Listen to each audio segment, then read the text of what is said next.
Morning and welcome to the Africa Cup, where we see the Cavaliers A side taking on Zimbabwe at the wonderful OG's ground here in Harare. What a fantastic day for cricket it is, and opening the bowling for the Cavaliers is Gregory. Jump at 12, first ball there, just sliding down the leg side.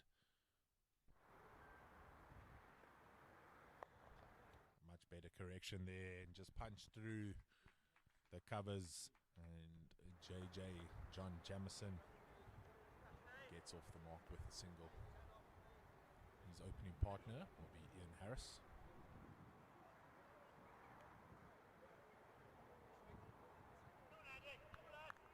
Just two fielders out at the moment, sweeping the covers and the third man.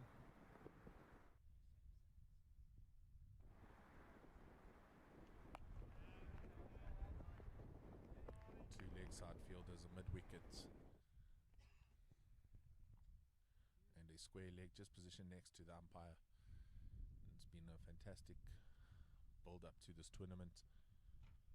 Yesterday the teams came in. We enjoyed some good rugby here at the club.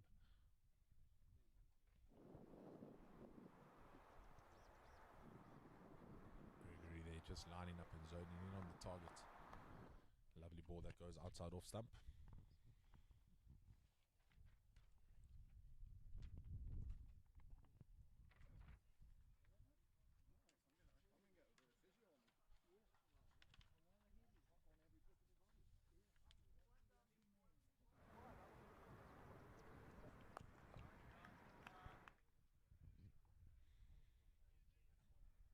Harris straight to the fielder, so no fireworks at the moment coming from the Zimbabwean open pair.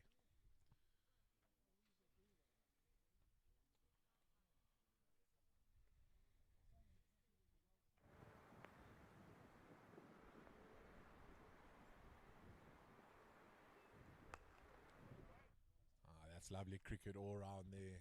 Well appreciated from the bowler and the rest of the fielders there. The point fielder getting down to the ground, saving a definite single, and that's the end of the first over, and a good first over for the Cavaliers.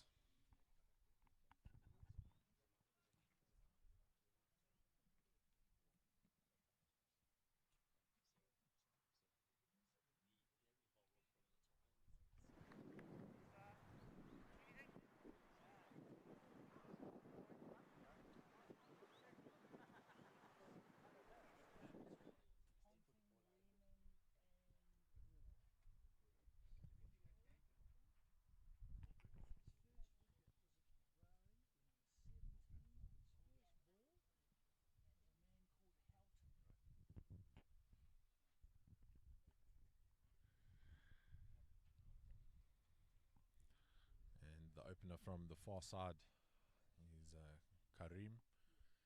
I've been informed by some of his Cavalier teammates here next to me that he's played international cricket, taken some big wickets against the Aussies, and who doesn't like taking a wicket against the Australians?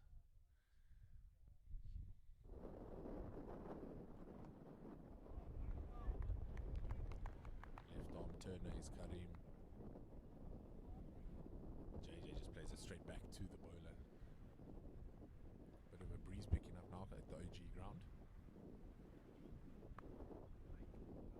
As you look at your screens, the breeze coming from right to left, right across the field. So that's certainly going to help the spinners. They look to get that drift through the air and then bounce and turn off the pitch. The pitch is a good one. Nice and firm on top. It has a little bit of give to it, and the first question asked, umpire Dave Simmons says not this time, but it is a leg bar.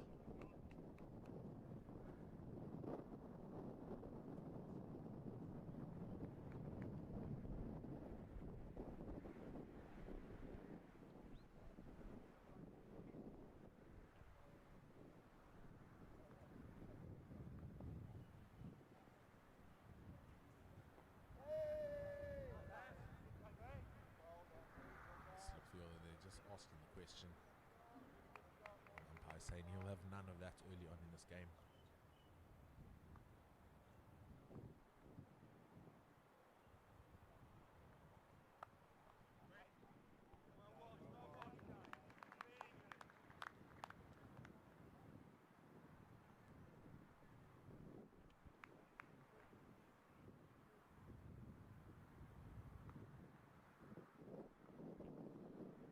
For the left arm turner, they've got a 4-5 field.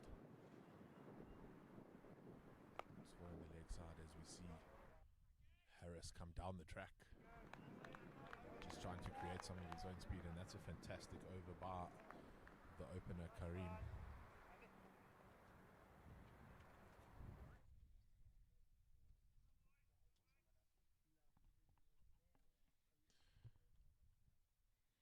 You're currently watching this feed on Free K on the YouTube channel. It's fantastic that the company are able to give live streaming for all the viewers around the world to enjoy this, watch their family members and friends participate in a fantastic event such as this over 60s cricket tournament.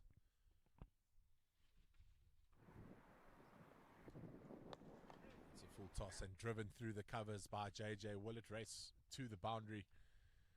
And it just trickles over. The boundary is big here at the OG, but what a way to open up the boundary count. John Jamison, he's on the march. John Jamison, the oldest member of the Zimbabwean side, 71 years young. Wicketkeeper as well, really fit individual. Had a scope on his knee after the international series in March held in Cape Town. And what a wonderful tournament that was, run by Roger Malt.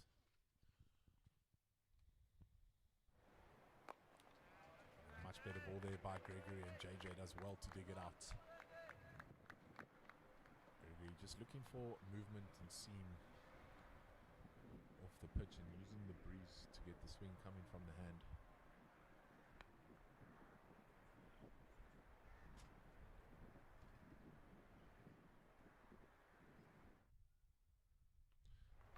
Jamison on the back foot.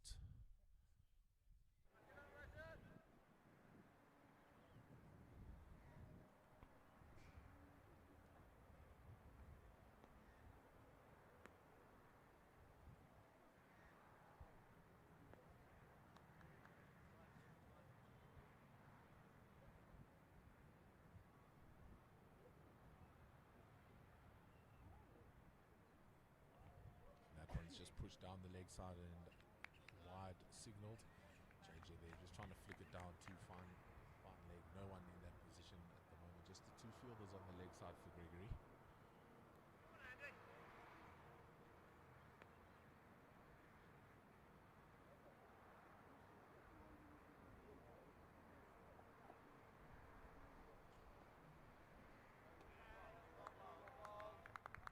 The better line and length there coming from the opening bowler, and welcome by the fielders with this dominant offside field. That's exactly the line he needs to bowl, just outside that off stump. He doesn't need to err into the line of the stumps.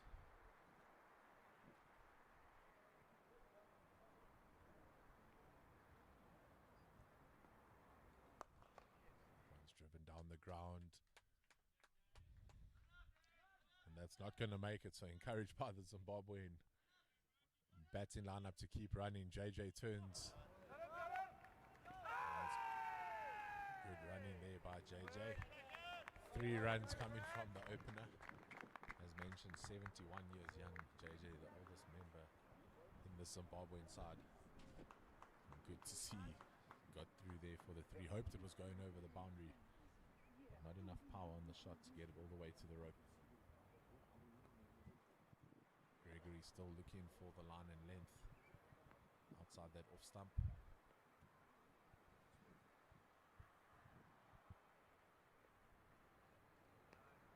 That's much better and well respected by the batsman Ian Harris. And that's the end of the 3rd over. Zimbabwe starting to put more runs on the scoreboard. Patience needed by the Cavaliers. That's still early on. Remember, these are 45 over games. First power play of 15 overs. We allow 3 fielders out, and then we'll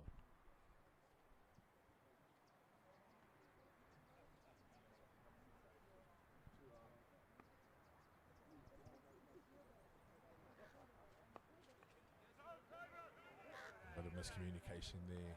Both batsmen looking to get on strike against Karim. Seems to land it on the right areas, does Karim. Just not quick enough through the air at the moment, so the batsmen trying to make their own pace off the ball.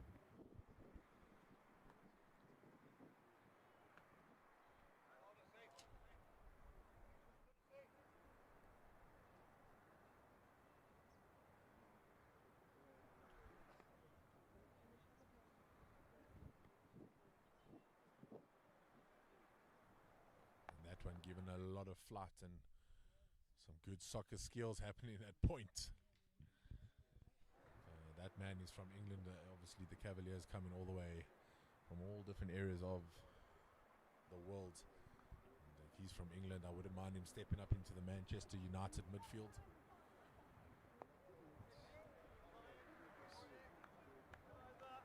And Karim ends there with the dot ball and a much better over for the Cavaliers.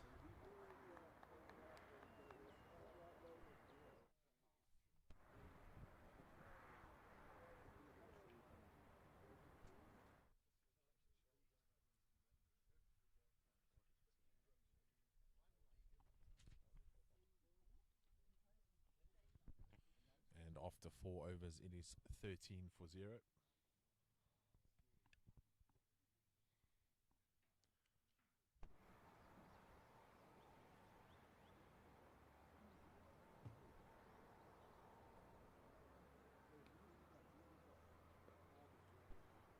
Now starting his third over. So much better line and well timed by JJ. Straight to the cover fielder and a direct hit. Unfortunately, one of the most frustrating things in cricket. You get a direct hit as a fielder, something you practice, and the batsmen are still allowed to get through for the single. And it's good rotation of strike there from Harris calling Jamison through for that run.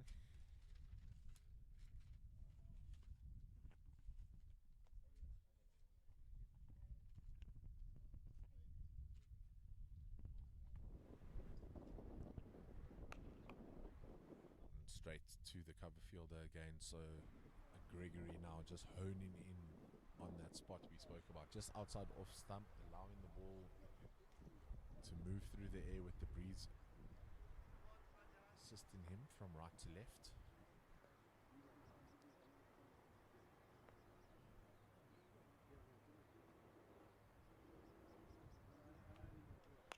Harris comes down the track, drives through the covers. It's going to be picked up by the sweeper, so just a single there to Harris.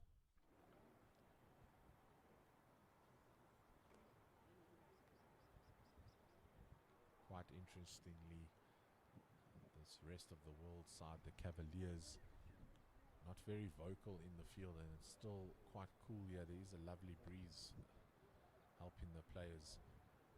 They need to keep their energy levels up. This could be a long 45 overs out there in the heat later on today. And that one just driven to mid-wicket.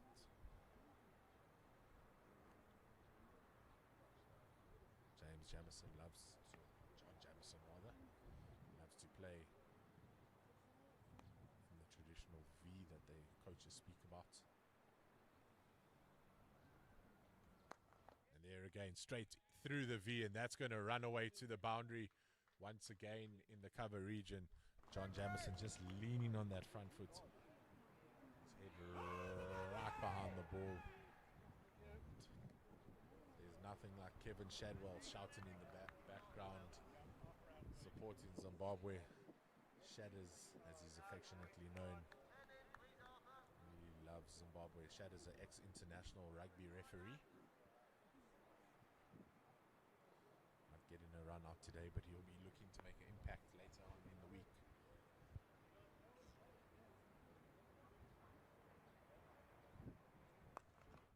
And that time, inside of the bat, just undoing Jamison. That ball goes to mid-wicket, and that's the end of the 5th over.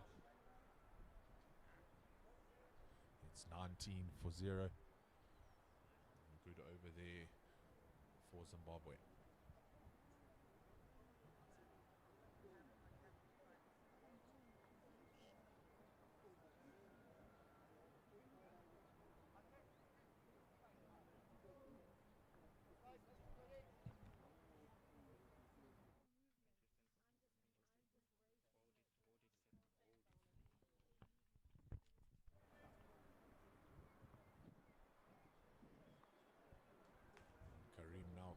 for his third.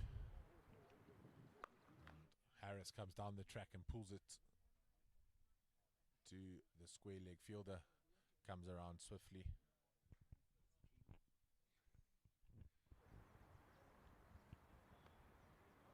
That was Cunningham that fielded that on the boundary.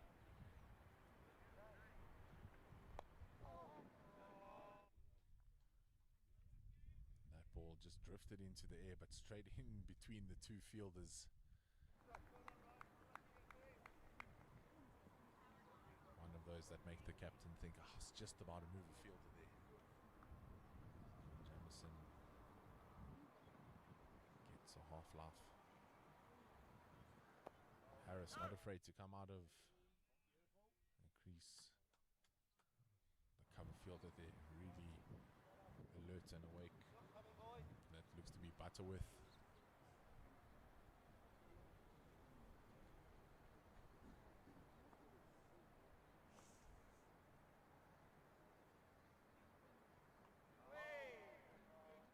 Harris unsure of what to do there. Looked like he was going to go down for the sweep at first.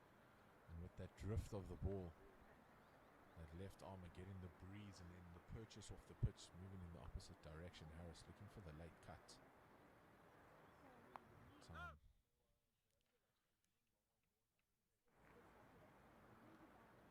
Almost makes the bowler second guess with that big stride forward. Like he's going to come down the track again.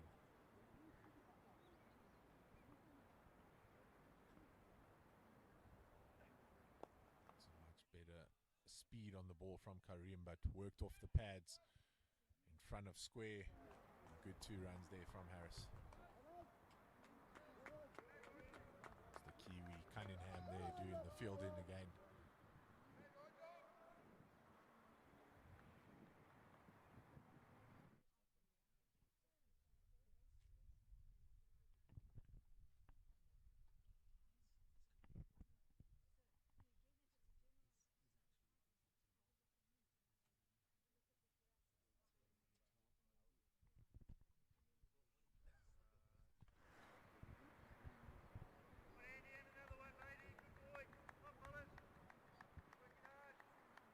.23 for no loss after 6. It's a steady start from Zimbabwe.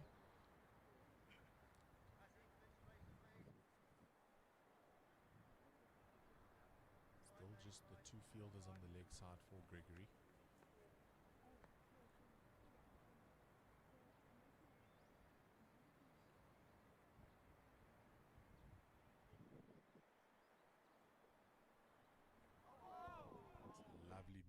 Out of the hand from Gregory. You can see that's what he's been trying to look for the whole game.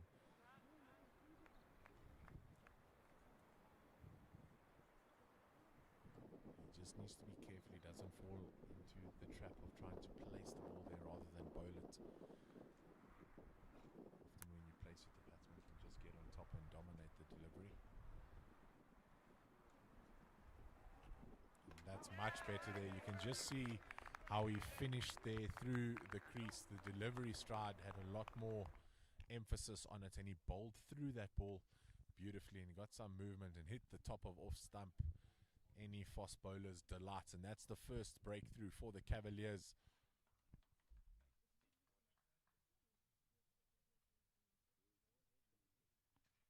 John Jamison goes for 16 runs.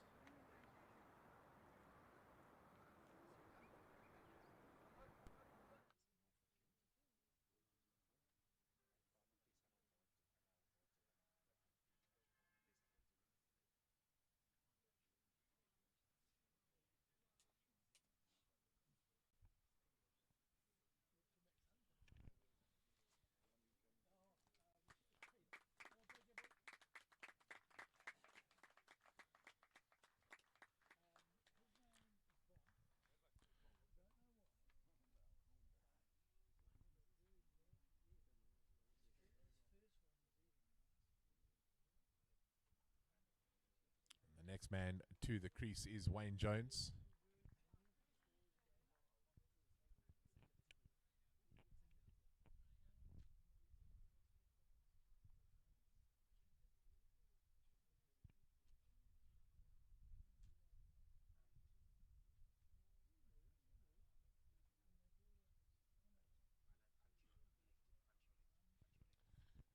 Great work there from Shugs, just taking on water for the batsman, affectionately known as Mr. Socks. And I'm sure it was greatly appreciated there by Ian Harris. But now the new man to the crease, Wayne Jones.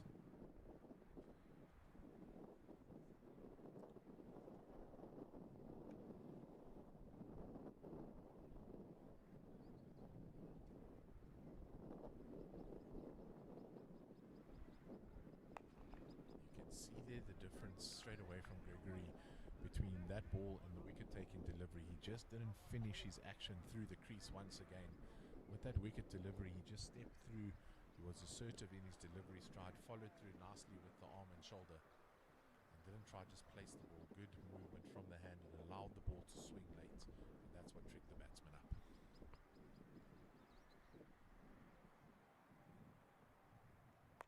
And straight again on the money. Much better from Gregory when he gets that emphasis through the cricket crease there. Really gets the ball in the right areas. Also brings in that speed, and that's what can trip up the batsman on the far end of the pitch.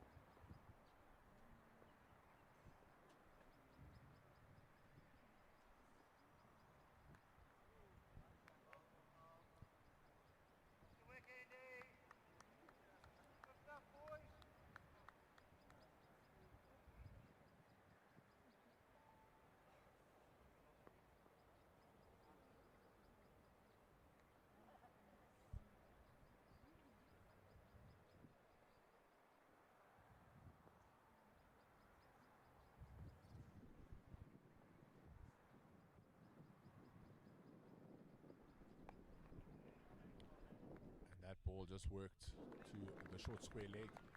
No run there, and that's the end of the 7th over. We are 23 for 1. And a good breakthrough there from Gregory, taking the wicket of John Jamieson. He went for 16 runs.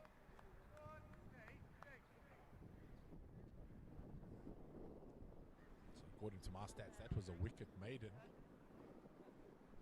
The first maiden of the game.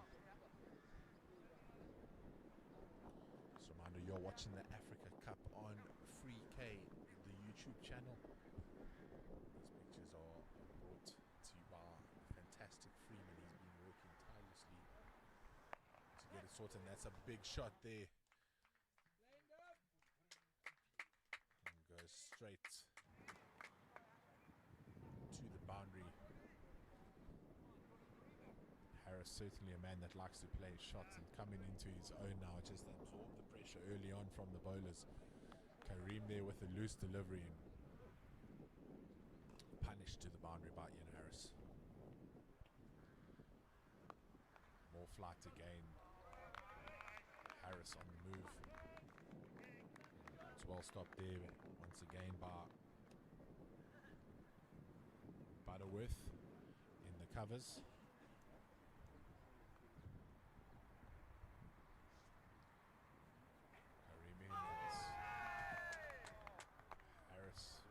Signs of a little bit of trouble there.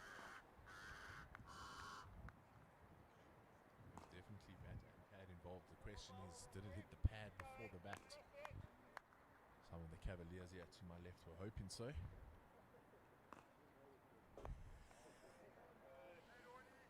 I stand corrected. They know it did. We don't have the best view from here to make that call, but that's what cricket's all about.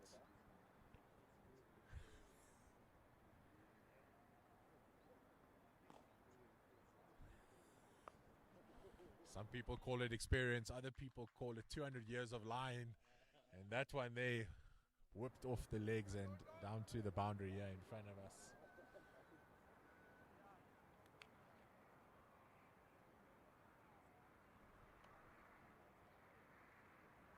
Cricket's a gentleman's game, but does teach you how to lie to the umpire, to yourself sometimes as a batsman when you think you're not out.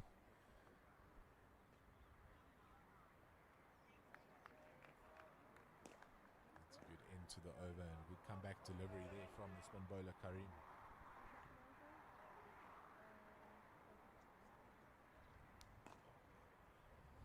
31 for 1 after 8.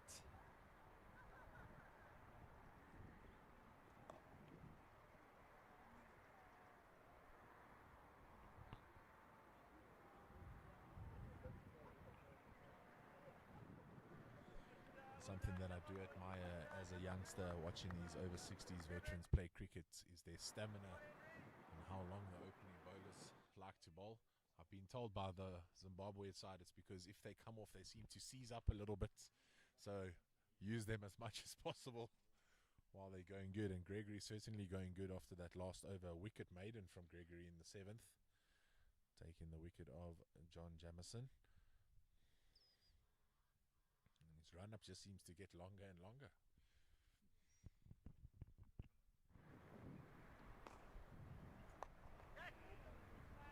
Well fielded there, mid on.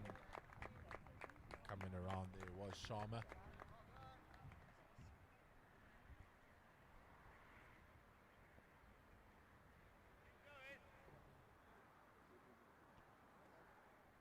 Currently led to believe from one of my experienced rest of the world players sitting to my left that Sharma plays his cricket in Sweden at the moment.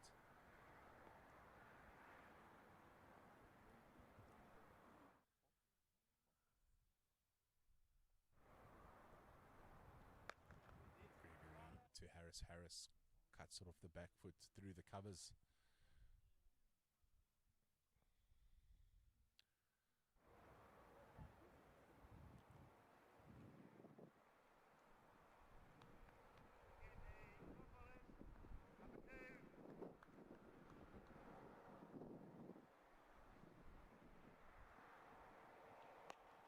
Good movement from the hand there from Gregory, but well dug out by Wayne Jones, and he gets off the mark with the single.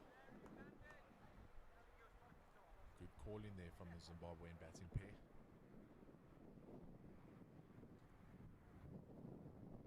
We've got high hopes for this competition, do the hosts, hoping to be in the final on Thursday. Big game on Wednesday in the Africa Cup against South Africa.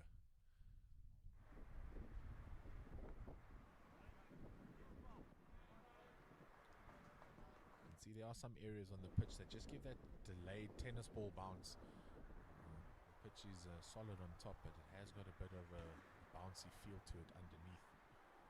So if you really bend your back and put some effort into those balls, you could surprise the batsman.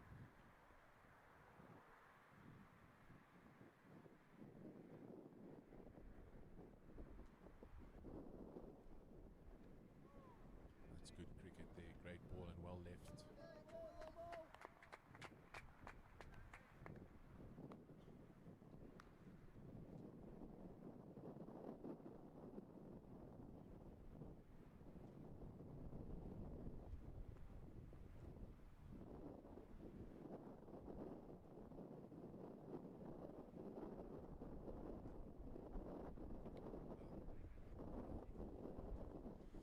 Just as I was saying, another good delivery. That one unfortunately going wide. It's Gregory's first wide on that offside line, but you don't mind that as a captain with the 7-2 field that he's got, rather there on the offside than down the leg side.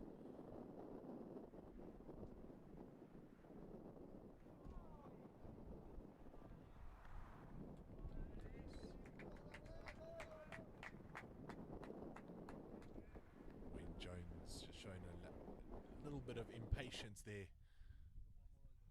went for the big heave towards the infamous cow corner. Unfortunately not able to get onto the ball, and a good way to end the over there for Gregory. It's 36 for 1 after 9.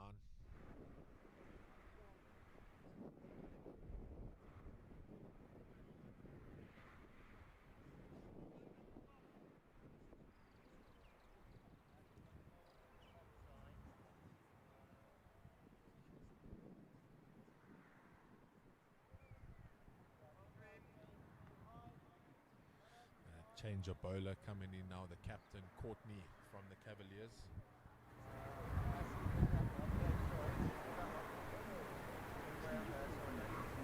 He gave quite a nice inspirational speech to the Cavaliers just before they went on the field about keeping it tight. You always have one set batsman at the wicket, but you keep applying the pressure. And now's the moment he was talking about.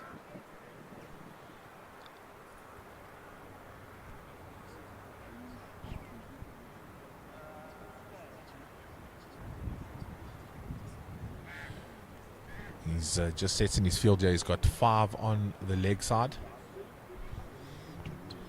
4 on the offside. He's got a sweeper, pointer cover, and a mid-off. Square leg, deep mid-wicket, a short fine leg, and a deep mid-on.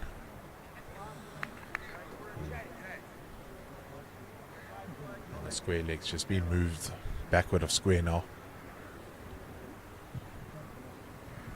Something different for the batsman to get used to, just the angle that he runs at. It's almost at a 45-degree angle towards the crease. It's just cut away to that sweeper fielder on the offside, and they'll trot through for 2.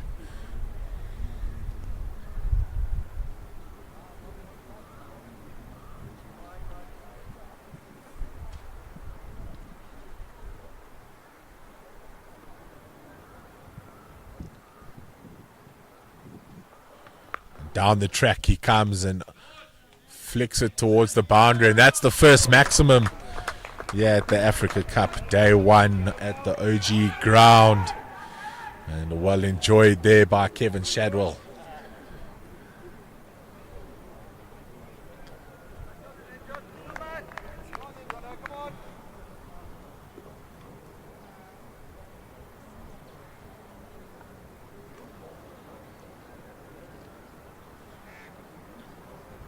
It's always difficult when you're the captain. See your other spinner, it doesn't go for too many.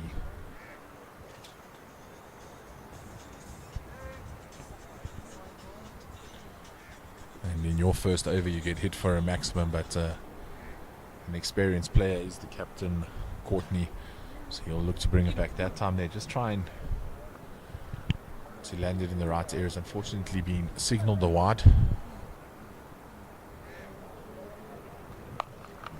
Harris now looking to make the play, trying to take on the new bowler. But a well-positioned fielder there, deep mid-wicket, known as cow corner.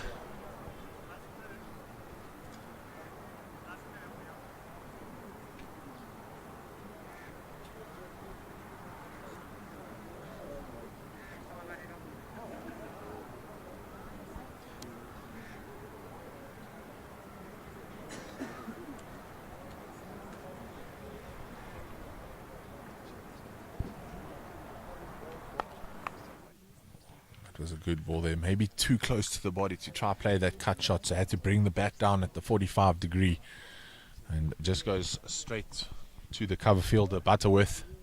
And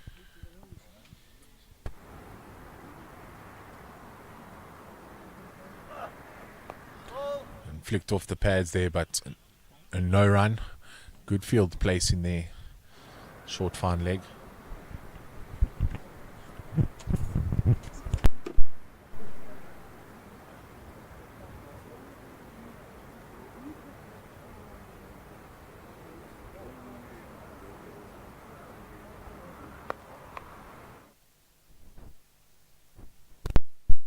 That's the end of the skipper's first over and the end of the 10th.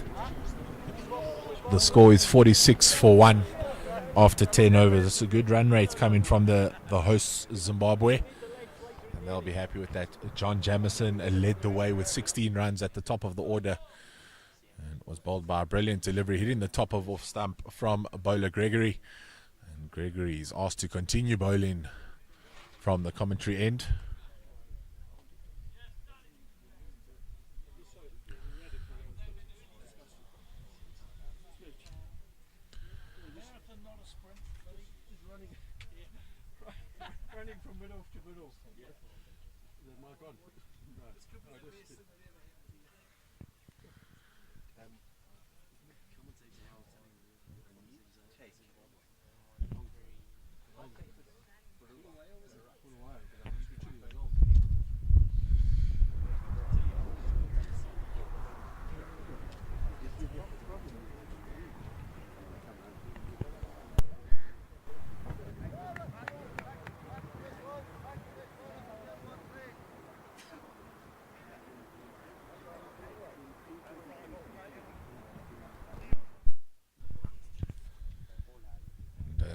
As mentioned, Gregory's run-up just gets longer and longer as he builds confidence into this Africa Cup. He's really loving his time here at the OG ground in Harare. And Harris with the aggressive shot, but well covered there by Wideman on just making way to his right hand. Lovely dive to stop that. No fielder behind him, so had to commit to the ball.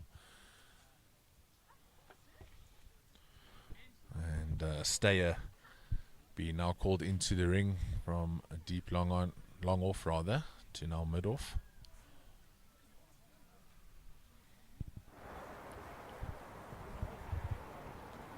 Still going with the 7-2 field and straight to one of those two fielders on the leg side.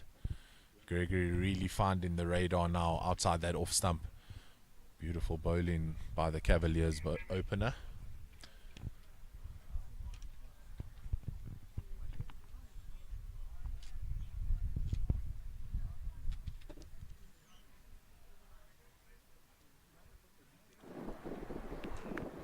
See, just with that energy through the crease, he really gets the ball to zip through a lot quicker. Often just trying to place the ball, making sure it lands in the right areas. When he trusts his delivery stride, he gets the ball through nicely and he gets that late movement.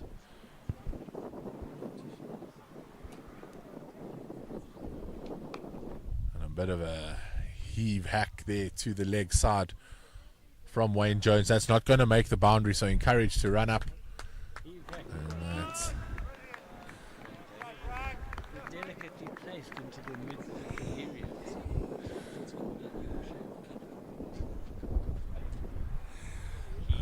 yes. And,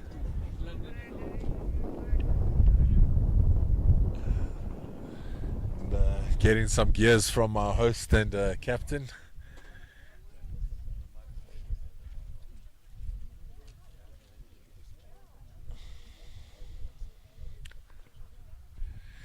Not enjoying the commentary on that last delivery.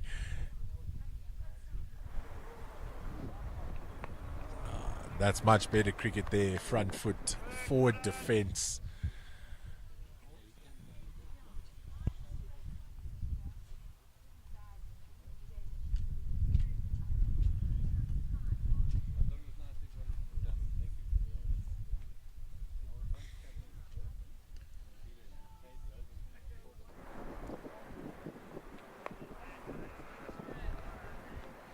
Another great over there from Gregory.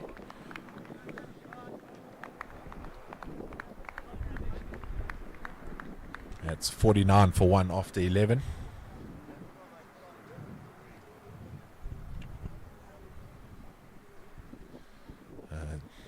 Just 4 overs to go till the drinks break, and I'm sure it will be a well-enjoyed drinks break from the Cavaliers. They are fortunate that there is a bit of a breeze to assist them in their fielding.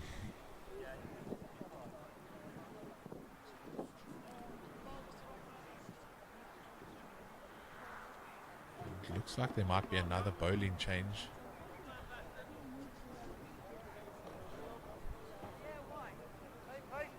Coming on to the captain, just bringing himself on for one. Maybe a bit tough on himself after going for that maximum. Yanking himself out the attack straight away. But the man who's been creating all the pressure, Ian Harris, the opener, really hasn't let any of the new bowlers settle.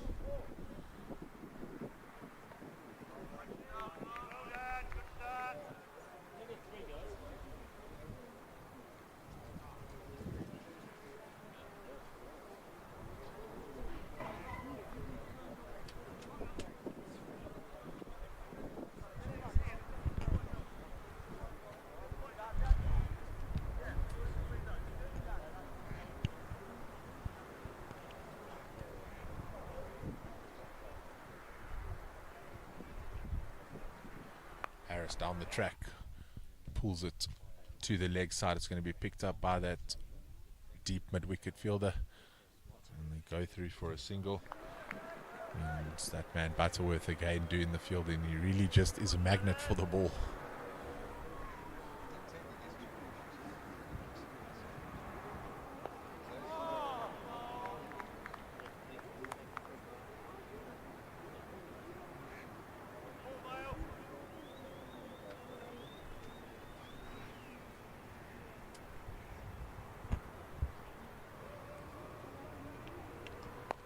That's a much better shot there from Wayne Jones, straight down the ground, well timed, and you can see why he's been put in at that number 3 position with shots like that. Much better than a heave hack to mid wicket, straight down the ground, playing traditional cricket in the V, and well timed. He'll do well to remember that type of shot later on. Like any good batsman after a boundary, just shows the bowler you can play a forward defensive, and the bowler just collecting that ball.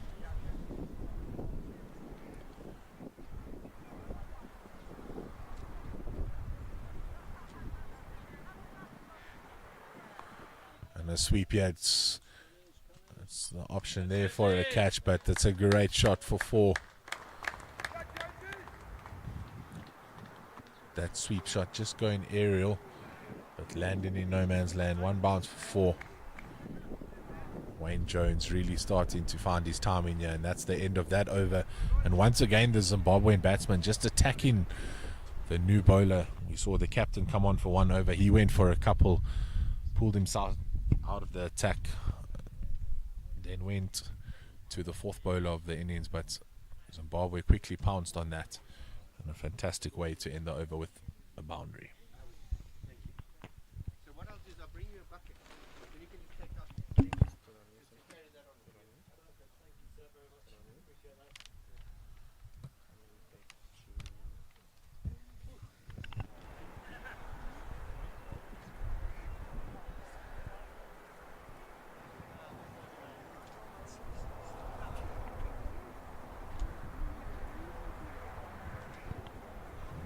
That's the end of a fantastic spell from the opening bowler Gregory, and we're going to see into the attack Sharma.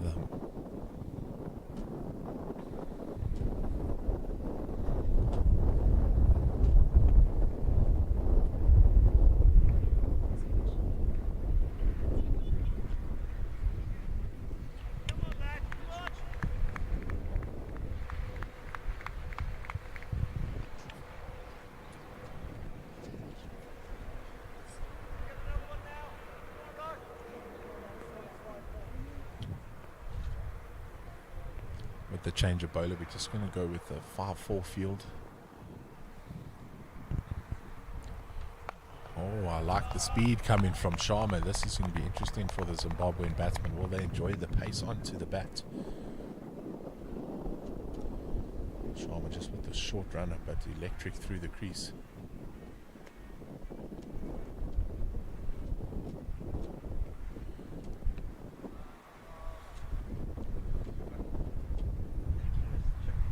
All the power coming from Sharma's shoulder in that delivery. Just trots up to the crease, almost like a javelin throw. Shifts his shoulders through. Good speed and driven, but straight to the fielder Butterworth. As mentioned, he's a magnet for the cricket ball. His Butterworth finds himself on the boundary and in the cover region. Needed to save that.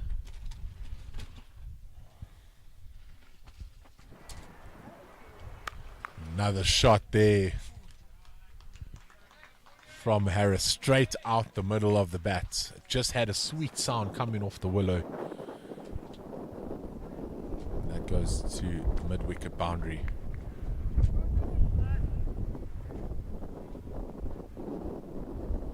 It's definitely a tactic of the Zimbabwean batsman just to attack the new bowler, apply some pressure. Gregory did so well to hold up this end.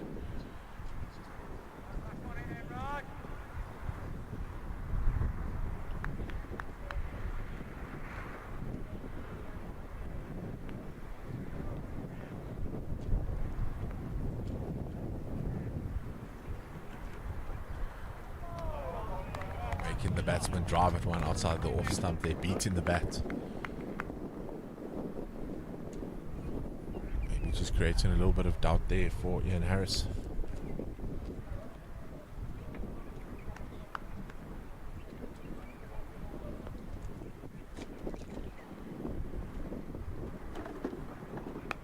Ian Harris just guards that one to backward point, looks for a single to get off strike. Ian Harris has quite the story. Went down to Australia in the first over 60s World Cup and broke his arm at the first practice and was unable to play any of the games. So went a long way just to sit with mates and support them from the sidelines. So he's really glad to be back playing here in Zimbabwe at the Africa Cup. And I'm sure I'll try to get him on the comms later in the second innings and hear that story. It's always good to hear the story from the man himself.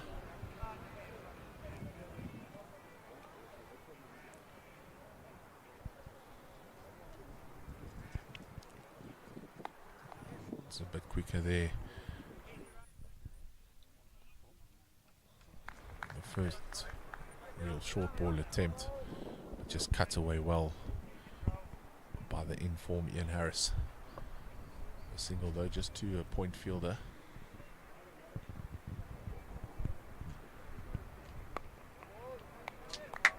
That's good cricket all round there.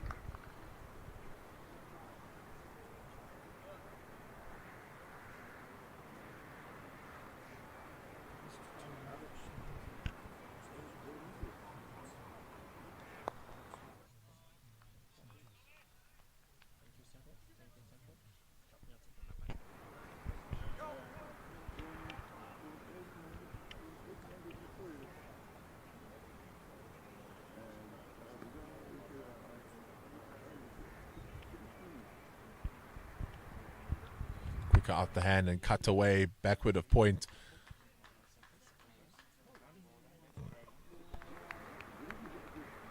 It looked like Sharma there doing the fielding. There's a lot of this softball underarm throwing coming in, but gets it in quite rapidly, does the fielder.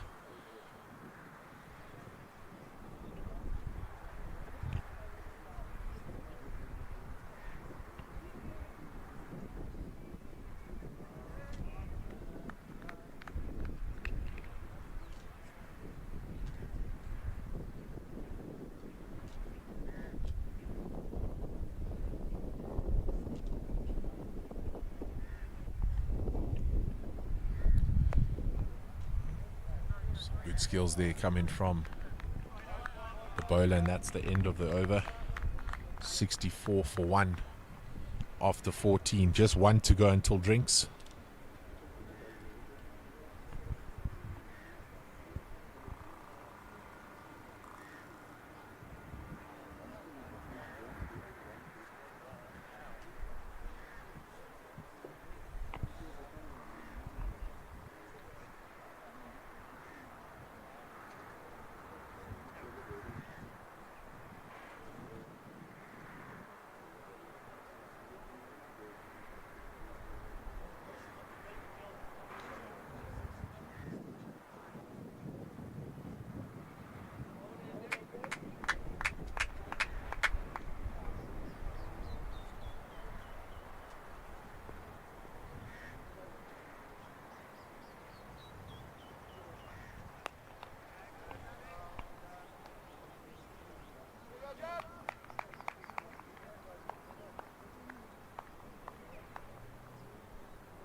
Good speed coming there from Sharma, beats the bat.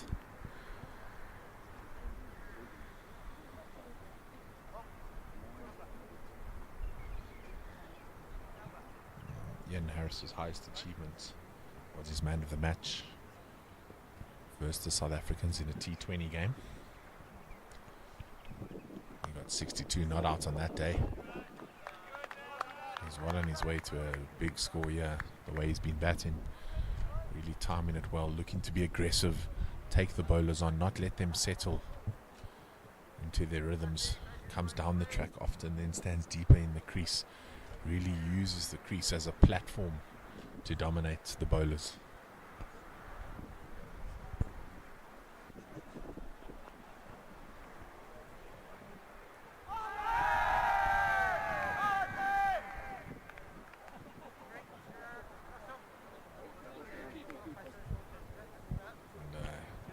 An appeal there, and the batsman acknowledging that he got a faint tickle on that, and he walks.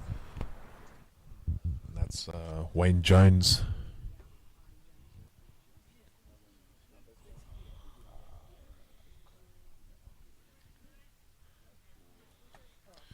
And smart call here by the umpires, and they've called on drinks just a couple balls early.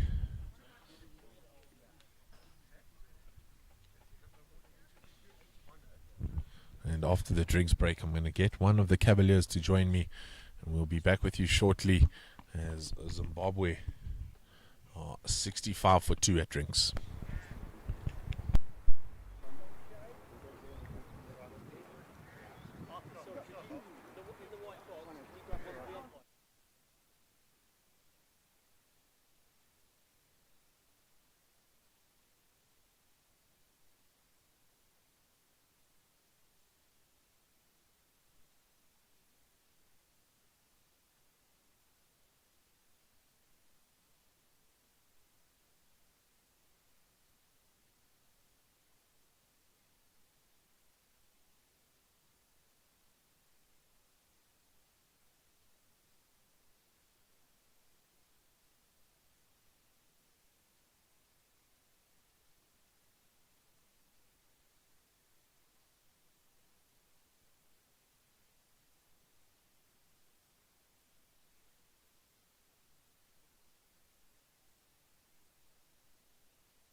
welcome back after the drinks break.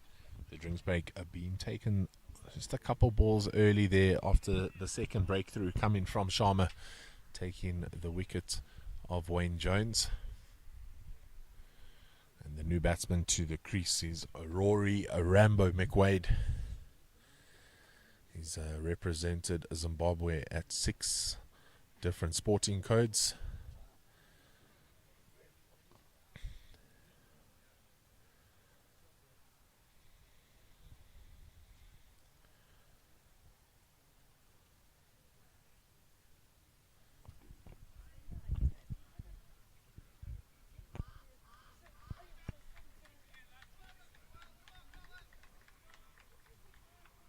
Drinks break really bringing some good energy to the Cavaliers. For the first time we're hearing some good encouragement coming from the fielders.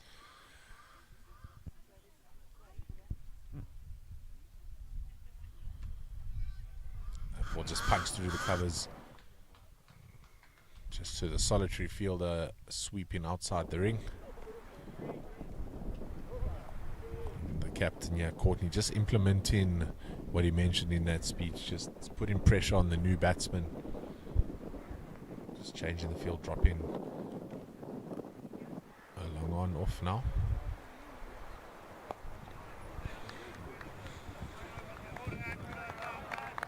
Deep mid off comes down here in front of us, but that's the end of the over, and a great over there for the Cavaliers through the fast bowler, Sharma.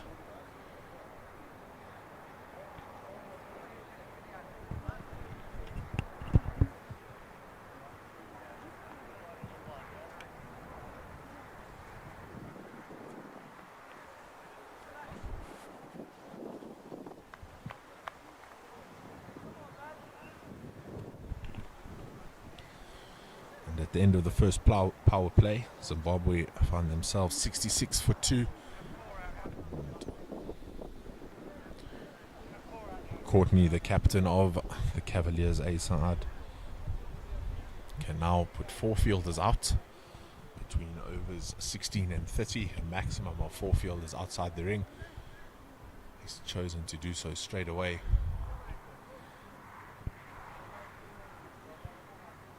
Deep mid wicket, a long on, a square leg, and a sweeper in the covers.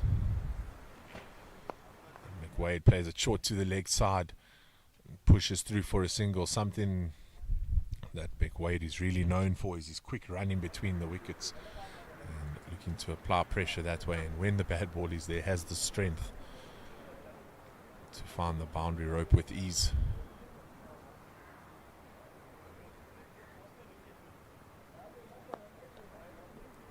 Straight to the short square leg fielder there, just in front of square.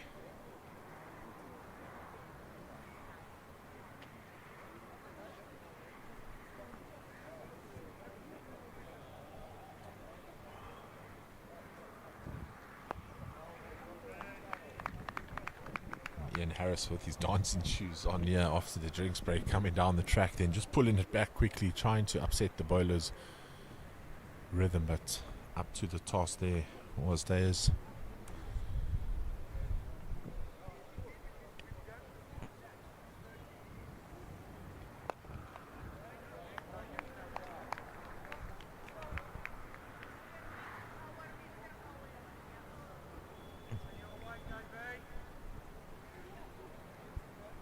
So with this field, you can expect as a batsman that will be very much wicket to wicket bowling. It allows him to attack the stumps with a strong leg side field, and that ball cut away to the sweeper through the covers. Almost finding his hands cramping against his body in the small space was Harris, but did well to get the ball away.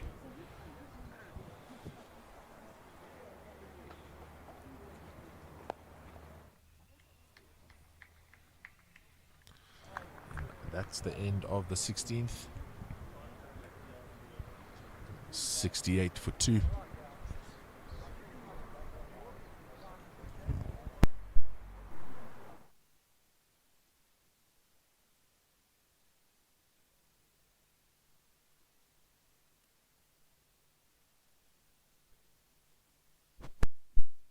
And I think that's enough of just hearing my voice for the first 16 overs in case you were starting to fall asleep on the couch while watching this on Free K on YouTube. This is the Africa Cup, and I've got one of the rest of the world Cavaliers players sitting alongside me. Kevin Grant's been feeding me some information, so I thought, why not get him on the mic? And he's going to help us through the next couple of overs. As we see Sharma still into the attack. Kevin, give us some information on this quick bowler.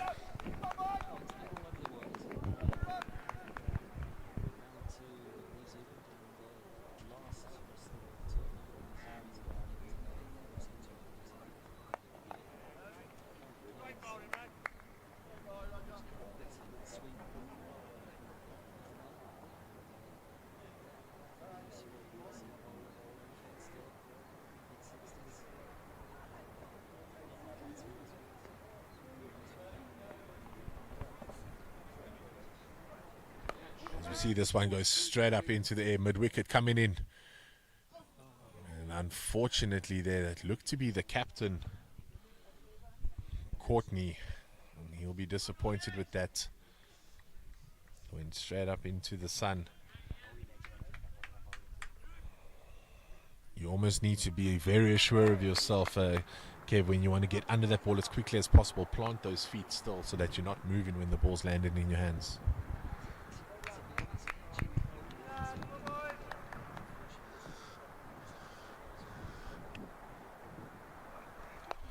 One there driven through the covers, and just for a single, the sweeper coming around nicely, and it looks like it's the big Kiwi.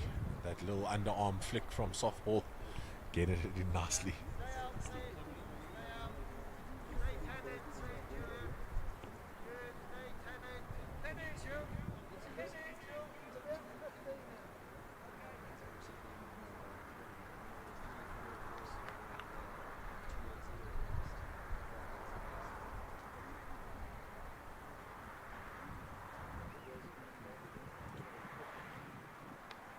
It's a good ball there from Sharma, trying to get off the wicket as quickly as possible there.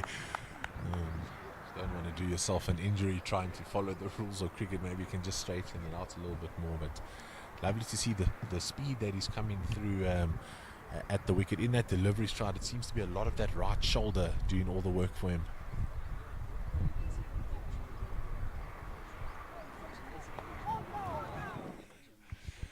Most certainly, and I mentioned it in the build-up, but maybe you can give us some insight.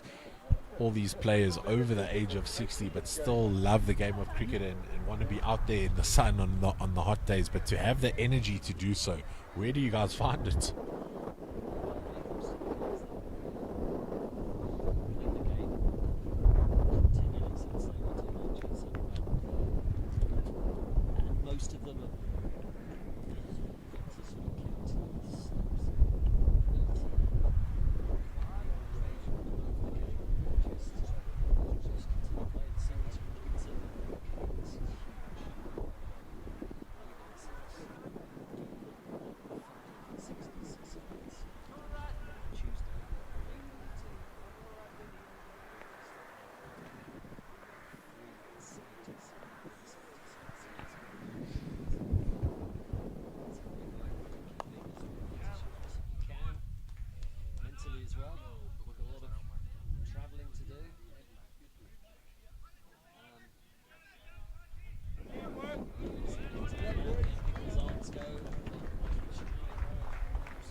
That certainly is, I think, one of the big calling cards of this Veterans League cricket, especially when you get into the over 60s, over 70s, just being able to now travel the world and see different places and play the game that you love so much that you maybe only thought, I want to play for my county side or for my club team as a child growing up, and now, you know, over the age of 60, getting to travel to places like Zimbabwe, Australia. I know the World Cup was in Chennai 2 years ago, and the stories that the Zimbabweans brought back from that World Cup are fantastic stories. Just different cultures and life stories that you hear through the game of cricket.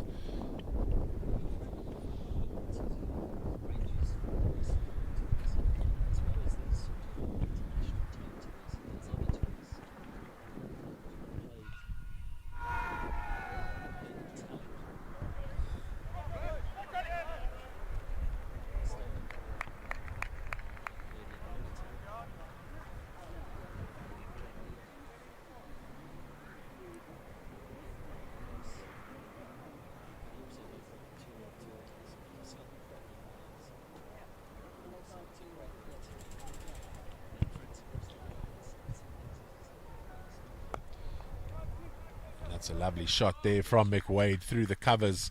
A lot of work for Sharma to do on that boundary. He does so well. The first overarm throw I've seen in the semis, but he got it in on the one bounce, so he certainly does have it. And you mentioned when he was younger, he must have been a bit of a live wire, and certainly seeable, yeah.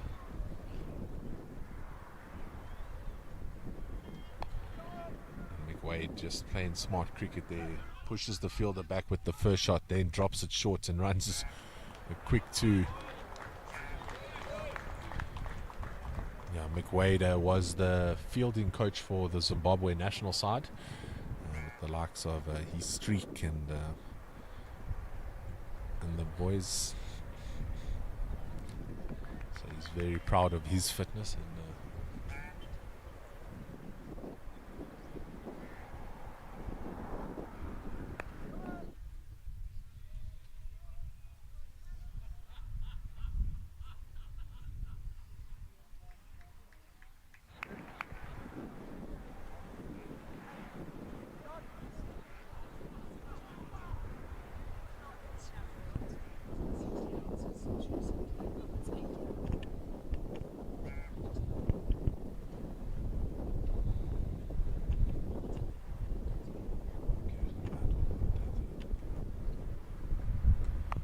Harris with the pull shot. Oh, great fielding out on the boundary. Has he kept it in? Unfortunately not, but what an effort.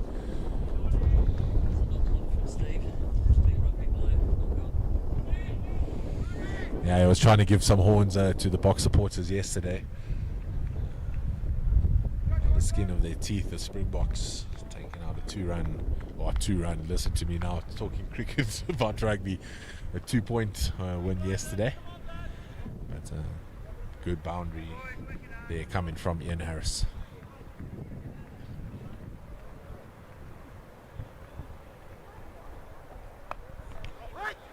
Playing both sides of the wicket now is Harris. Strong on the leg side, working on his offside game during this innings, and that ball goes straight to backward point. And that's the end.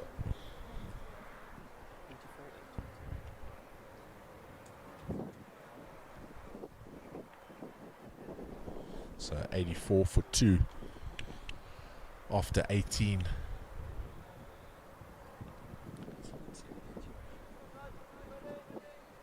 Well, I'm not quite sure how your batting lineup is, so I can't give away all the hints. Now, I myself am not from Zimbabwe, but it looks to be a good batting track here. I think if you can just bide your time, get through. There's a bit of a tennis ball bounce. Pitch is a bit hard on top and then soft underneath, so if you're patient with the deliveries and build the innings, as we saw with Ian Harris, he started slowly and then started again. So I think after 45, Zimbabwe will be looking for anything over 250, and they'll certainly back themselves with the ball. Very confident side in the field. Love to have a bit of chat with themselves and the batsmen. So I enjoy the banter and the camaraderie that comes with these over 60s games.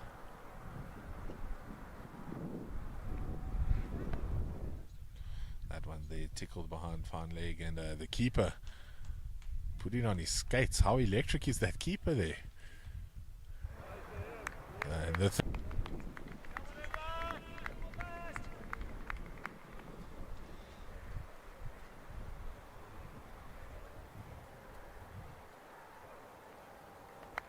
Good comeback delivery there from Sharma. Just finding that line outside the off stump, and well respected by Rory McWade.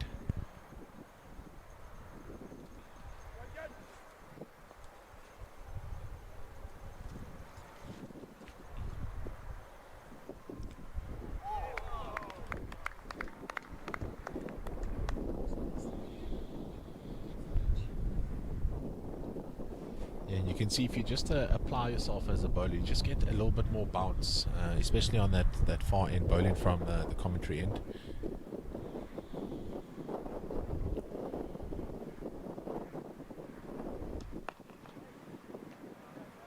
Some smart fielding there, short cover.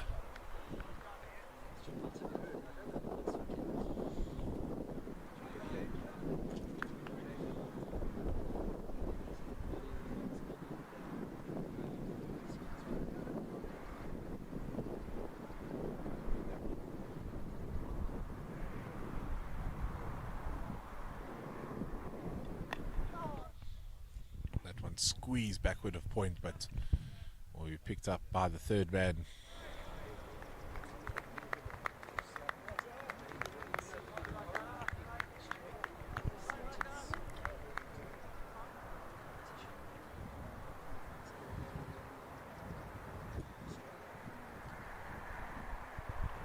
And the big one for the over 60s next year in Toronto.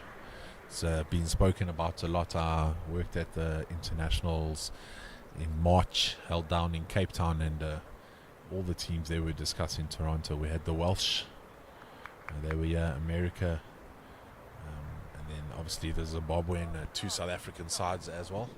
And everyone was just talking about Toronto. So all these tournaments are kind of leading up to Toronto, allowing the captains and the managers just to see who could be available, to pick the strongest side.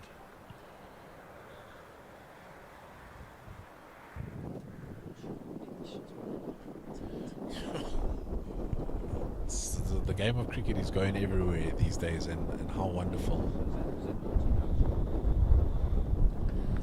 But as you say, an unknown going into some of the countries that we haven't grown up or accustomed to seeing cricket as we see Rory McWade, almost just with a little flick of the wrist, that ball one bounce over the boundary. The strength of the man is unmatched in the Zimbabwean side. I know he represented Zimbabwe in a couple of different martial arts.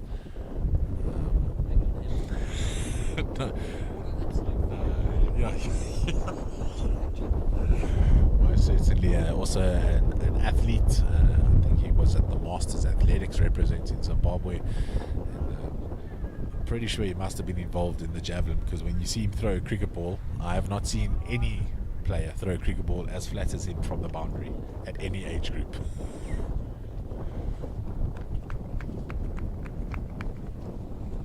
So, and he says it comes from all the time coaching the Flower brothers in the field, and his streak and the boys. And that one just finessed off his legs to the Kiwi.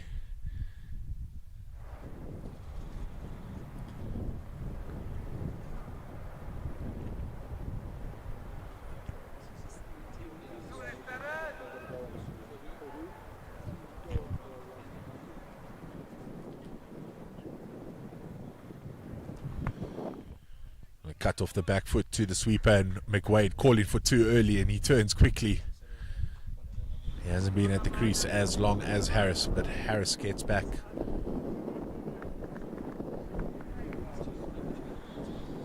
Yeah, it's one of the attributes of McWade. As soon as he comes to the wicket, just looks to apply pressure through singles and twos, turns a two into a three.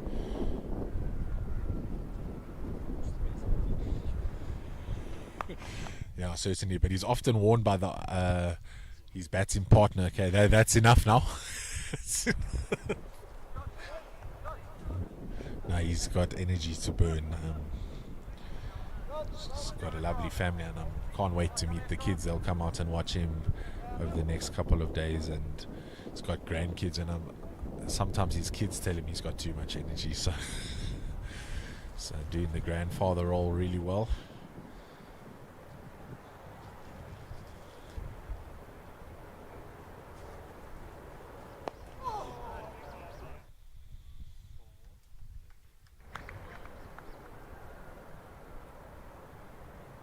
Someone that likes to be in the game. You'll see when he's in the field, he'll often just be moving around and making sure he's where the ball is going. Oh. Is that a faint edge or a very late cut?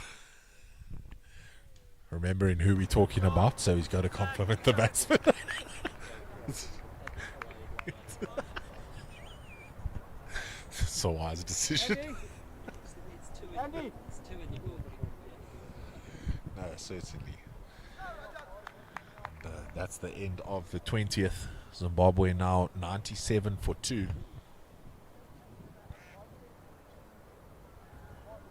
So on track for that 250 that we spoke about, Kev, at the moment. Do you think they'll want to push closer to the 300 or settle with the 250 and rather keep wickets and see what could happen in the last 5 possibly? He's travelling a long way then. Yeah. One pin, mate. Right.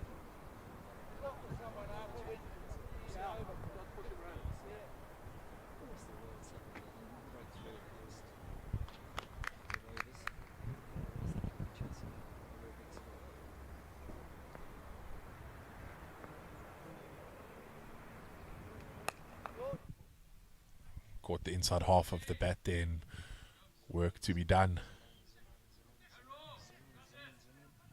The field just holds up there, but the batsman's so alert to it. Just trot through for a couple.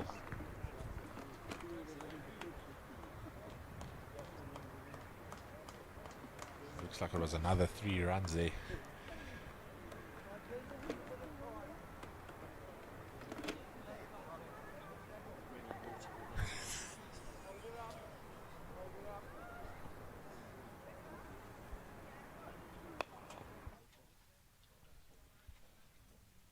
I think the biggest sigh of relief came there from Harris at the non-strikers end. When that ball went straight to the field, McWade unable to call through for the single.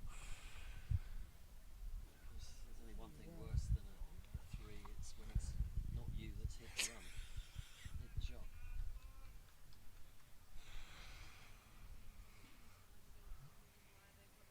You should go past your partner and say, for Christ's sake, hit it. Yeah, there's nothing worse when you think it's going to the boundary and you just run and the ball just stops and your teammates start shouting, one up, one up. See a lovely scampered single there from McWade. What that does do, though, it makes the field inside become alert, and then they'll want to creep in a little bit closer, and then it allows him to have those strong shots and beat the inner ring. So they need to just be careful of that. The Cavaliers just stay on their mark where the captain has put them. I think it's just instinctive, Kev, when you're a fielder and you see, okay, he's getting a single to me, so let me try getting close, and then the next one, it's a massive drive past your ear, and then all of a sudden you're on the ring again.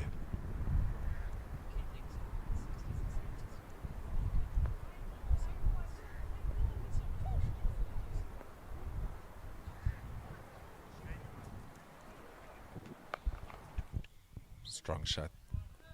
The big Kiwi again doing a lot of work on that sweeper boundary. He's certainly going to enjoy a couple of cold ones after the game, I'm sure. So much respect for all of you out there all the time, and I know when you come on these tours it's not always easy to be the one to sit on the side, you know, and then but the rotation that goes through is well managed by the team. That's a good delivery there from Sharma, the first one that's caused any trouble for the batsman in a while. And that's the end of the 21st over, 103 for 1.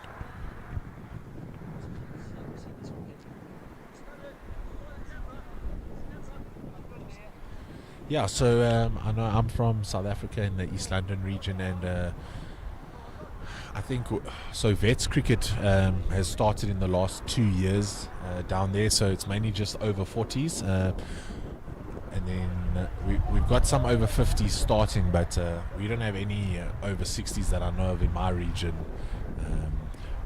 that can create a whole team. So I think what the plan is forget to those over 40s and over 50s just to continue playing, and then bring the guys that are currently 30 and they start to play in the Vets in the over 40s, and then almost a trickle-on effect to keep the game growing. But yeah, as you mentioned, you guys have got 5 over 60 sides, 2 over 70s. That's incredible to hear. South Africa in some areas, certainly where I'm from, when you get to a certain age, guys start to think, I need to hang up my boots now and stop playing because I'm getting closer to 50 or 55. That's so inspirational to see the quality of cricket as well. So I think that's what's important to mention as we see a change of bowler here. And another boundary by McWade.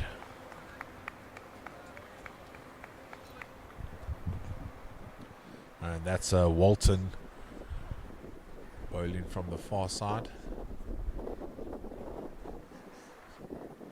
It's like a lost ball, there's no lines in there, is there? I don't know, but I've heard some stories about snakes here in Zimbabwe, so I wouldn't be going to dig too deep.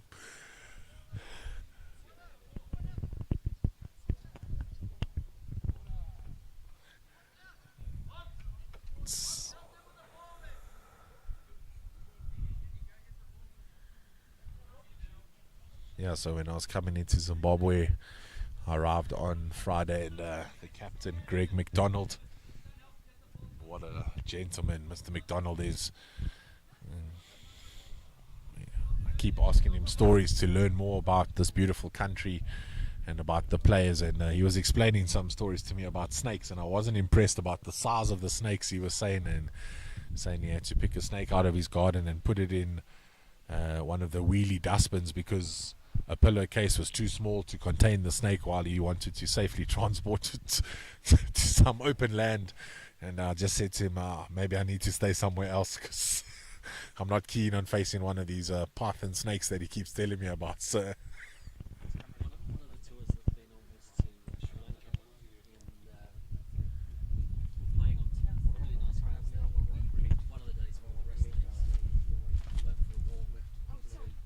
There was a hit game going on this field, and then all of a sudden, players moved off, and this black snake went from one side of the ground across like a third of the outfield.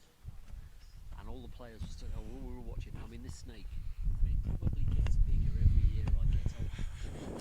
This snake was...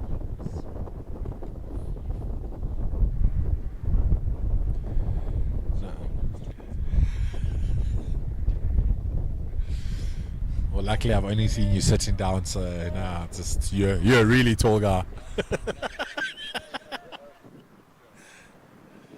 No, but yeah, snakes. I'm not a fan of snakes. I've not yet to find any. So hopefully, it seems like they've got the ball back safely. Oh, great fielding.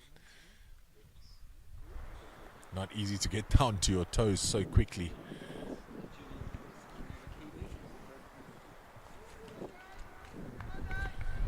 So maybe just during the next couple of overs you can explain how does the rest of the world team work, and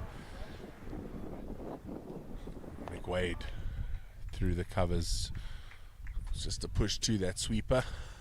Looks like Sharma there on the boundary. So can you play, maybe you can elaborate while explaining, can you play for your country and the rest of the world when your country is not selected? Just different things for the viewers and myself to be educated on.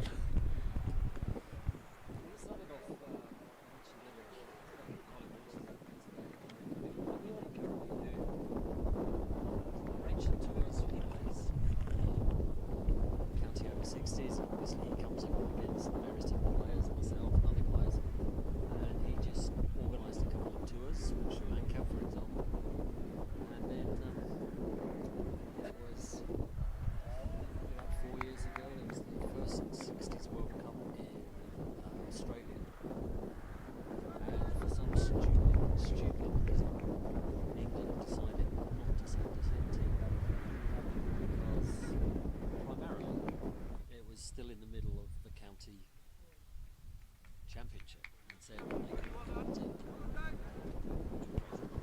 So like, because there was an amendment, there was a attempt at competition. What was asked, he could get the team to very short notice because it was such short notice. He got the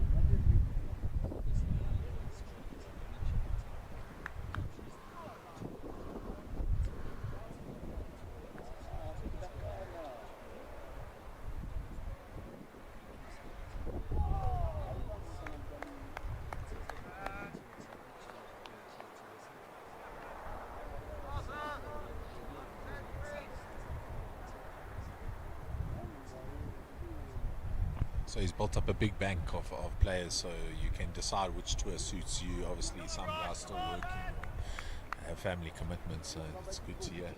So there are some issues with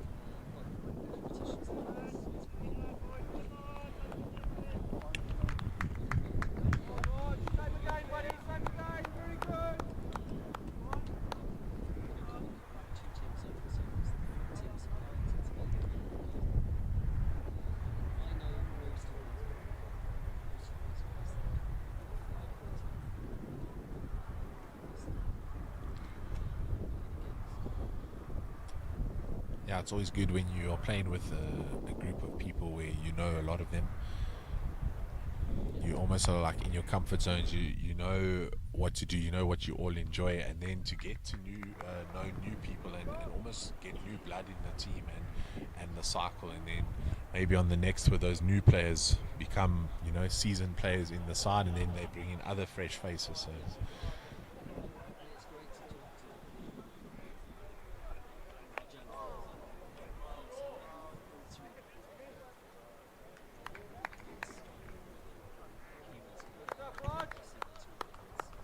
go. You see that's really it's limited. So it's great to see Kerry coming into the youngsters who played since the last rest.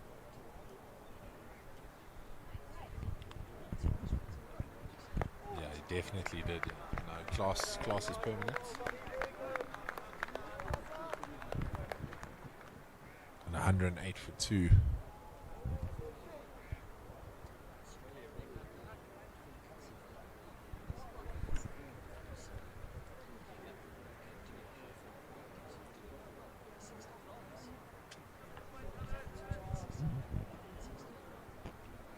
Yeah, there is. I know John Jamison, the opener for Zimbabwe, 71 years young.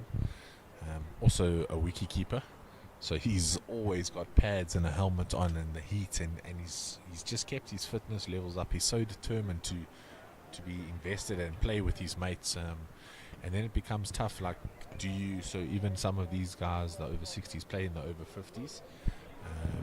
Then they slowly graduate to playing with one team because it's where more of their friends are or mates that they've been playing most of their cricket with. But a massive difference, as you say, between a fresh 60-year-old and someone who's heading closer towards 70.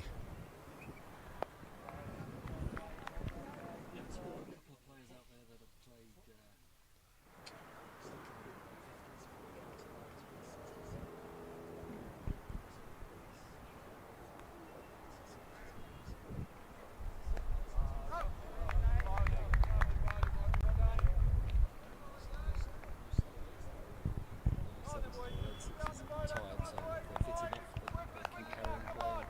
In England, the 50s play on a Tuesday. The 50s play on a Wednesday, the 60s play on a Tuesday, and the 70s play on a Thursday. So some of them can play a couple of games a week. Club cricket.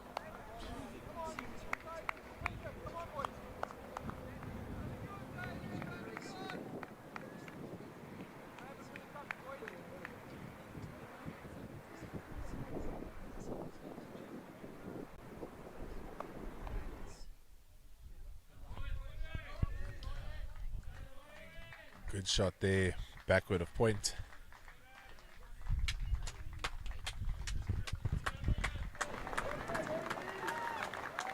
And Ian Harris goes to his 50.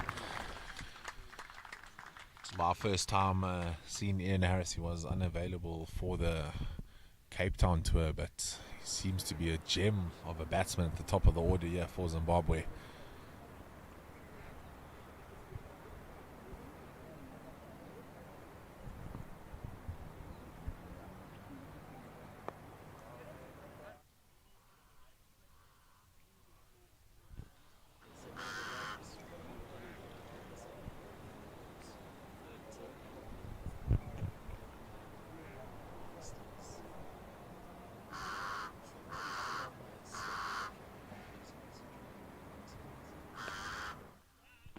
Some great fielding there.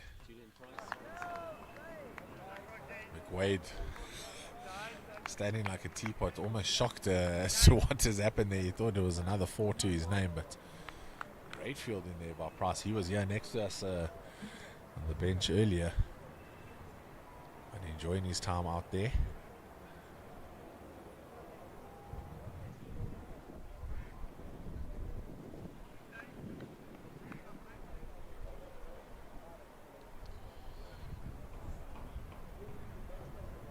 That's Nelson up for Zimbabwe, 111 for 2.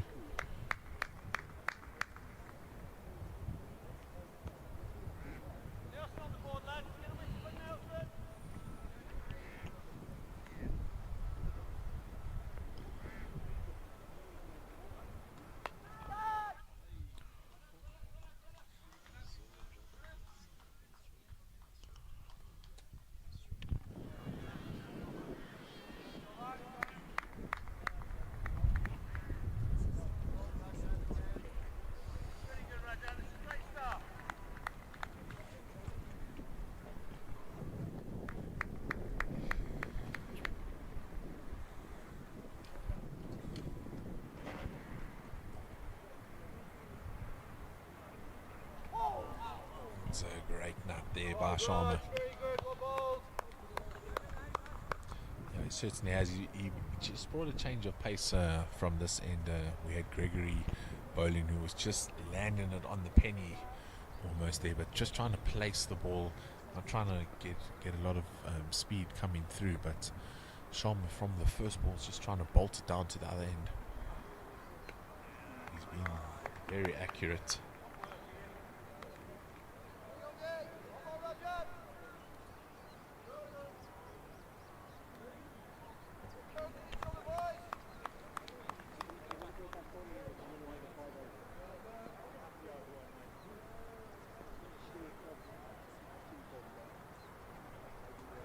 Comes down the ground, it's punched in the air. It's the couple bounces down here to Price with the softball whip underarm to the bowler.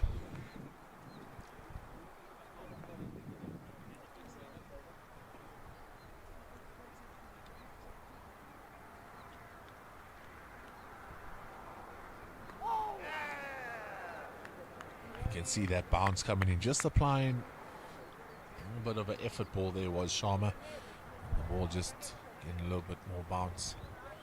I know when the Zimbabweans were practicing, I think it was on Friday afternoon, they had a long middle practice from 2 until about 5:30. And their bowlers really had a workout, but they were really bending their back into the ball. See that one on the stumps, but driven through the covers. McWade calling for 2, putting pressure on the fielder. It's great running again there by McWade and Harris. And as I was saying, they had a long middle session and bending their back, trying to get the ball to come through, and they were getting a lot of bounce. And after 25 overs, it's 116 for 2. Sharma's had a brilliant spell so far. And, just a couple of changes being made here by the rest of the world side. Obviously just allowed to rotate their fielders in these hot conditions.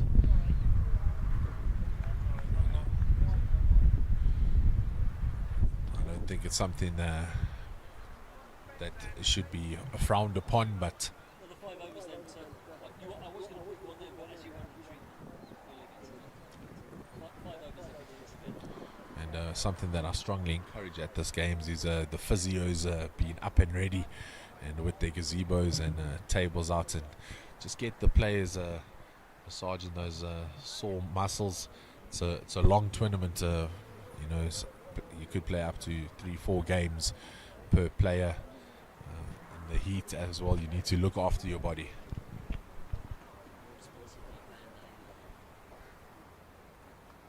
And Harris comes down the track and sweeps it straight to the fielder.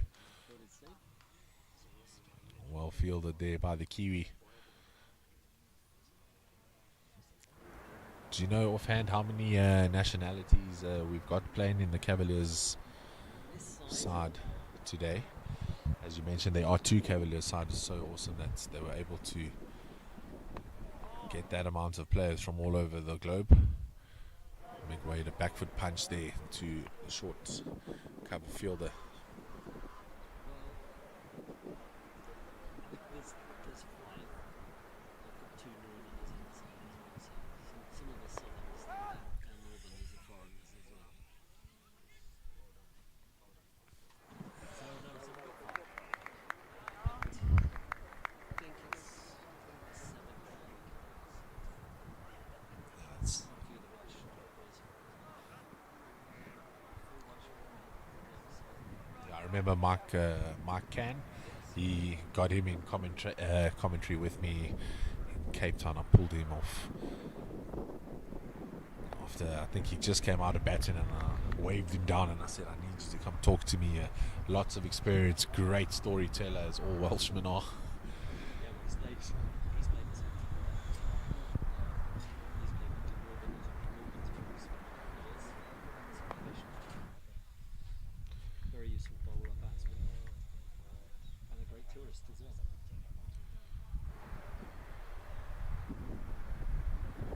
Now, we mentioned a couple overs ago the quality of the cricket that that we get at over 60s. It's at such a high level. I think the players are such proud players.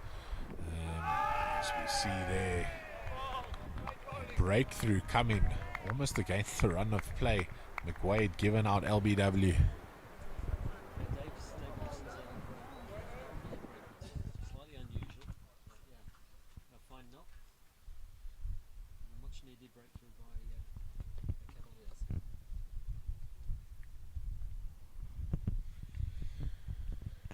Yeah, McWade will be frustrated with that. However, the rest of the world still got a lot of work to do. The middle order promises a lot here. Wayne Parham coming to the middle now. Parham, one of the batsmen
bringing it down to connect with the ball, and then will readjust if he needs to play a defensive shot, as we saw there.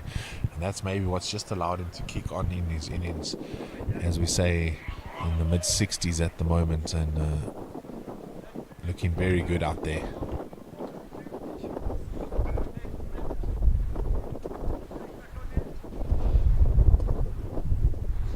Cavaliers or rest of the world really just need a couple more of those mystery deliveries that have beaten the bat, and the one there cutting the batsman in half.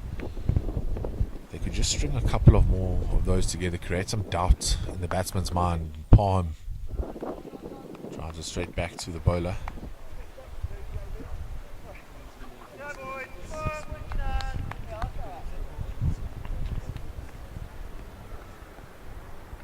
This is his 9th, so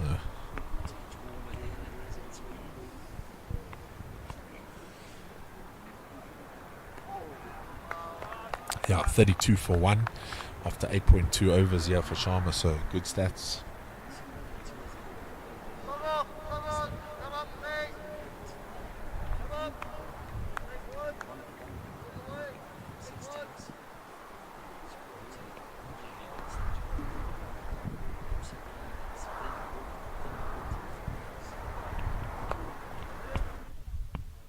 There's a cricketing experience I would never have believed in growing up, but I've seen it happen once or twice. I saw them get the legends out there, the great Jacques Callis. I saw him play on ice once. I'll tell you, he's a lot better on grass than he's on ice, but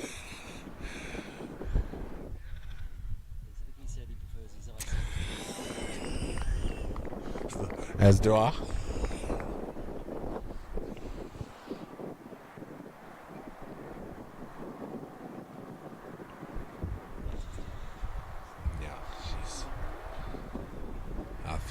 I think all South Africans feel he's never spoken about highly enough.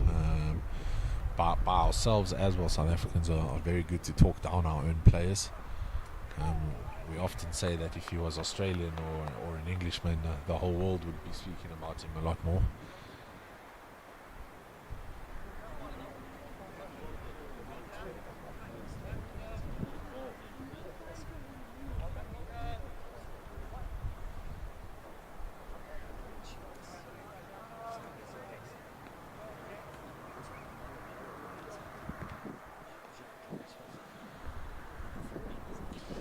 Certainly was right at the top.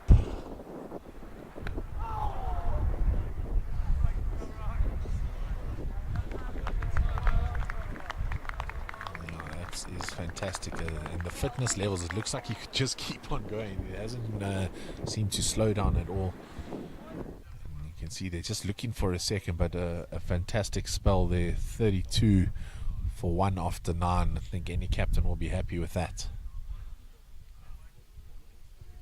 The question is, who does he bring on next from this end? He's had Gregory and now Sharma.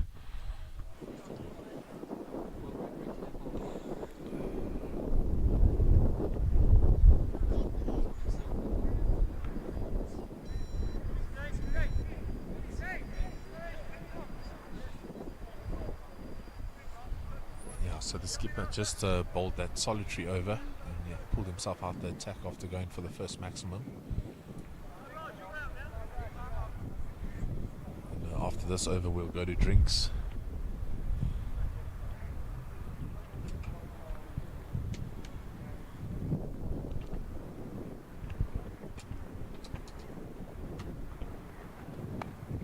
It's a cut shot, but straight to the fielder.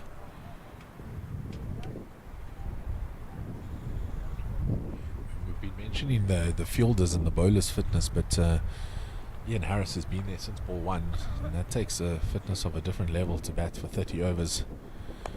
He comes down the wicket again. Definitely from the inside half of the bat there. And still finds the gap and gets through for a single.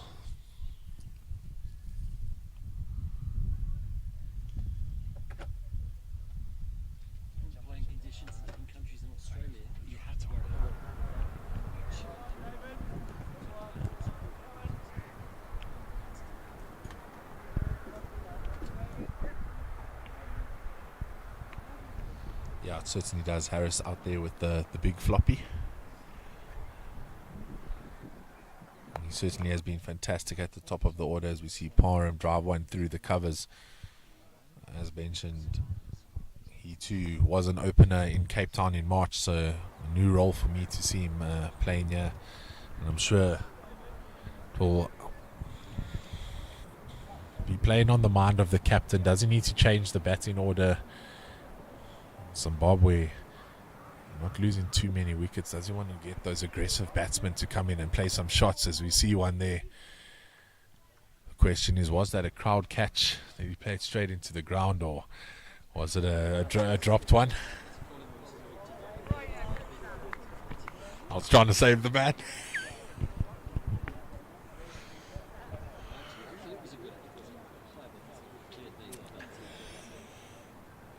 Yeah, but then you wouldn't have dropped it and got the fine. So you see Harris sweeps. Got the Zim manager, yeah, getting closer and closer to us, trying to get under the shade. Gary Spence.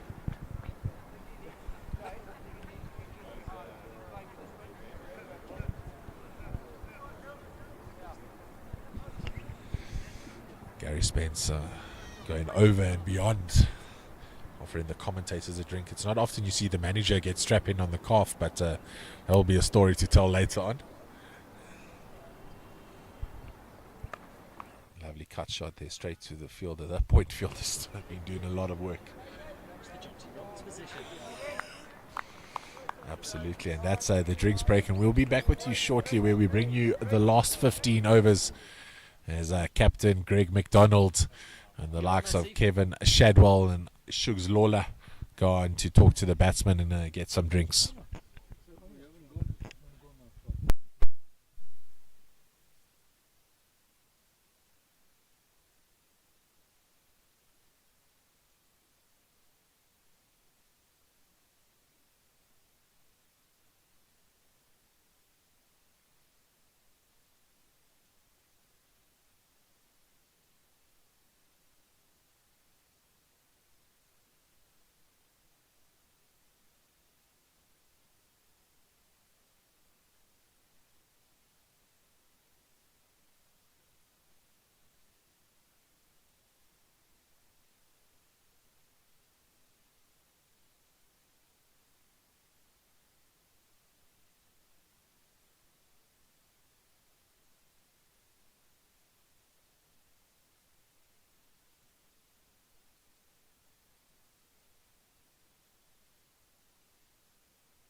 Please.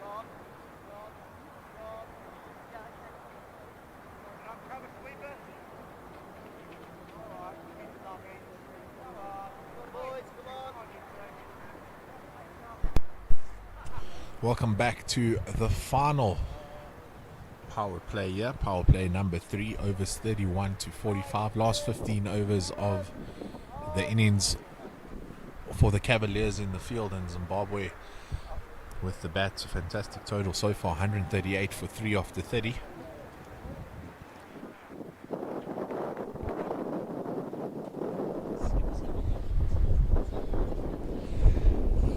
Yeah, the breeze coming from right to left, so maybe looking for a bit of assistance.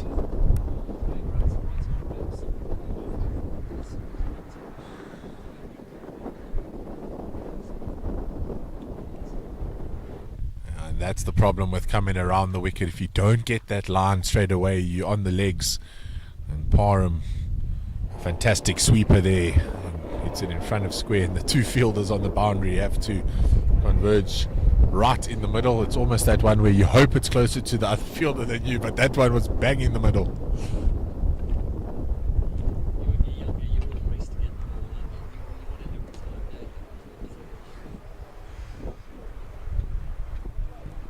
And Parham sweeps again. What it also does, bowling around the wicket, it takes out that LBW decision most of the time. You're often pitching it outside the leg stump, so the batsmen are now not afraid to get down, get the pad in the way and sweep around it.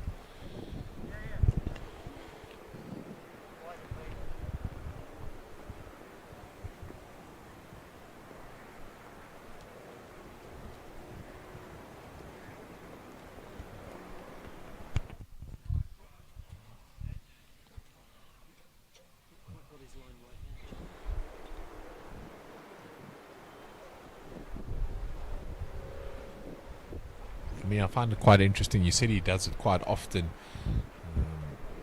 I feel as a right arm turner myself that just coming over the wicket first, just to get your accuracy and line and length and confidence with the ball. As we see there, for the first time in the over, just gets that ball on the off stump. He pulled himself off after one over, so he obviously lacked a bit of confidence after that first over, getting hit for that first maximum of the game. So just find your length first, get yourself into the game, and then go to your variation around the wicket.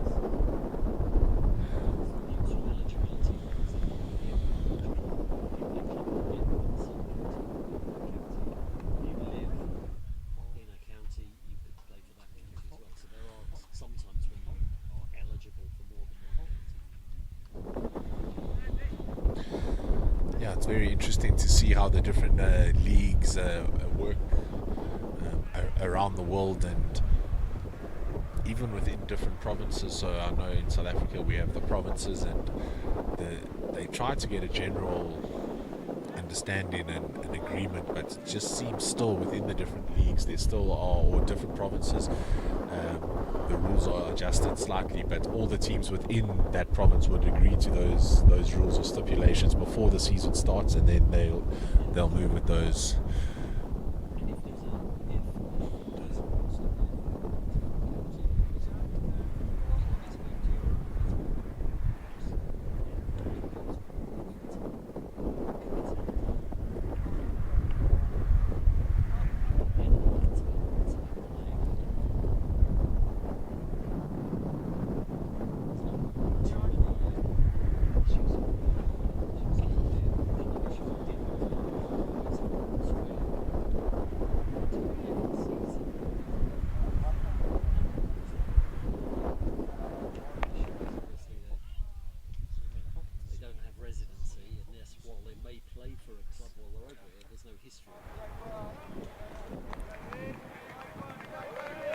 Yeah, that is an interesting fact because obviously a lot of people travel or maybe relocate just for a season or two. Maybe they get some expat work and just are based there for a year or two and then look to find a cricket club. It's a good way of making new friends in the area and building connections, but it can create a little bit of chaos when it comes to those decisions. But in the end, I mean, this is a game we all love to play and talk about and have discussions about afterwards and before. So we try to keep the drama out of it as much as possible. I mean, you don't play cricket over the age of 60 if you don't love it. So. Parham now sweeps. And there almost seemed to be just a lull in the game, and Parham there trying to break it with a fantastic sweep there.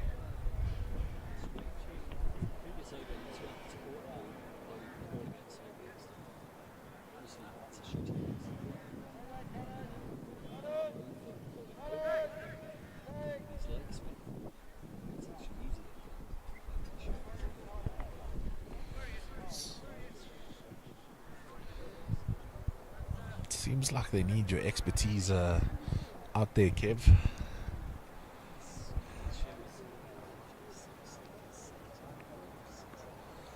I'm not even 35 years old, so that's that's impressive. 56 years of senior cricket is yeah.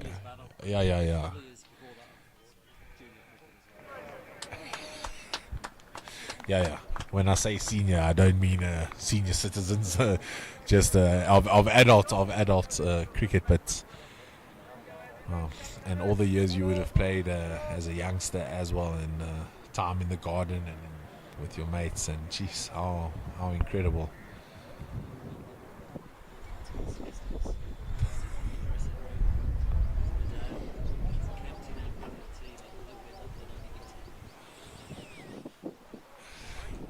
One's tickled just past the keeper, and the keeper's actually had a fantastic time there behind the stumps. He's been really good, and Zim just come back for two. They're good running by the batsman.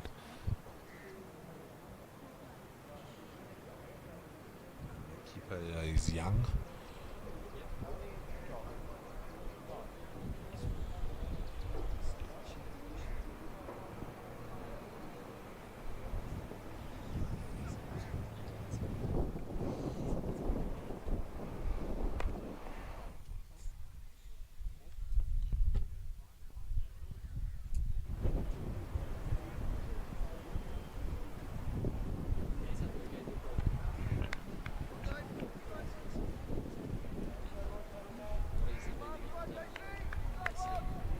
And I would say undervalued sometimes. You don't get, it's a thankless job. People just expect you to do it because you're a keeper, but bending up and down, not easy even for the youngsters these days. So over the age of 60, it's an incredible feat.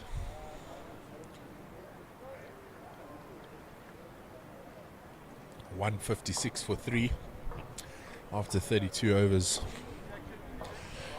We were speaking about a target that Zimbabwe could look to go for, that 250, looking really good at the moment.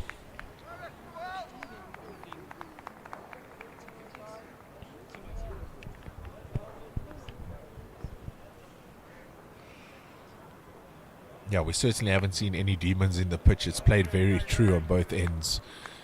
And there's been some good batting from the Zimbabweans, but equally some tidy bowling from the Cavaliers. Couple of their bowlers bowling well, specifically Sharma going for 32 runs in his 9 overs, and what a spell of bowling that was.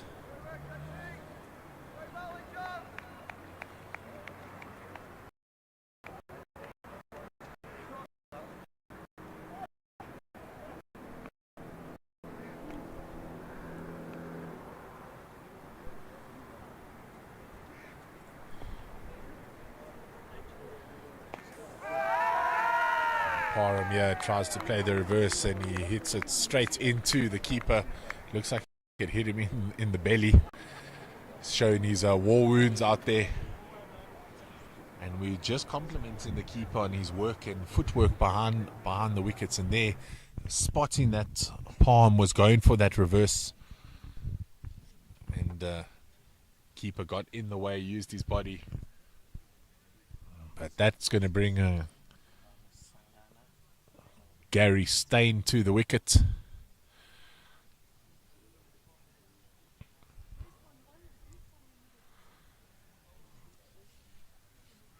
Palm will be disappointed that he was caught there, not able to get a lot of willow onto that ball. Good work there by the keeper, Young.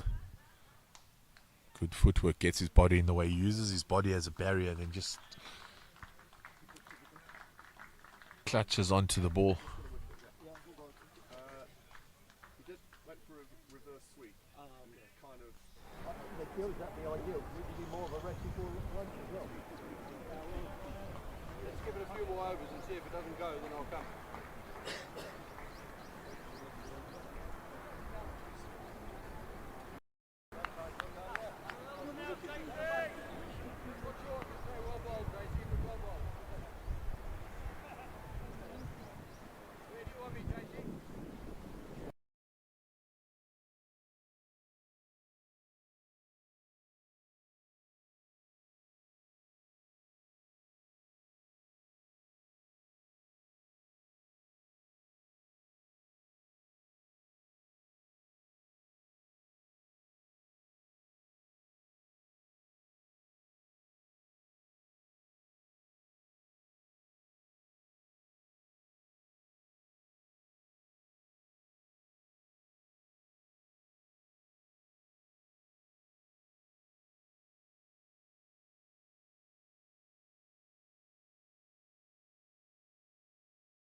incredible because he doesn't look like a man that could sit still or stand still doing knots.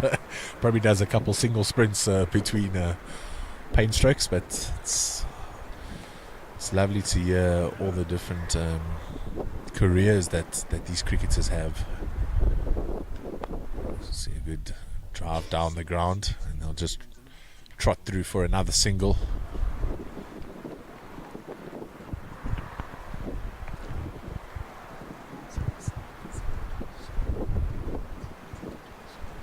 It's 182 for 4 after 37.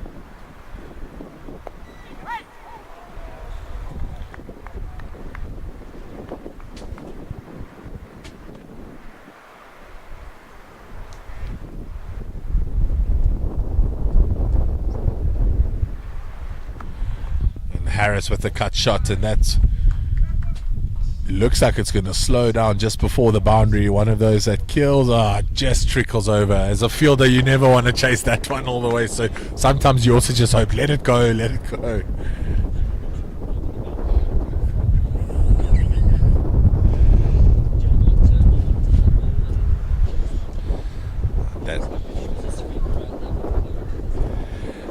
That takes Ian Harris to 94.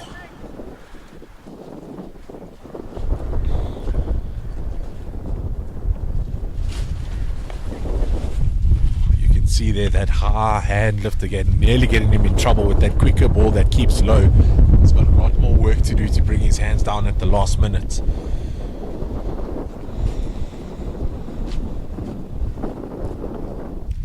That one goes to the leg side, comes down the track to play that shot. He's going to turn for 2 here. You can see just the legs starting to fade in the outfield. Done a fantastic job rotating the fielders where you can, just trying to keep them fresh, but sometimes coming off and going back on, it's not always easy.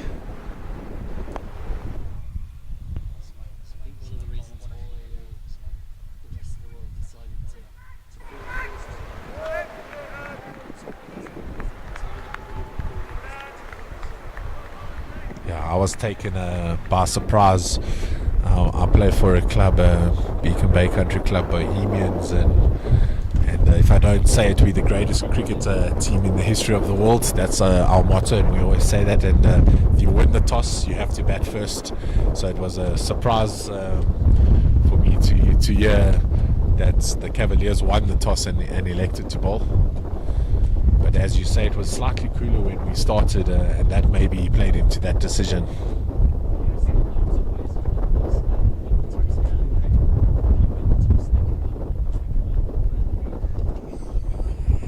I'm going to have to share that with my club at home.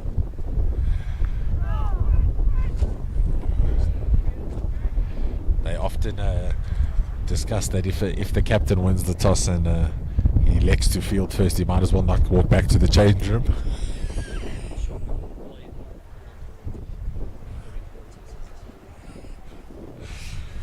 No, I don't want to. It's starting to keep low out there on that far side, and you can be sure the Zimbabwe players will have their eyes on that.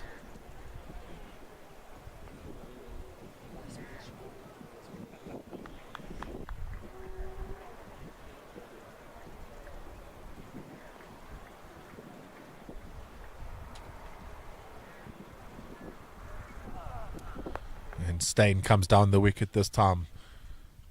Just going to take the single.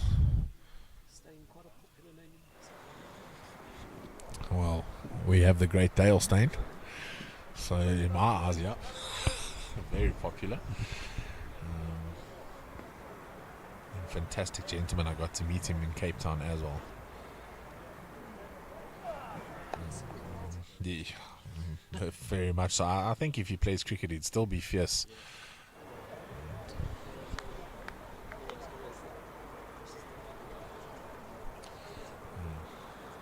Absolutely. He had so much time. They always say never meet your heroes, and he certainly was one of mine growing up, but he had so much time for me and answered all the questions I had.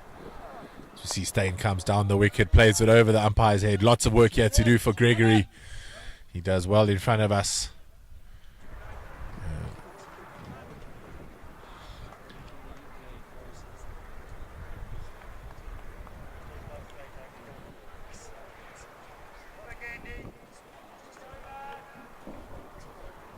I know as you look at the screen now, the left-hand side of the field is also used as a rugby field, so that will create a bit of bumps out there.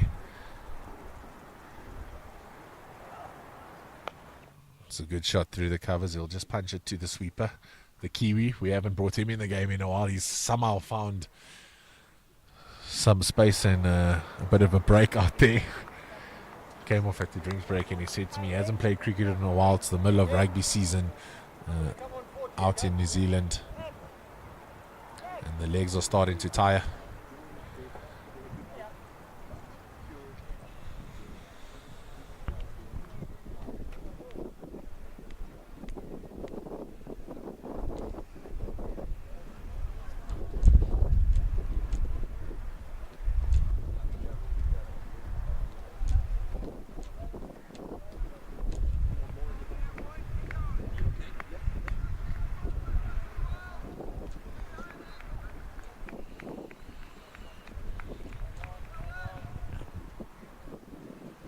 .196 for 4 after 39 overs.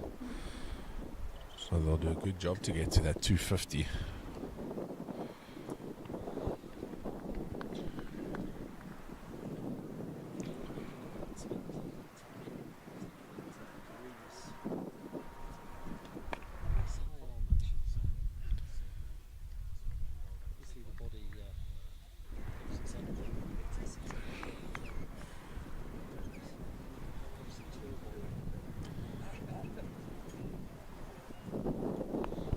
Stain goes for a drive over the cover region. Yes, I've been really impressed with Kareem, where we saw Courtney, his arm goes at 12 o'clock, then sometimes comes around towards 2-3 o'clock, getting that round arm action. It could be a variation. I know there are a couple of bowlers that use it as a variation. Could also just be a little bit of tiredness, and this is not the time to go dancing down the track for Ian Harris on 99.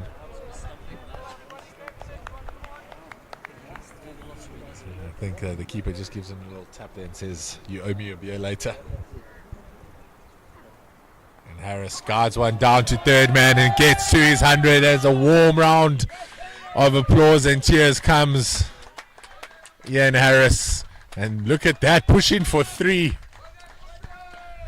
A fantastic innings by the opener.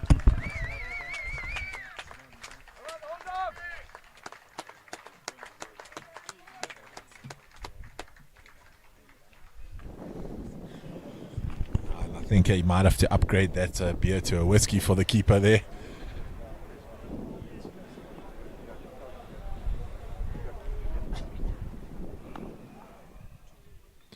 It will be interesting to see now if Harris continues to go the way he's gone, or if he'll look to really put down the hammer and accelerate a bit more. Only 6 overs left in the game.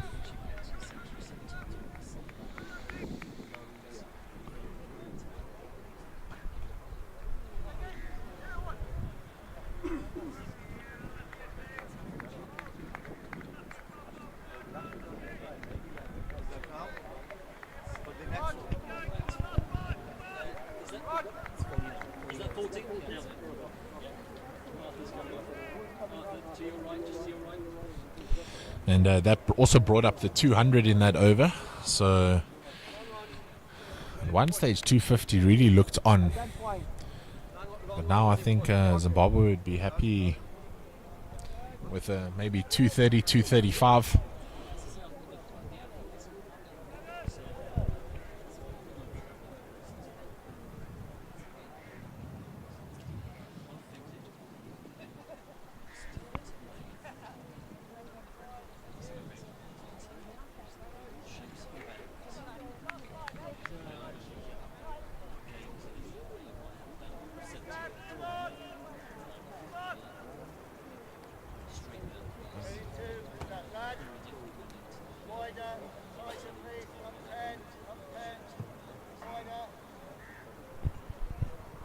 And that's something you've got to always think about as a captain as well, the dimensions and also how the field runs. Sometimes the field is bumpier on one side than it is on the other. As we see another breakthrough here.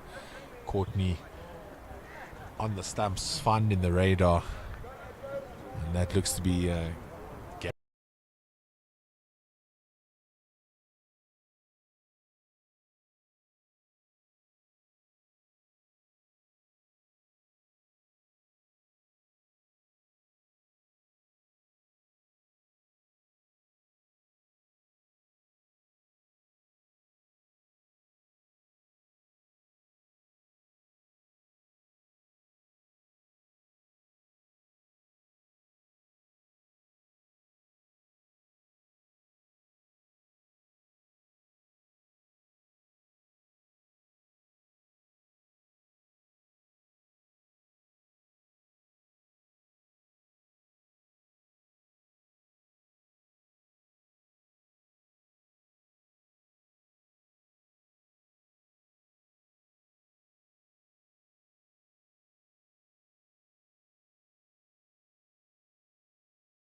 because it's a longer game, you have time to sit down and chat and get to know people.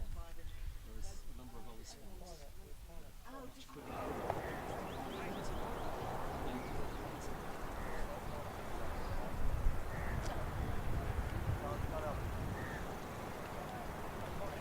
Yeah, absolutely. And after a good game of cricket, whether you win or lose, it's always good to sit down and have a couple of refreshments, chat about the game, chat about other games and touring places. And the camaraderie that cricket brings is second to none in all other sports. And a big part of the game, and unfortunately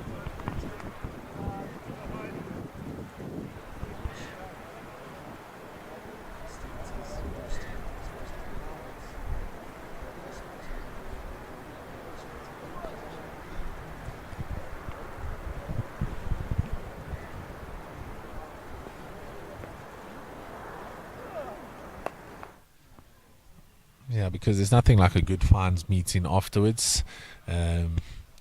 Myself, I quite enjoy like when each team has their own like fans meeting, and then you join together afterwards, and you have a joint fans meeting, and then you get players from the opposition that are fining you for things you didn't even know you did wrong, and your own team missed. I know a couple of oaks have been fined for bowling with their caps on, and that one there straight over the bowler's head. Ian Harris continuing as he's gone so far.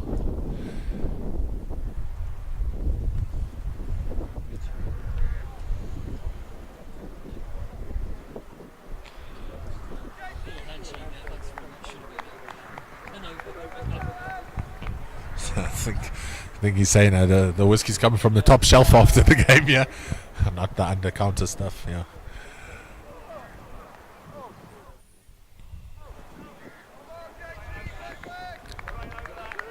It will be interesting to see how Zimbabwe manage Ian Harris out in the field. Will he get the first couple of overs just on the side? Maybe get on the physio bed, you know, get some fluids in him, some rehydrate. So you see the keeper Young asking for some drinks.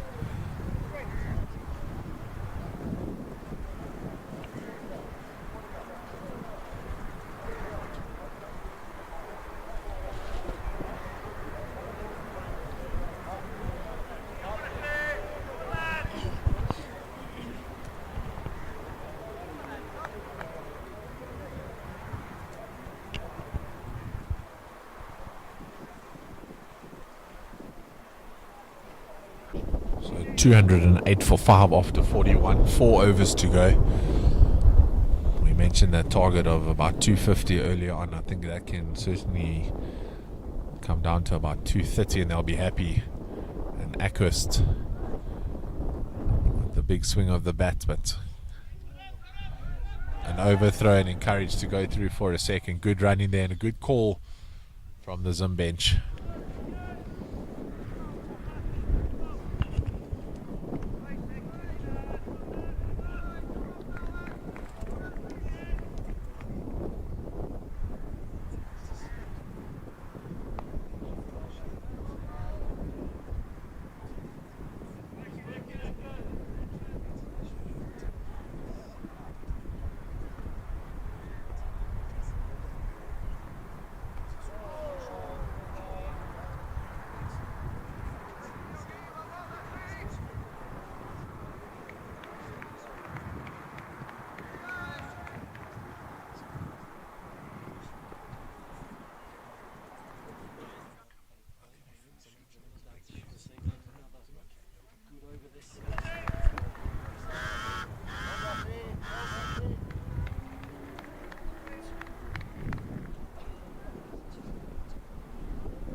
Ackhurst with a lovely shot there, but great field in there by Walton.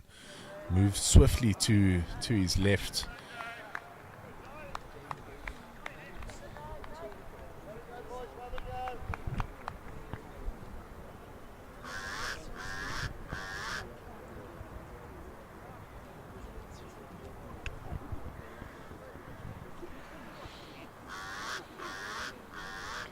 I still think after the start that they had, they would have been slightly, or they might be slightly disappointed that they didn't get to that 250. It certainly looked on the cards. But as you say, the outfield a bit slower and you get a bit tired, so it's not as easy to hit the boundaries. And then if you're not running those singles, and we saw only McWade really brought emphasis to the running between the wickets. He drops that one short, and Ackhurst not going to miss out on finding the boundary there. He finds his first boundary in this game and maybe bringing that emphasis that we needed. I've been told he's a good striker of the balls.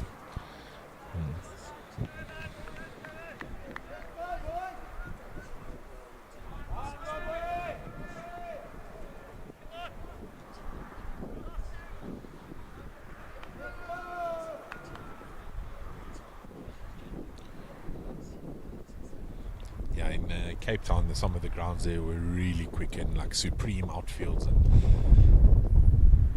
one or two of the games you'd push one and it was a 2, and the next venue you played it, you pushed it and it raced away to the boundary. So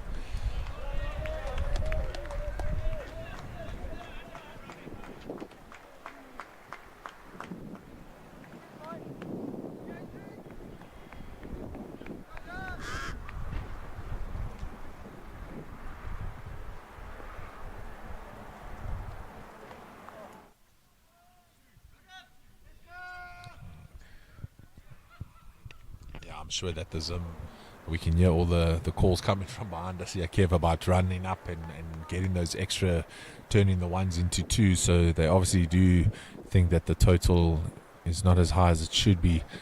Obviously you guys have got some experienced batsmen in your lineup as well.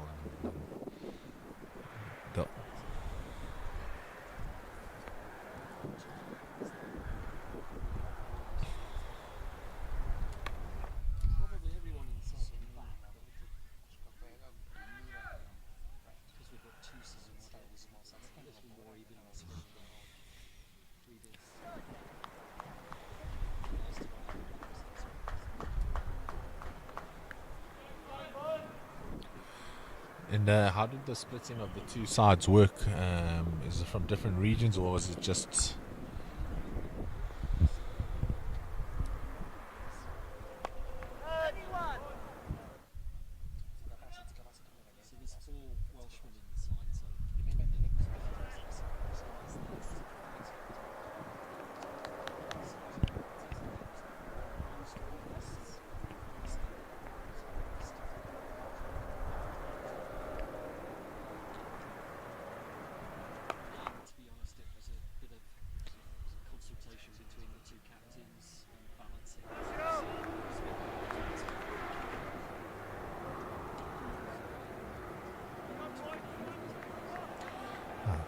that's just another one of the things when you play for the rest of the world that you have to consider. And so we wouldn't say that. I mean, you wouldn't say it's watered down, but just more evenly spread as to the different skill sets that you need in a cricket game, where you need a seam bowler, a spinner, a wicky, and top order, middle order batsman.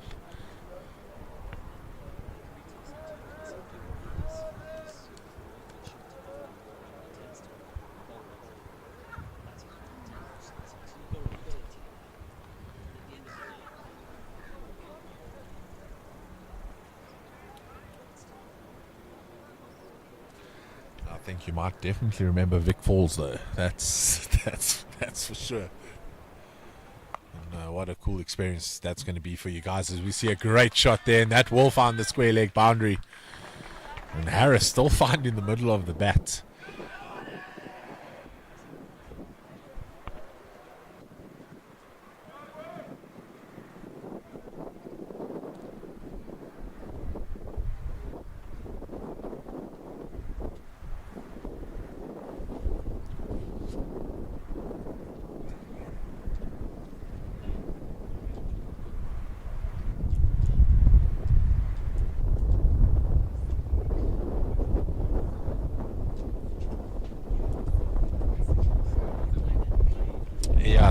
So I play cricket in South Africa, down in East London, for Beacon Bay Country Club. I'm just a second team player, nothing special. Attempt to bowl a bit of off spin. I can hold the willow, but there's a lot better batsmen there now. Our top order has been set for a long time at the club. A lot of guys that have played for many years together, and then a couple of us joined a little bit later, a little bit of younger guys. So most of the team are over the age of 40, and there's maybe just a couple of us, like two of us I think in our 30s, and then one or two in the 20s. And then when we need, we get the schoolboys to come in and play. We're very big on growing the game in East London and getting the school kids to come play and passing down the traditions, because at one time the guys are going to start retiring from cricket. As I said, over 60s is not big in East London.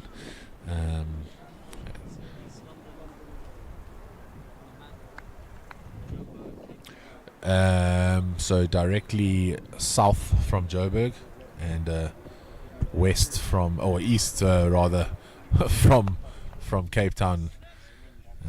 So we're about 1,000 k's away from Cape Town and about 1,000 k's away from Joburg. Small coastal town. So actually the skipper here said East London is very much like a Bulawayo in Zimbabwe, and they refer to it here in Zimbabwe as a Bulawayo with the sea, as we see the end of a fantastic knock here from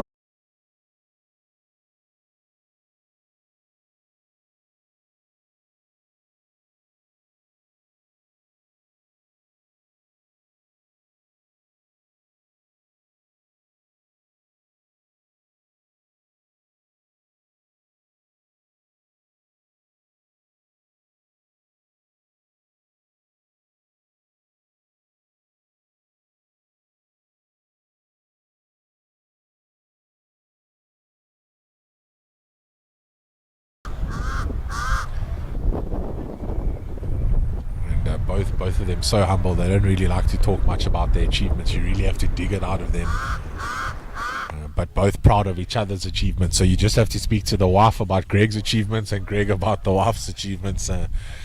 And Sally Ann McDonald's, such a loving person, just loves to chat to people, and he's always at the cricket and at the events. And I'm sure she's sitting behind us, enjoying the cricket.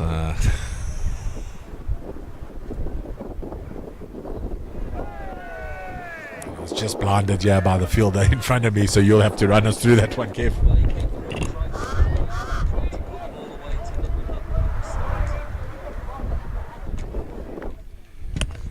One of those things in the last few overs where your batting average can be ruined coming in the middle order. And here comes your man, the bonk. Big Arsenal fan. Yeah, he's been asking everyone how's their team doing this weekend, because Arsenal's at the top of the locks. They won a game yesterday. Right. But he was timing the ball quite nicely at practice on Friday. It was a good innings there by Ackhurst. His first one back in Zimbabwe. The pitches are a bit different here, but he enjoyed the bat coming off the willow. Looks like he's huffing and puffing a bit there, a bit warm out in the middle. So where do you think Bonk's going to try and bonk this next ball? Somewhere mid-wicket? I think when he hits it, we go... I think that's a fair call. He showed me a couple of forward defence shots the other day, and I said to him, Bonk, that's not your game. But no, he was looking quite solid. He's quite proud of his batting, as all tail enders are, and just whips that off his legs. And good running there by the skipper, running himself to the danger end, but gets in.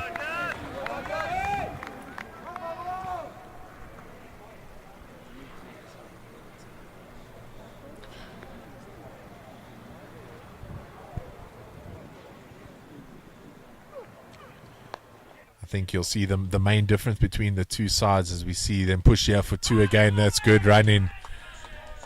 And as you mentioned, the fielders getting tired. There's not a lot of verbals coming from the rest of the world and encouragement to the bowlers or to the fielders.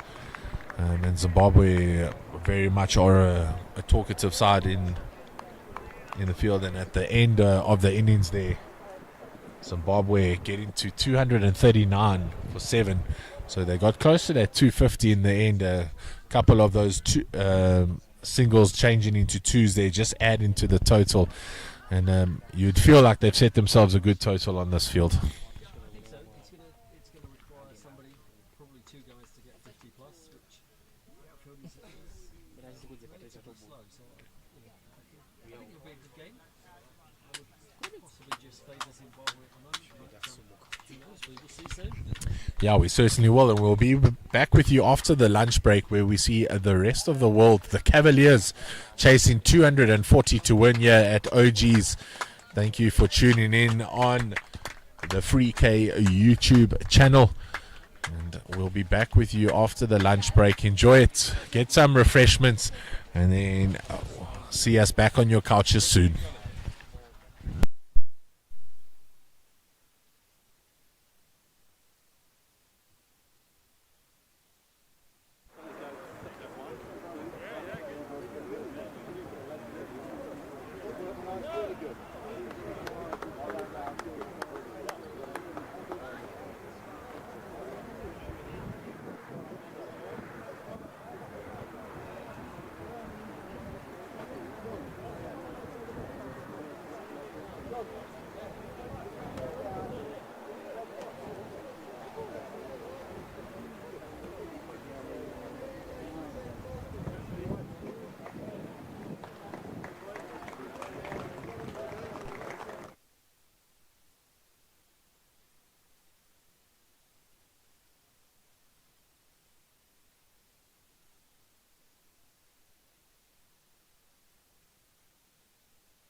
just worked off the legs for the first single of this innings, and it's picked up there by Wayne Parham.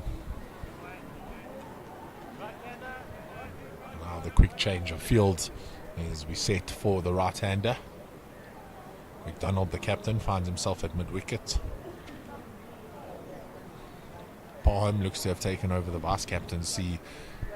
Kenyan Zeal, the tournament director of this tournament, unable to play after getting a knee surgery earlier on in the year, and I'm sure he's eager to get back out on the field with his mates.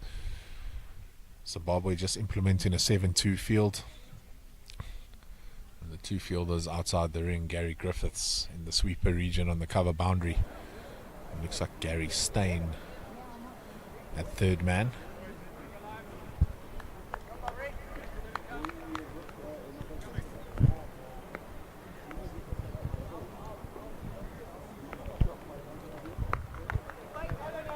Wade still just loosening up. He can bowl with a lot of speed, can Rory McWade.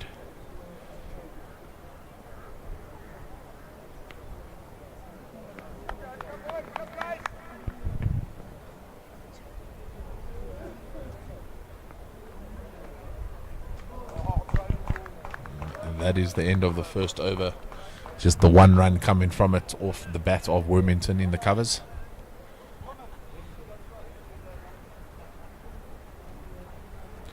And Raj Naik will come in to bowl.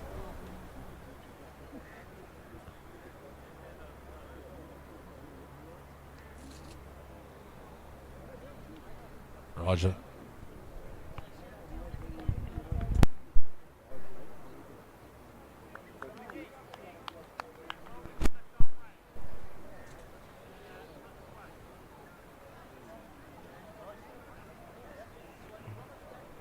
Raj gets a spinner.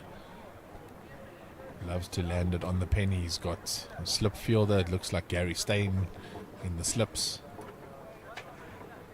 Just sending the skipper out to the square leg boundary.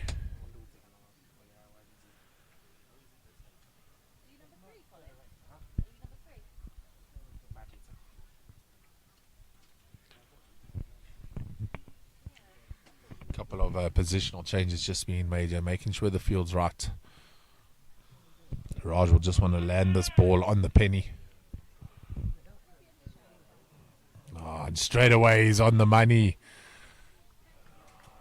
John Jamison asking the question for the stumping, but umpire just looks straight down at the ground. Ladies and gentlemen, you are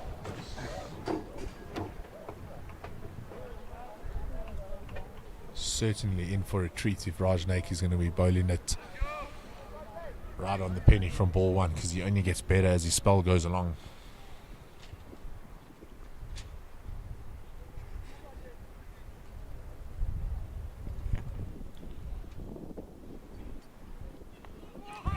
And there's the edge, and unfortunately goes past the slip fielder. It's a big chase here by Ackhurst. His man's got wheels on him, does Ackhurst. Good throw into the keeper. Ackhurst's back in Zimbabwe for the first time in 45 years, as we mentioned earlier in the first innings. Been living in Canada for 31 years and a couple of years in the UK as well as South Africa.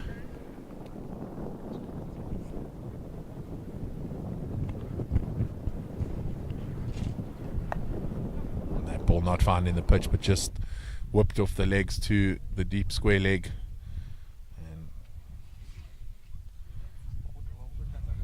Captain Greg McDonald doing the clean-up duties out there on the boundary.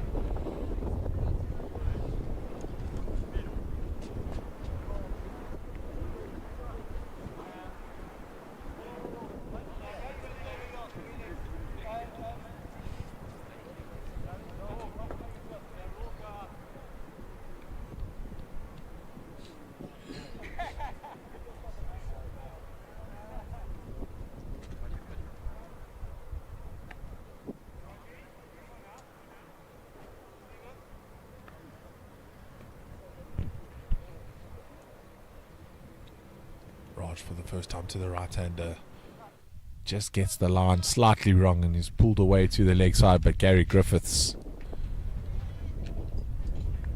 affectionately known as GG.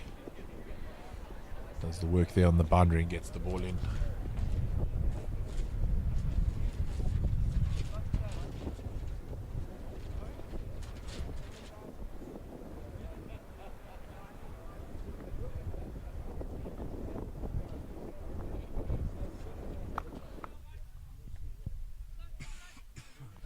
That gets the outside edge of the bat and goes past the slip fielder once again. Gary does well to get in. Great left arm throw. And the batsman will be aware of how strong that throw was coming in there from Gary Steyn. And that's the end of the second over. 7 for 0.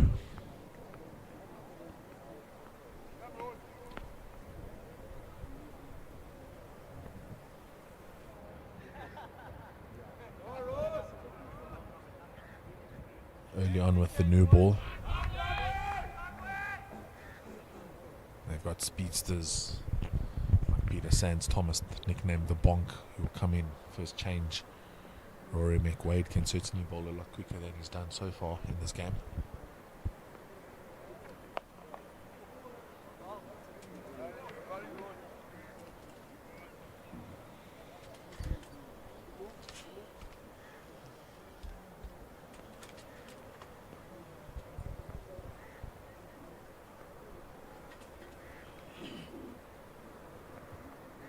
McWade, known by his family members as the Emoji King. Because if you've ever sent him a message, you'll get a whole bunch of stickers and emojis back as a reply and have to try to figure out what he's saying. Very energetic individual is Rory McWade. And a true gentleman off the field.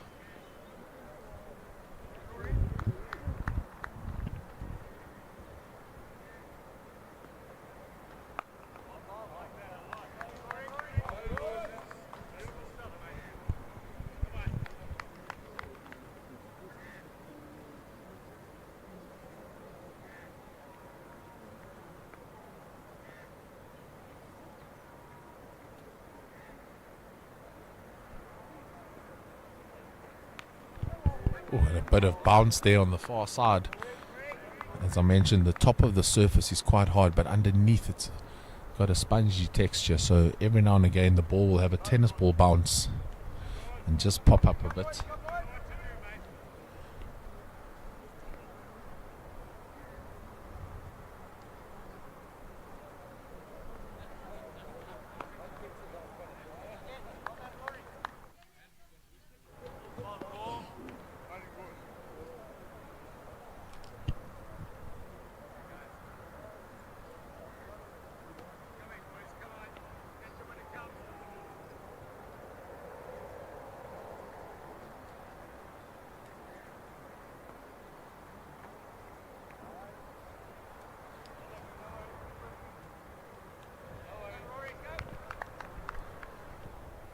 Wade with the first extra of the game coming in the form of a wide. He holds quite high standards for himself, does Rory McWade.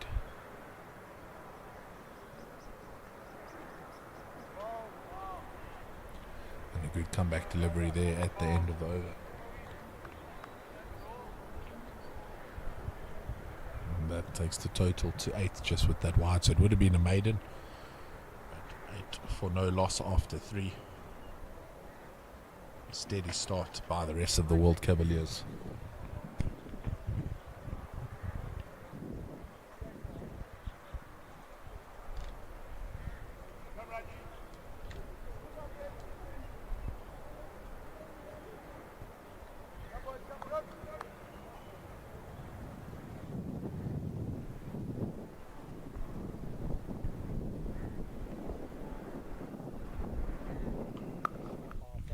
That ball is cracked off the willow, and that's going to be the first boundary through the covers off the back foot. Unfortunately, the bonk not able to stop that one.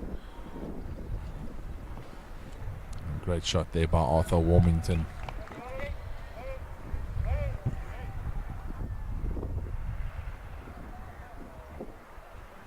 Zimbabwe now send their second fielder GG out onto the boundary ropes, asking him just to sweep that area. And Raj forced to go to the quicker delivery. worked off the legs to the short mid wicket, but well fielded by Rambo.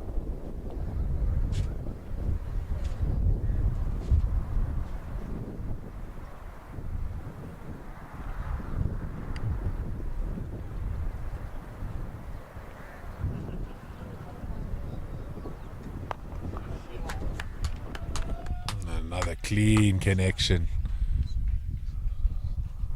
in that V that we spoke of, straight over the bowler.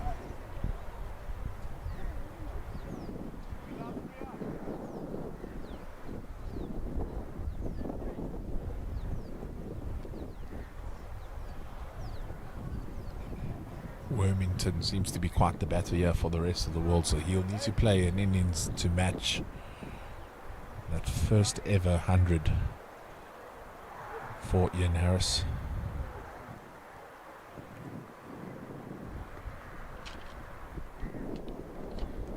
And Raj again with the quicker delivery.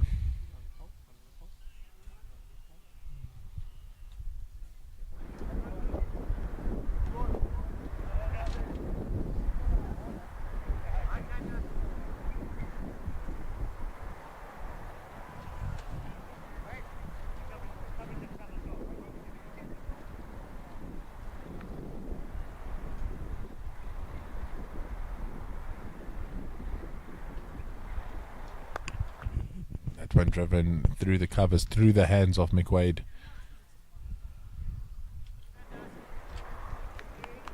And they'll trot through for the single, will the Cavaliers.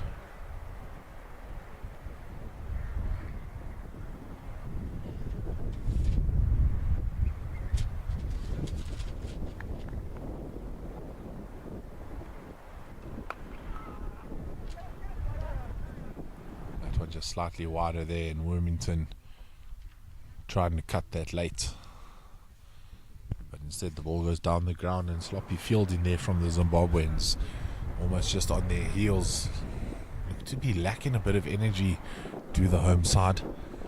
We need to get some of the players with their standard chatting going. It's very quiet out there.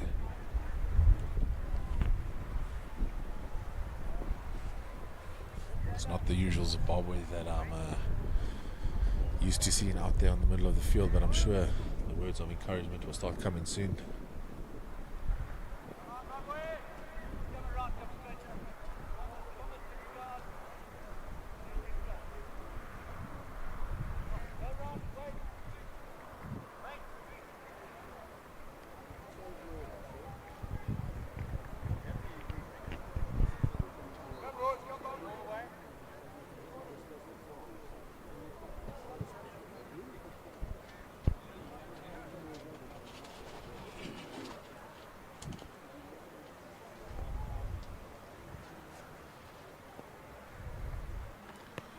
McWade asking the question.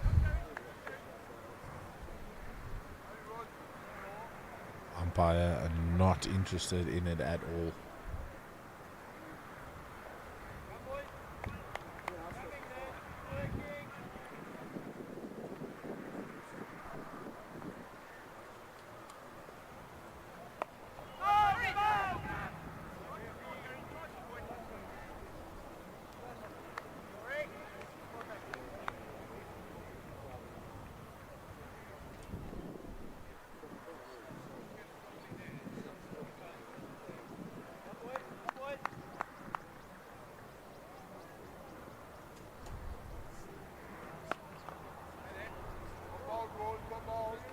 Another good delivery there by Rory McWade. Really just trying to make up for that fielding error, a rare fielding error from Rory McWade, an ex-fielding coach for the Zimbabwe national cricket side, the likes of the Flower brothers and Heath Streak. And that one goes into no man's land and pops after it.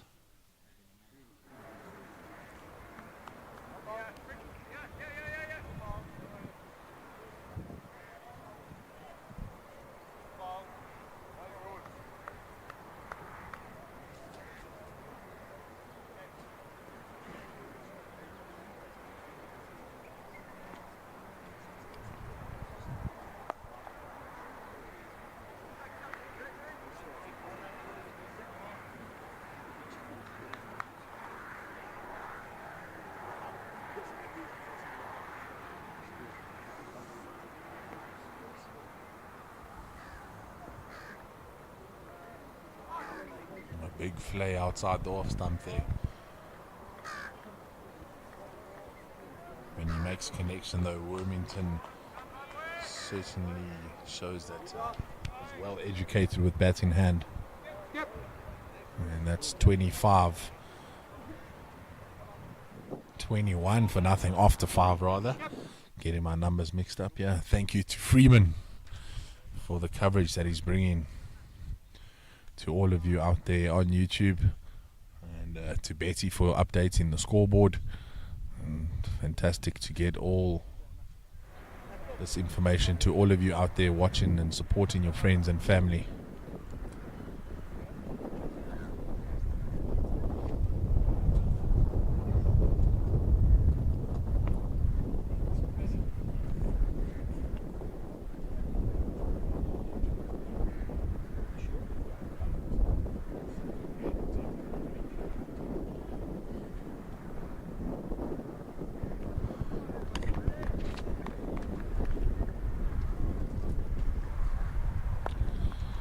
We're going to welcome back into the commentary booth Kev Grant. His team's batting now, so they can look after themselves. Grant, it's great to have you back here in the commentary booth.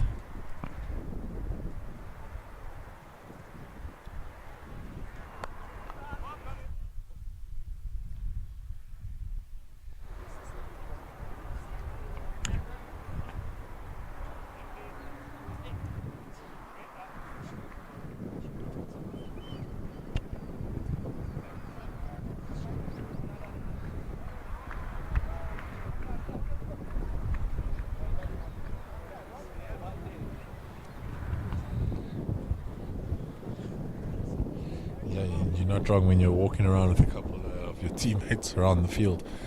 That's what I was harping on about, how we see a great shot there, just hands through the ball over the cover region and goes to the boundary. So Arthur Wormington really creating some questions here for the Zimbabwean bowling attack as well as the captaincy.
Good cut shot. Drop short by McWade there, hands on heads. And you mentioned that Butterworth, more of not a guarder, but a touch player, and there just the timing off the willow was fantastic.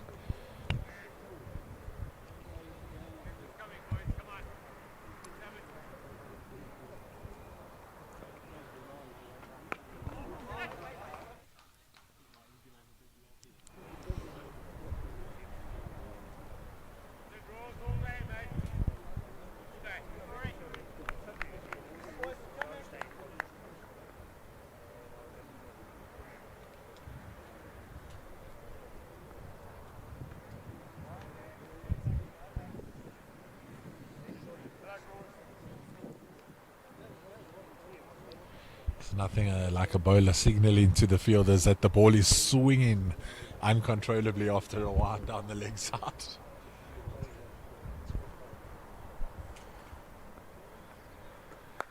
Lovely shot through the covers. That's going to race away for another boundary. And the rest of the world marching on you early on in their innings.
that's good cricket all round. Much better delivery there from the bowler. And the batsman, Butterworth, had it all covered. Really looks like a well-set batsman, does Butterworth. Good technique. Simple, almost textbook-like.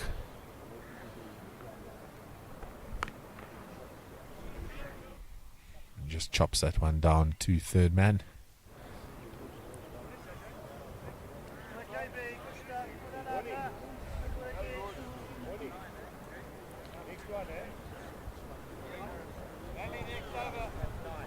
Ellie! It's over. After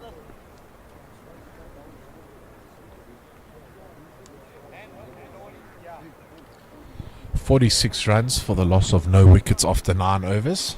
Now,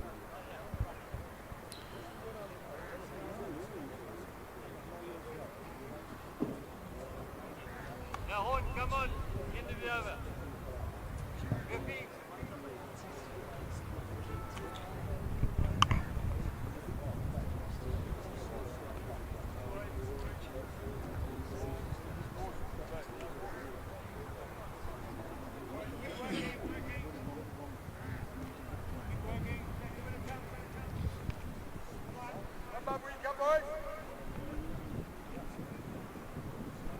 It's quite a peaceful job, it sounds like, but I'm sure there are different stresses in those types of artistic jobs. So you see this one just driven down the ground on one knee, almost like he had to stretch for that ball, like it just never came to him in the end.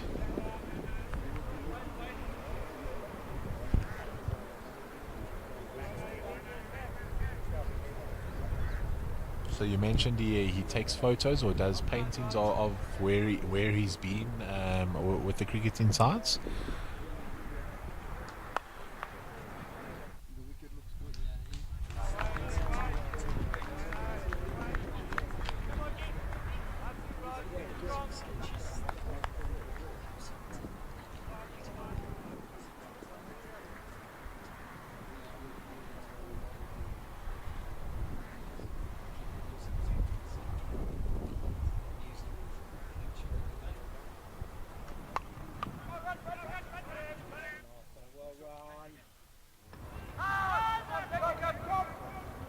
Well done. Good running out there. We call them buzzers. Okay. Disappointments. There's nothing worse for me in the cricket field when you do what you're supposed to do as a fielder, get a direct hit, and then the batsman are allowed another run because you were accurate, and that's all you train for at fielding practices. And often the questions are asked these days, if you have one rule, what would it change? And that might be in my top 2 or 3 decisions to change. Oh, and he's dropped that one short, and I think the batsman was as surprised as the rest of us here.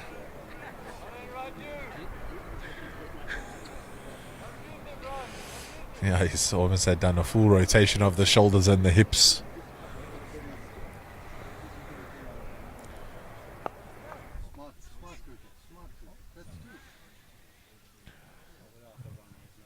Now, it's the first time I've really seen Raj under pressure as a bowler and almost worry about who he's bowling to. So every time he's bowled the short ball, it's been to Wormington, who's hit him for a couple boundaries with the strength that he has. So he's doesn't just want to land it up in the area. That time he tries to flight it, and lots of work there on the cover boundary, but the fielder does well to come around.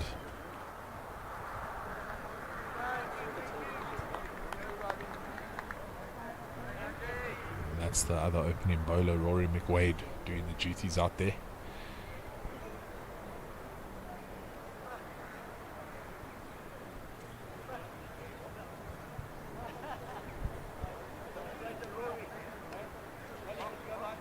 Looks like there's going to be a change of bowler here. Peter Sands Thomas, jersey number 10, will come on to bowl now for Zimbabwe from the commentator's end.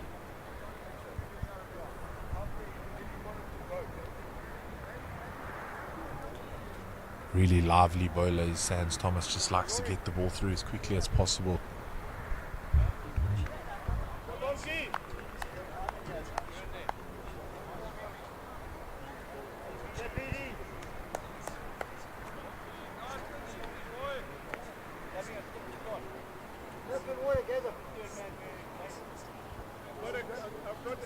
Yeah, that's absolutely fantastic. And I didn't actually click because I know the Zimbabweans are hosting the South African players. And I didn't click that he's like, yeah, this is the Kiwi. And I was like, why is a Kiwi playing for South Africa? But I didn't realize. But yeah, to make those friendships and then get so excited when they come to your country to travel and you're like, you need to stay at my house, you can't stay anywhere else, I know Bog's girlfriend's got her hands full with the two of them staying there for sure.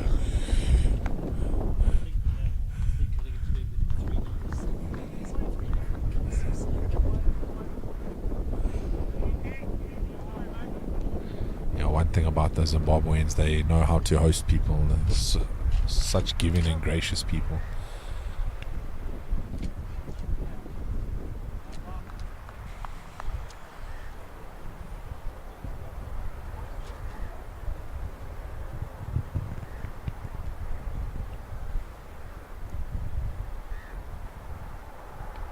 Oh, that one keeping it a little bit low there.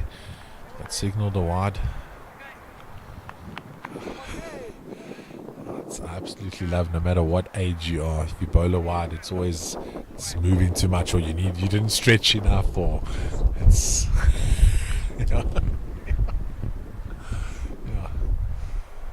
much better ball there. Look at that follow through. So something there he's infamous for is his follow through, and the better he bowls, the longer and longer that follow through becomes.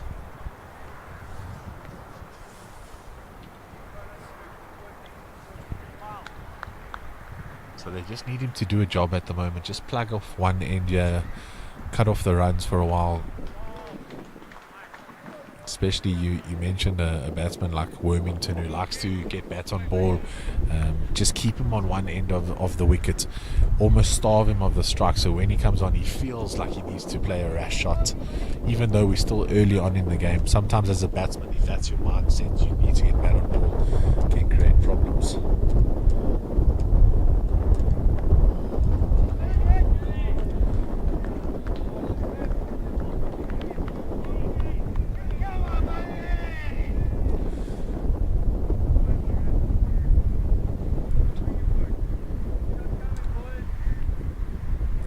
There's always just a chirp, just encouraging the fielders that it's coming to you, or encouraging the bowler.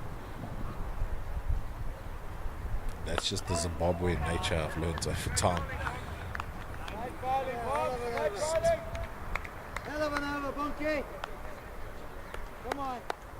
Don't change your things.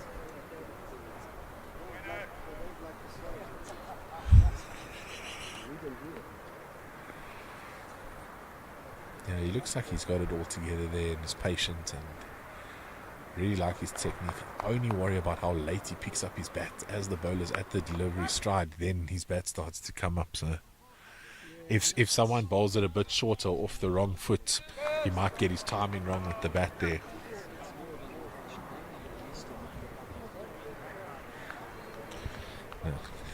That's not how I was taught. I need to raise my bat slightly, but not as high as some of the Zimbabwean batsmen who are almost like in that baseball stance in the new T20 game that's brought it in. But yeah, it's...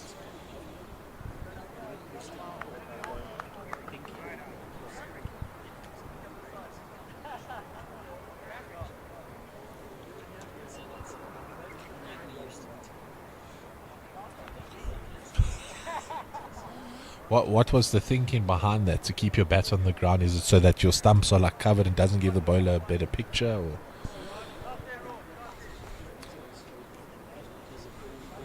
Okay.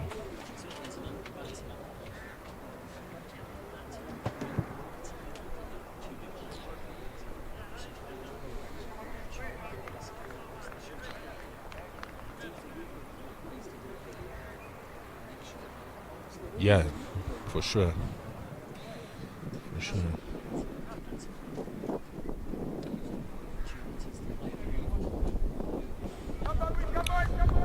Yeah, so I was probably taught maybe just to bring it up to like waist height, like comfortably where you're holding it, just lift it off the ground. But it's the first time I've seen this, where you keep your bat on the ground as the bowler's still in his delivery stride. But it works, and the mechanics are working at the moment. Everything, the timing is good, so as you say, why change?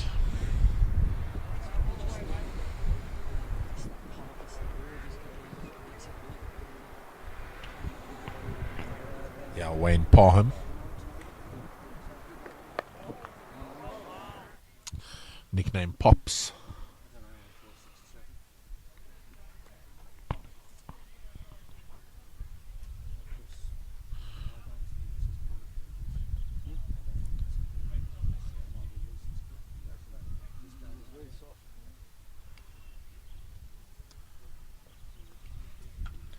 Oh, that ball is cut, and McWade on the chase.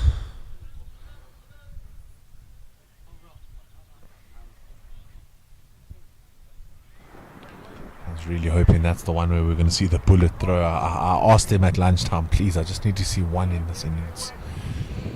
But I think he's keeping it as a surprise weapon.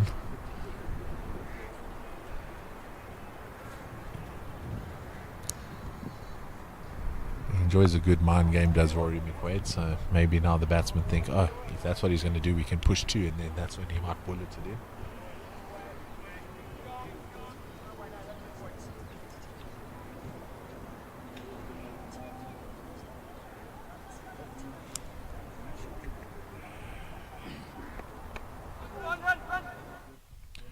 That's the outside edge there, and Tom Rudd off to the ball.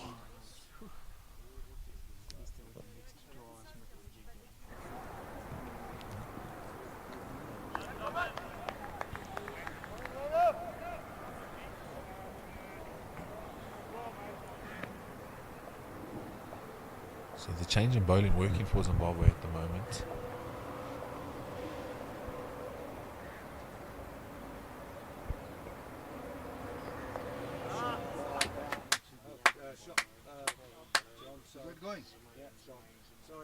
And that's 4 runs here down to the boundary in front of us once again. The best fielder outside the ring, Kevin Grant, doing the good man's work there and getting it back to the Zimbabwe fielders. That time they pops just straight on the leg side, a bit of a full toss, and nicely paddled or directed down to the fine leg area.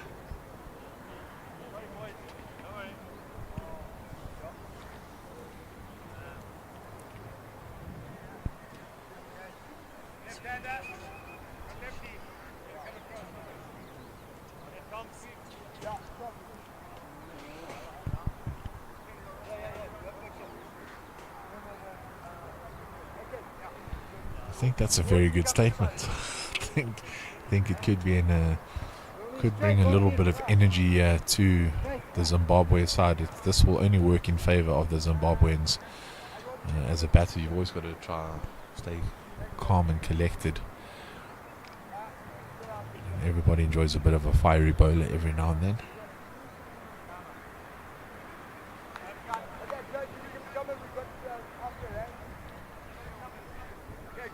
Come, boys.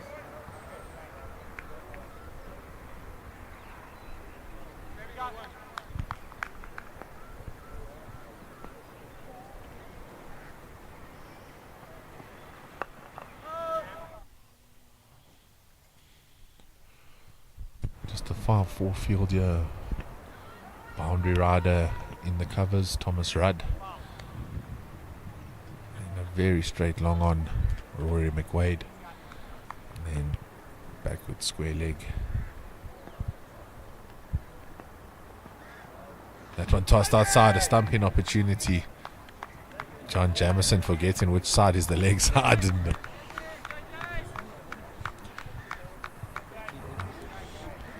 yeah, as I mentioned in the first innings, 71 years young, the keeper, and full of energy behind the stumps. As, we see Rambo McWade, yeah, the teapot stance, maybe a bit tired after that bowling spell.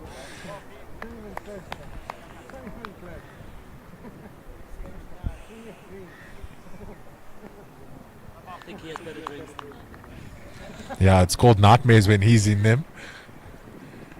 Oh, bonk on the line and length. Bonk showing the opening bowlers where they were meant to place the ball there, just outside the off stump.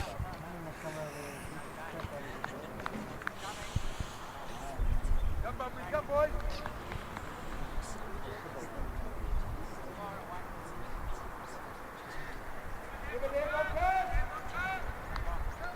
Bonke.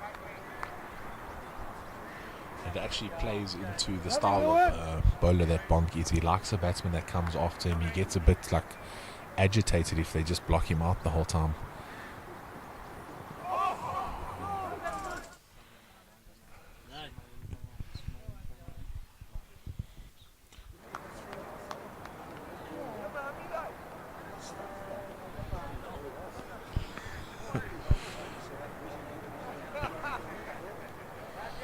There's a couple of us that missed that whole delivery, even though we were all looking at it. Some of us were hoping it was on the stumps or on the pads, and the boys in blue were hoping it was going to the boundary rope.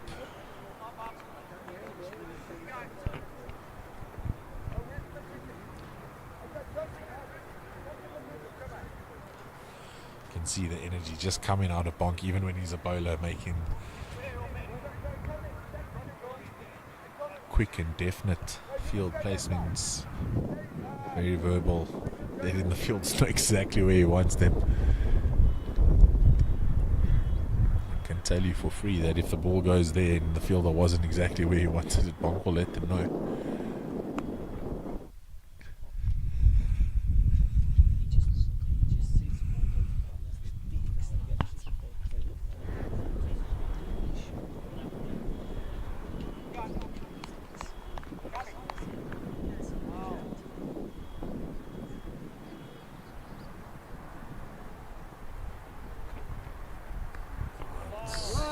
It's a great leave.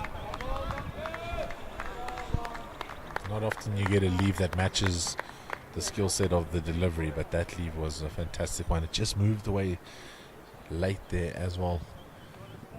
So just avoided all danger, shoulder and arms to that ball.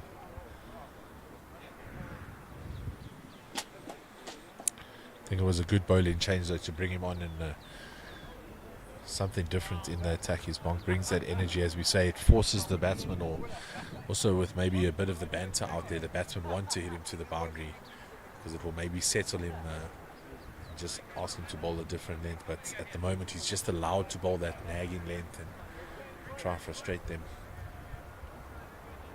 Remington's been off strike for a while though now.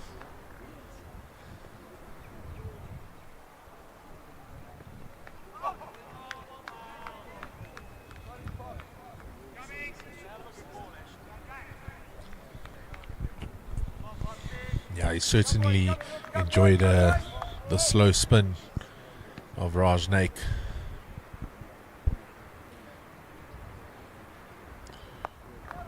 Not finding it as easy, or as easy rather, with the seam bowlers. You see a great save there. It looks like the skipper. Yeah, Greg McDonald, the ex-hockey goalie. Eastern Province representative down in the Eastern Cape during his university days down at Rhodes.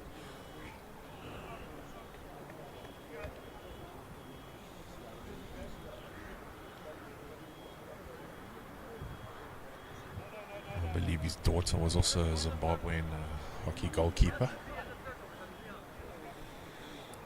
Very talented family, the McDonald clan.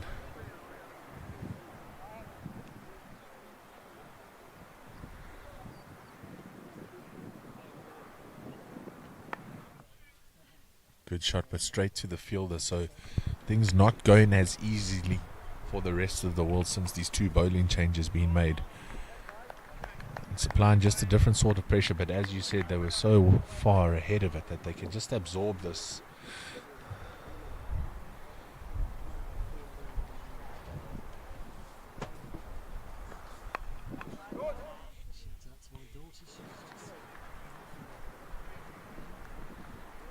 Fantastic.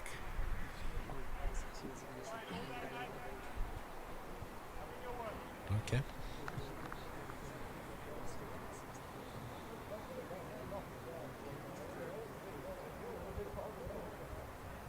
Now, what position does your daughter play? She plays fullback.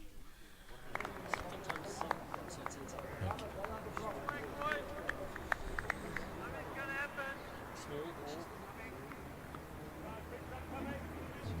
Must definitely be able to read a game really well at fullback, especially in the women's game. That's still developing. It's come a long way in the last couple of years, but it's still a lot of developing and learning the different skill sets of the positions. But often they put the brains at the back there just to marshal the back and be able to see the different play. Yeah.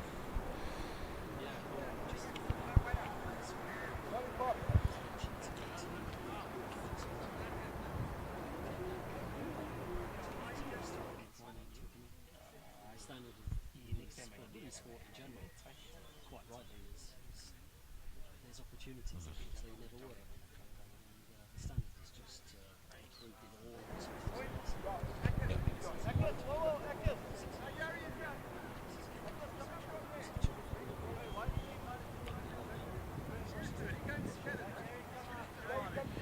Yeah, what a final that was. England getting the trophy that they set out their goals early on, and everybody knew exactly what they were trying to do, and to achieve that was fantastic. Incredible a run there for the Canadian ladies as well.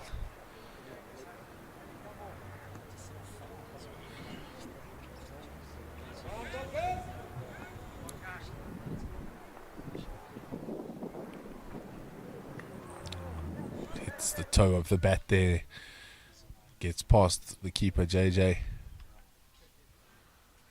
Looks like Tom Rudd going all the way down there to collect that.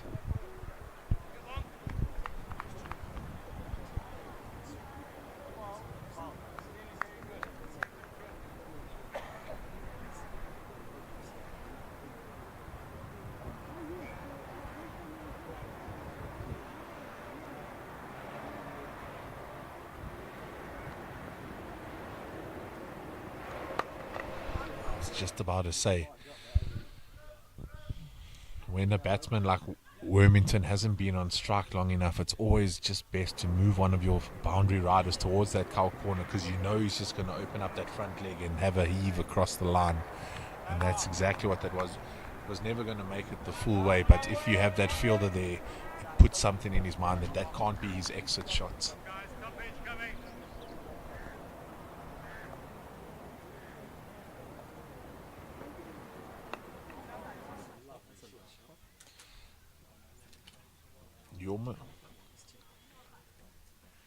You almost feel like that exit, that relief shot there is just now setting, it's almost reload and resets, and then soft hands there down to third man.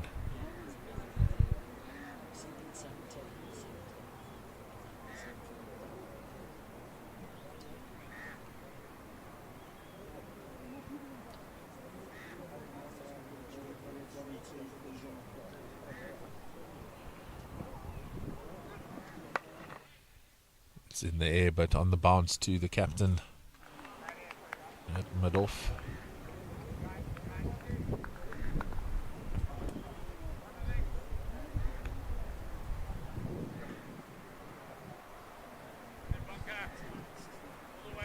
Yeah, just 2 balls to go until drinks.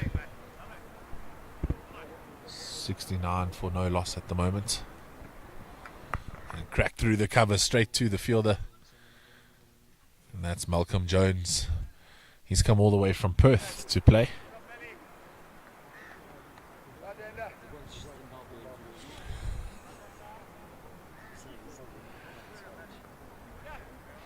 Oh, with the surname like Jones, it's got a fair shake there.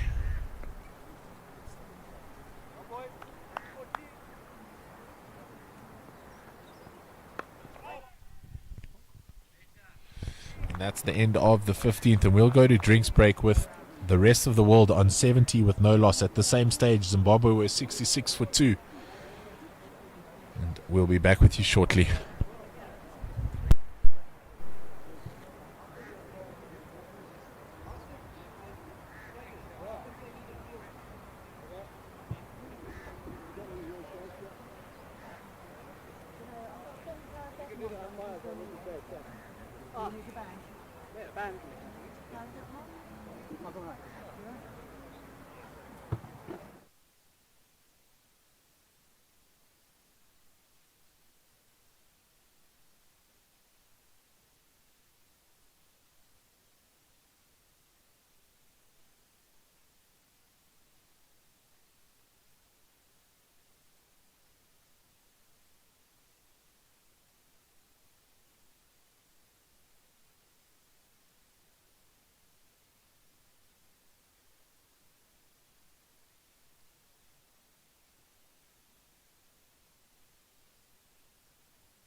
Welcome back to the second power play. Just a reminder that you can now have 4 fielders out the ring.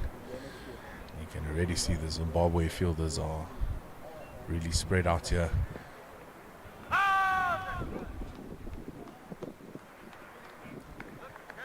Sound like Greg McDonald asking a sarcastic question there to the umpires.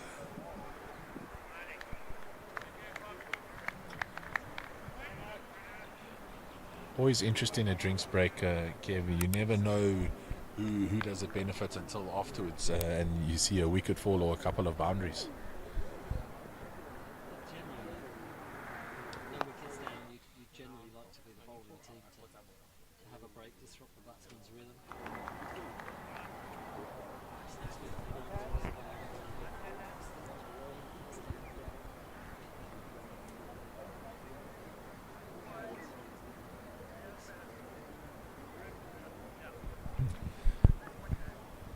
Yeah, it seemed to get a bit slower the longer the Zimbabwean team batted out there. So, as you mentioned, the ball was hard in the beginning.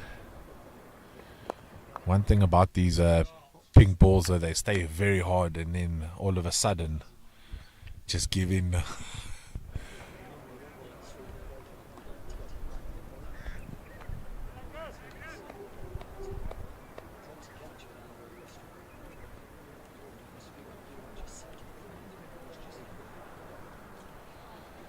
In South Africa as well, we don't use the Duke, but our pink ball variant is also really hard. It's a strange one to explain because apparently everything is the same process with the white and the pink, but the pink ball, even when it comes off the bat, there's a different sound, and then it just gets soft out of nowhere. We might have reached that stage now, so now the running between the wickets is going to become very important for the Cavaliers. Lovely shot off the back foot there, just pierces the gap there for a single. So do you know the batsmen well enough to know their running styles between the wickets? Are they batsmen that look to push a 1 to a 2?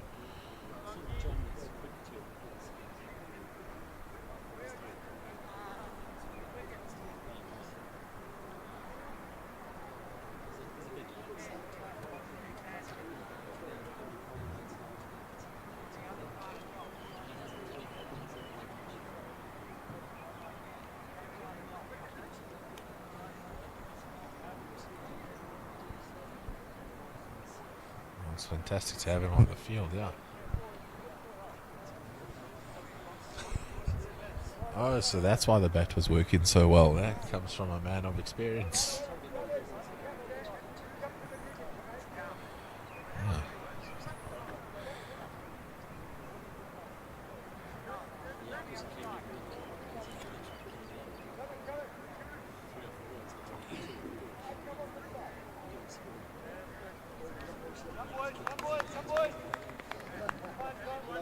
And that's the beauty of this cricket. You can, in cricket, and we were speaking about sharing kit being passed down between players, and it's happening with a few players here at the tournament. And saw at the practice the other day with the Zim guys, one of the batsmen has 3 of his own bats, but used 2 other guys' bats at the practice just to see, because their bat was sounding so nice when they were hitting it.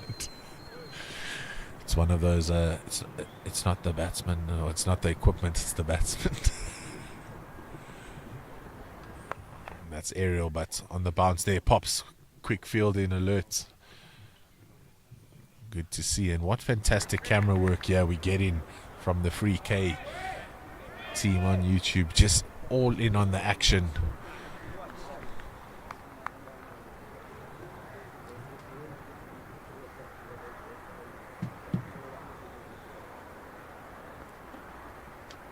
That's aerial again, it's going in straight to Pops. He holds on to it, and it's the drinks break that's brought the breakthrough. Driven in the covers. And you mentioned that Butterworth just seemed to lose his timing before the drinks break there, and maybe have a little bit of frustration coming out. You said Bonk was the bowler that a batsman feels he needs to go after, and that creates in the big breakthrough that the Zimbabweans needed.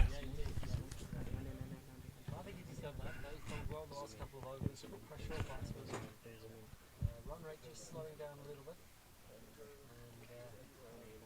That's a good one for Zimbabwe. Under 9. Pavanopesana mudhara, pavanopesana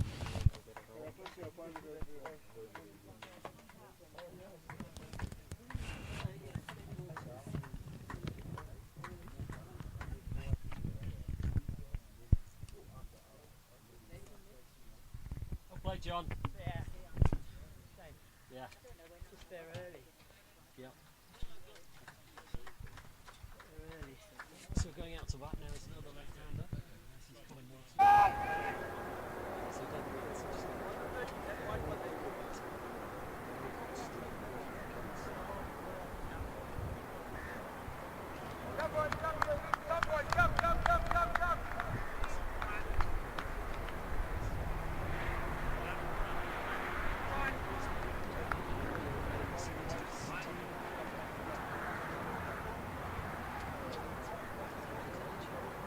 No, I was just about to say, he does not look like a 70-year-old walking. I would never have guessed that. That is incredible.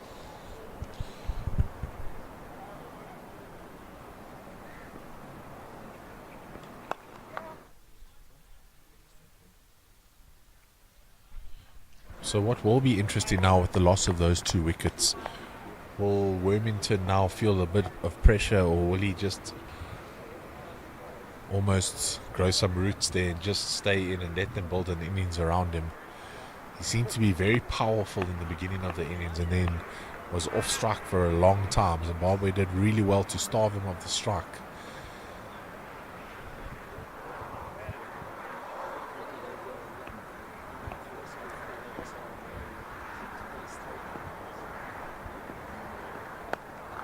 There's that drive that you spoke of.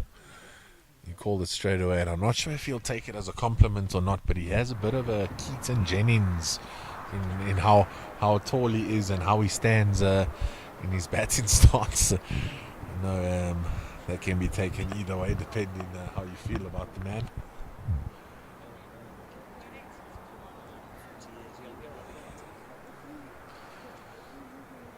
I cannot believe that the man facing now is over 70.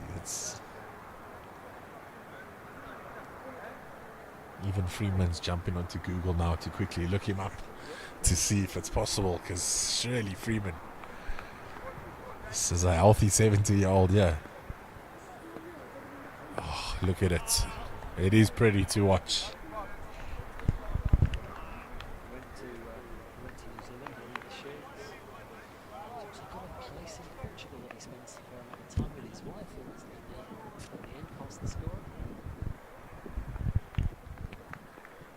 She's in a prime position to watch her husband there. Number 1 seat.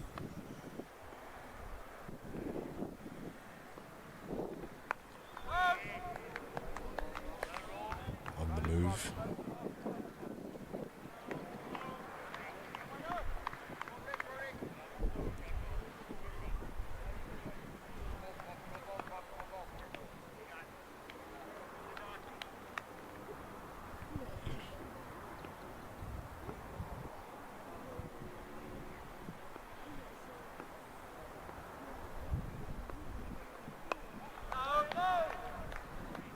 Quite risky at the moment, Robinson, almost just trying to work it away, get it off the square. There's a bit of a vacant area there where he's trying to work it to.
Yeah, the captain, Greg McDonald there. Throwing his body on the line. Yeah. Puts the body on the line. I've heard at his house he's got a jacuzzi. I'm sure that will be starting up later as massage those muscles.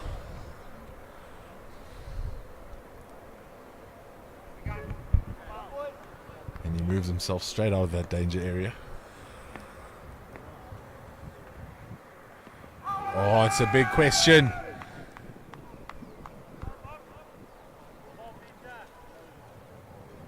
Okay! Loving it, Bonky, loving it! Umpire denies the request.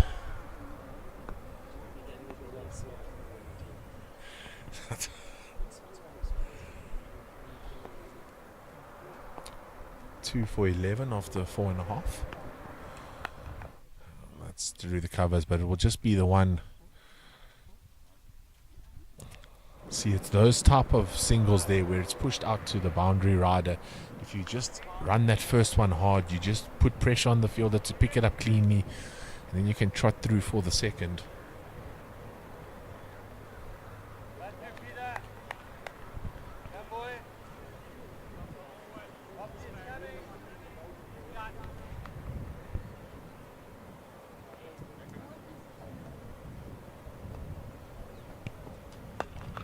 That's over the top, but McWade. Yeah, and he just holds on to it gently, does Rory McWade. Not one of his top 5 attributes, gentleness, but there it is, gently getting it into the bowler. He's such a nice guy. He is such a nice guy, Rory McWade, nickname Rambo.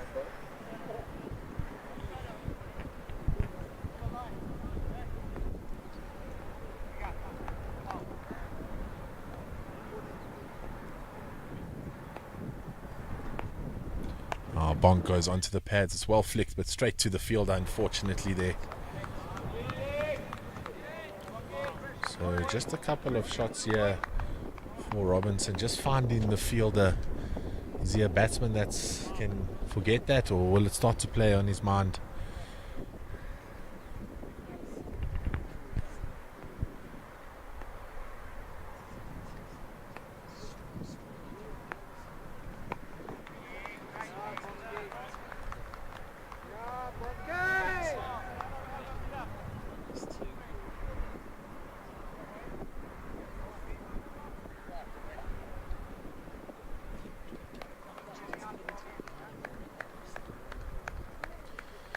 Yeah, just 6 runs behind where Zimbabwe were at the same stage.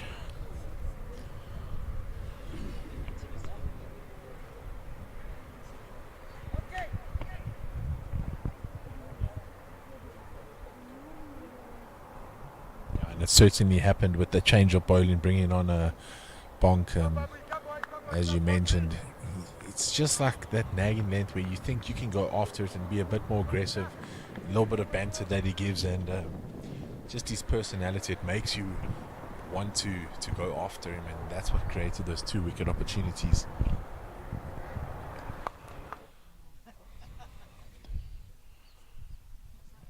And almost 2 opposite type bowlers on the far side there. Wayne Palm, nicknamed Pops, just gets in the right area, turns around quickly, gets back to his mark, looks to get through his over quite quickly. It's been a feature of the Zimbabwean field inside in this innings to get through the overs quite quickly, and then between the overs get into positions. It also just gives a feeling of rush in the batsman.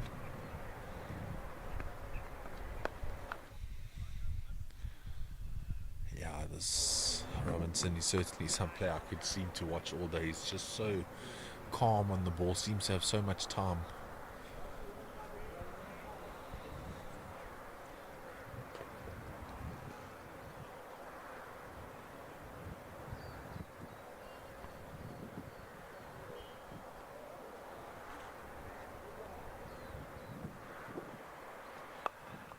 That ball's gone aerial, but looks like Greg McDonald there, one of the few fielders who's got a good arm from the boundary.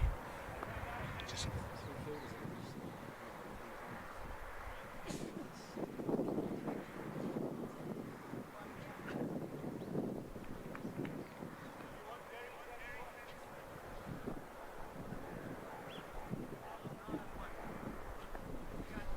as we've mentioned quite a few times, he's definitely a batsman that likes to get the ball onto the bat. So starving him of the strike has really just taken the rhythm out of his game that he found early on. And sometimes as your batting partner you need to notice that and know, like, a single year might not be important to me, but it's important to my partner to get on strike and not have to wait 5 balls on the other end.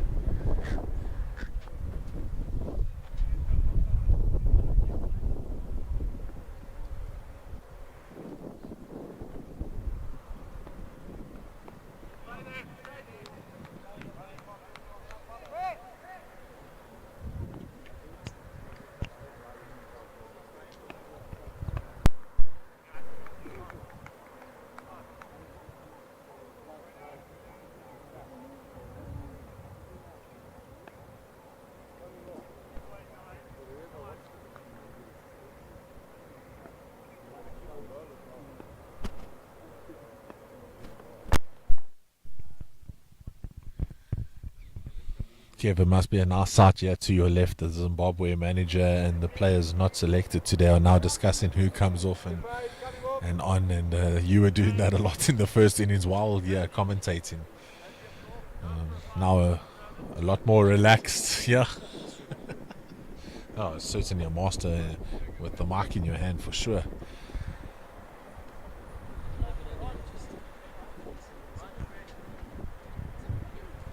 Yeah, 85 for 2 after 20. Come boys, come boys. Bad way.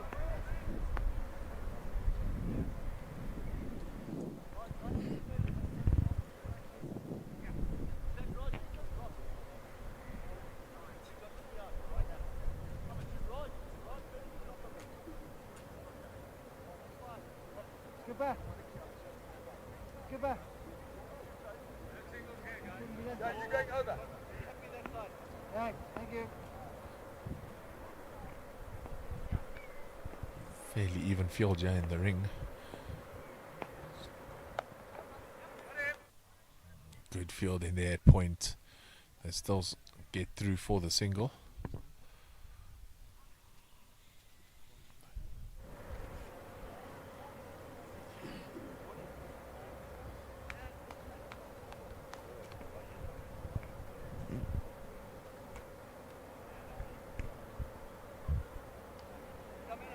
These middle overs are always interesting in a cricket game.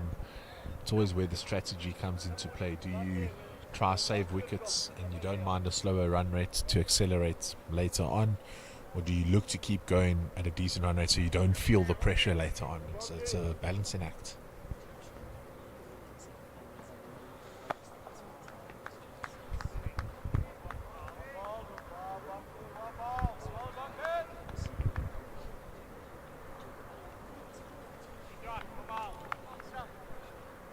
And what is fantastic is whether you win or lose, you have those conversations. Maybe we could have slipped in a couple more overs there in the middle from your 5th or 6th bowler. I know the answer to that question for a lot of teams. And that's straight to Greg McDonald. The old long barrier. Field in 101 position, the long barrier.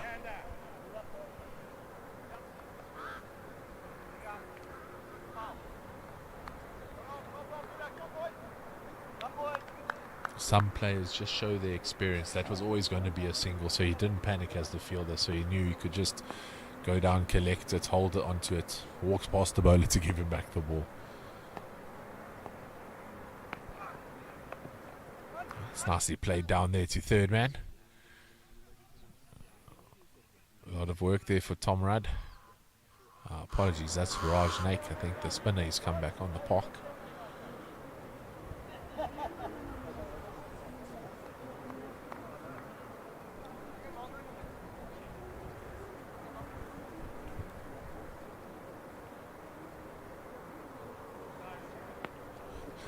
Sands Thomas with the longest follow through there. He's still on his way back to his mark and not even past the umpire yet.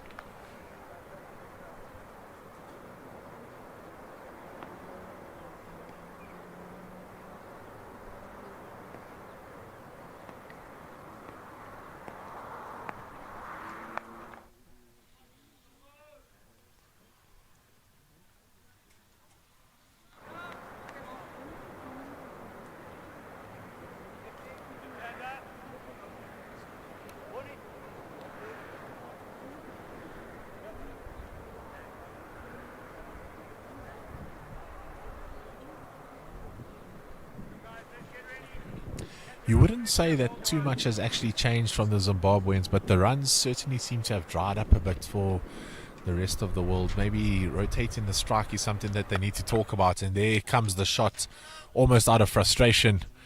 And the century maker there. Guys. Yeah, body was over, mate. Ball comes around. Rory McWade, always the honest player, yeah. And 50 up there for the batsman, almost out of nowhere.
Freeman just showing us that he's a true Zimbabwean and gracious and kind host. Yeah, he's organised another umbrella that's going to come shortly for us, Kev, and hopefully bring us some shade as the sun comes over. The shadows just grow further and further to our right. But what a beautiful day it has been for cricket. Pretty much you can play 365 days a year over here, though, can't you?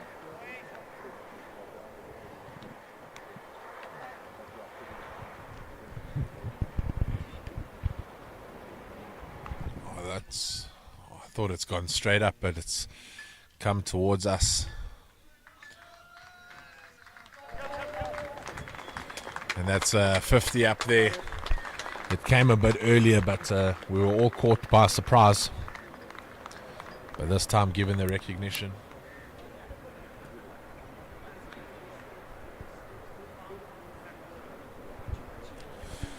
And thank you to the groundsmen that brought the umbrella here for us. Fantastic hosts at the OG ground.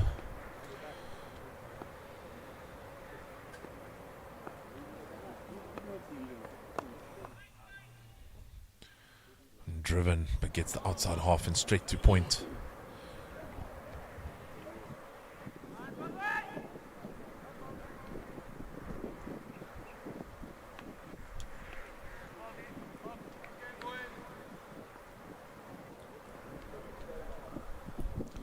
Feel like a new man now with the shade on us. Ready for another 90 overs, huh? Yeah, I felt the same. And that one heading towards the boundary, but the Centurion going on after that. I want to say he stopped it, but the ball just stopped itself. It's one of those ones where you say as a field, just go, just keep going, keep going.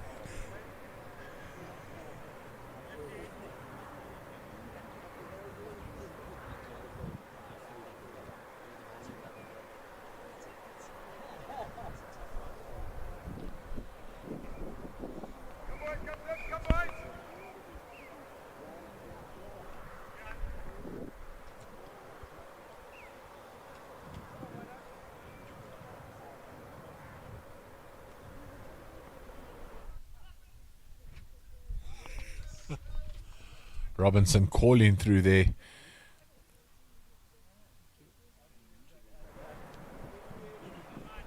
Understanding that they need to rotate strike and still get runs on the board.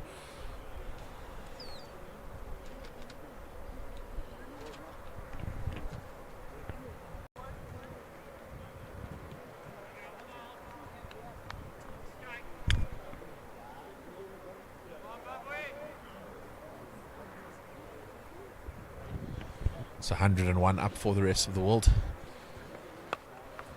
140 more runs needed for a victory here in Harare. It's 101 for 2. 101 for 2 after 22 overs. At the same stage, Zimbabwe were 108 for 2, so the game in an even balance here. And you'd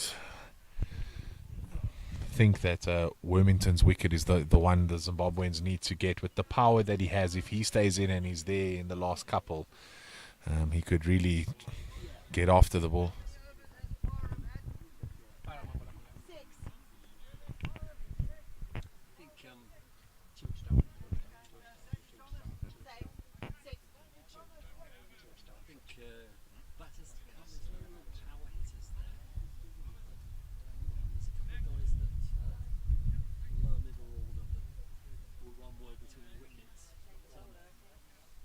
Certainly, I don't think if the run rate creeps up above 6, that will be a struggle for the batting to come. It's not been easy to hit boundaries here. And I don't think there's been a boundary in this innings now for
With the bat did McWade in the international series in March, got a 50. Then the next game really just scratched around for an ugly 18. And I kept calling him a scratchy innings, and I obviously didn't tell him. He came the next day, he went and watched the highlights and heard the commentary. And came and asked, "Who's your scratchy?" And went on to make 100. And as soon as he celebrated, pointed at me and asked the question again. So I said I should say it more often so you can get more hundreds. It's been fantastic. I only met the Zim team down in Cape Town, and we built a real good connection with all the players.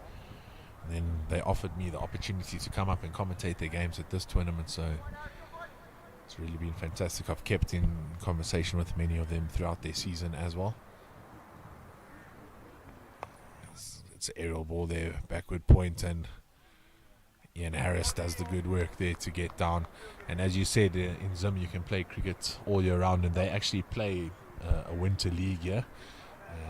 It's the best time I've heard from a couple of them, because their rainfall season is in the summer, so a lot of their games get rained out or the fields are wet, so they're not able to play. So in winter they get a lot more cricket in. They have to balance that at this club with the rugby that happens just to the left of screen. Tickle off the bat there, but no harm done. So Pops on the far side also just bowling a length that frustrates the batsman a bit.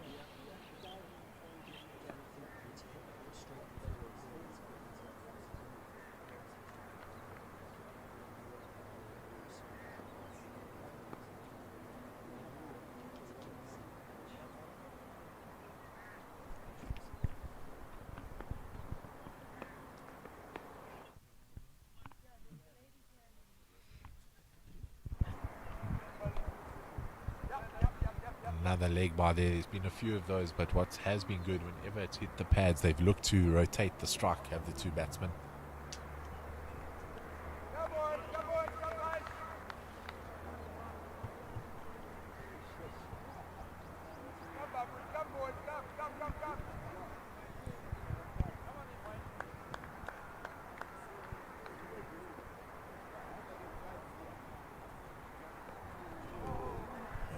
That's kept very low, and the first one that we've seen on our side keep low. The two in the previous innings were on the far side, and also in the warm-up on Friday. So there's a pitch to the right, it's quite lively, and on the far side there the ball either bounced really high and guys were getting balls going past the helmet, and then some at ankle length.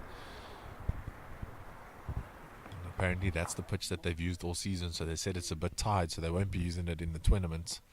You can see the two cut strips that they'll be using, so the one that we're on currently and then one just two to the left, and both looked fairly decent, but a couple of demons starting to come out there, and not something you want to see as a batsman. As a bowler you just need to land it on that area, hope it keeps straight, and you're in the business.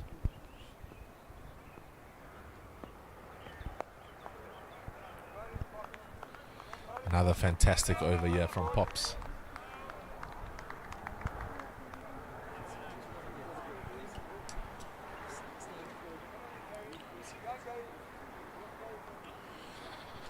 It's a big call, because for it to give in your favour it needs to go into the boundary. They're 108 for 2 after 24. Zimbabwe were on a Nelson, so just 3 runs behind at the moment. We know Zimbabwe had that one fairly big over right at the end, or second last, the penultimate over of their innings, which got them a lot closer to that 250. I had the privilege of sitting at the table with the skipper at lunchtime, and I said to him, you know, what was your guys thinking? What were you hoping for? And he said, no, we're probably looking about 250 or 260 in the beginning. So they were also a bit disappointed at one stage, but they said they'll accept 240 or 239 as they made it at the end. So, and it certainly looked like a 250 pitch in the beginning, the way it was playing.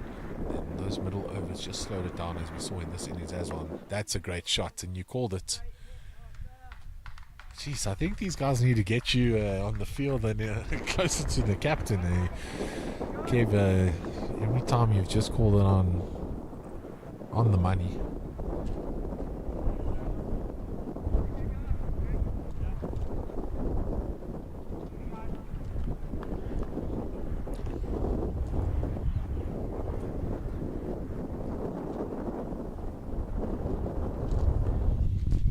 It's a good shot, but they've moved a fielder there straight away. And I think the difference at the moment for me between the two sides when batting, whenever the rest of the world or the Cavaliers brought on a new bowler, Zimbabwe attacked him in his very first over, didn't let him set. This is Gary Stane's second over from the side. So the first one they kind of let him set, but now they've decided they need to go after him. So they've had to pick a bowler, and it looks like it's going to be Gary Stane. But the smart move from Zimbabwe when Wormington is on strike is just give him that single. Just let him get off. Robinson doesn't seem as easy flown to hit the bigger shots or let's say the aggressive shots.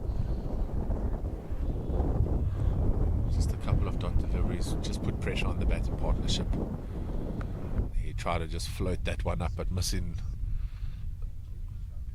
the whole pitch.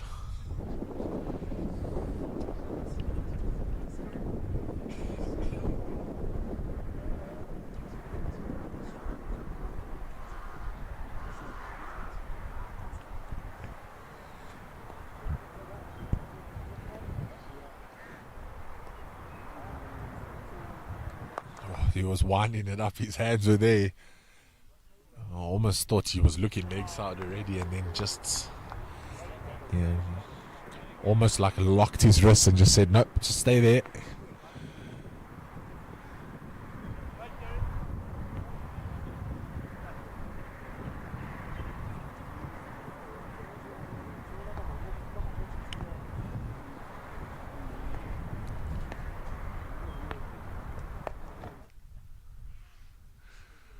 What is fantastic, the Zimbabwe side have such great self-belief, so they wouldn't have been panicking in the first couple of overs when they were going for a lot of runs. A lot of teams would have thought they were behind the 8 ball, they're in trouble here. But they have such self-belief in their bowlers. If the first two are going for a bit of runs, they know that options 3 and 4 will come in and steady the ship. And they really believe in that, and they've rotated their bowlers well, so they went for a couple of runs, and then there were those 2 changes made. They brought on Sans Thomas and Parham, and they just slowed the game down almost instantly.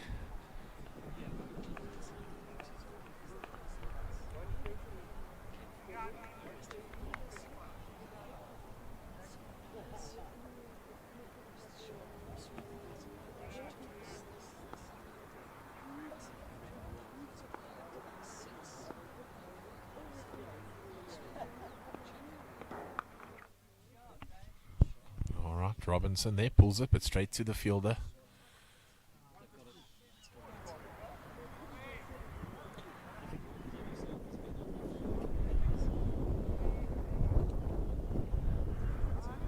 Yeah, they almost need to find the energy in their batting, so just be more positive and with more intent. So when you get on that front foot, really get on it. Get your hands through the ball. Push hard straight away. It will allow you to turn back for that second, as we see the big shot. And once again, Kev on the money. You called it, you said it was about to happen, and there it was. Unfortunately,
top field in there, skipper. Karim was obviously way in his crease because he wasn't sliding that bat in any time soon. I was getting a bit worried there. He was a bit lethargic.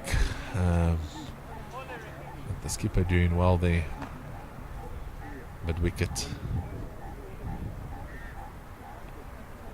Such an incredible captain is Greg McDonald. It's not often the captain has the buy-in of every player and makes everyone feel comfortable in the side. There's always someone always feels they should bowl more or bowl at a different time, but he seems to just manage the players really well. Believes in honesty and trust, and just lets the process be the process and the end goal. And they've just built such great camaraderie between them.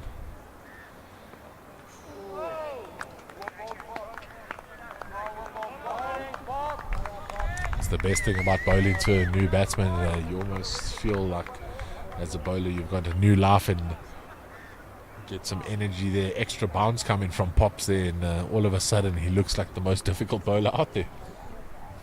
Yeah. Bowl's very straight. He's bowled a good length, hasn't got anything short. I think on a pitch like this, anything short is will be enough.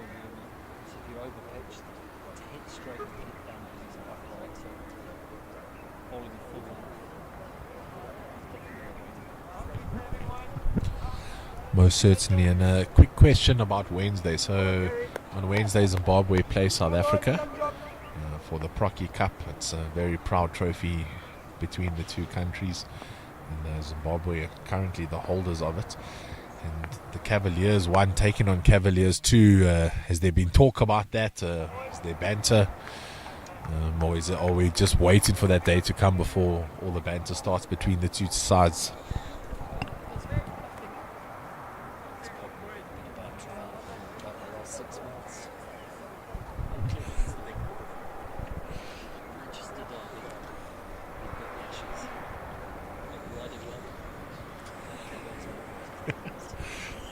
What a build-up. That is the greatest introduction to a match I've heard.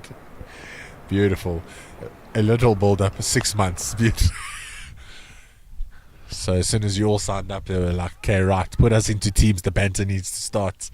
And it certainly is the big one. I know in March there were 2 South African sides and they hosted it in Cape Town. The Kudus and the Impalas, and their biggest game as well was the one against each other. So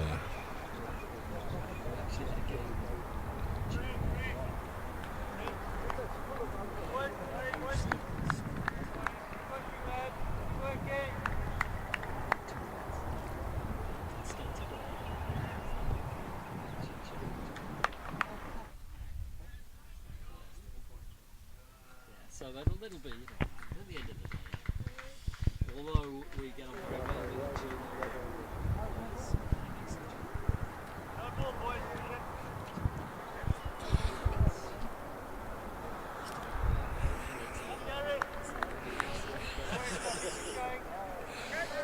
yeah, correct.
That's the South African in me calling it Leighton. Apologies to the Luton family.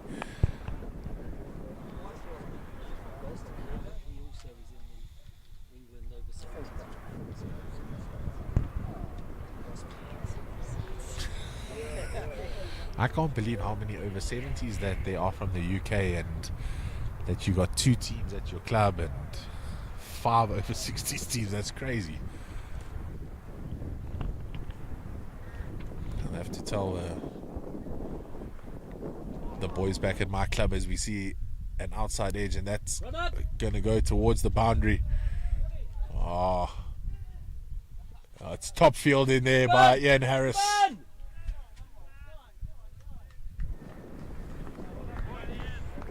For the first time in the game, my co-commentator getting excited for the batting team, asking them to run up. It's that stage of the game. We heard the Zimbabwean bench encouraging their players to do it as well, to turn those 1s to 2s.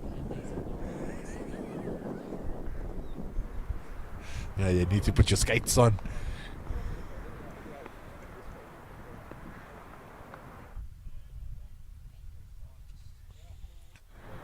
To be fair, that shot was on there from Robinson. If he just got it a bit finer, he would have got another 2 or 3 to his name.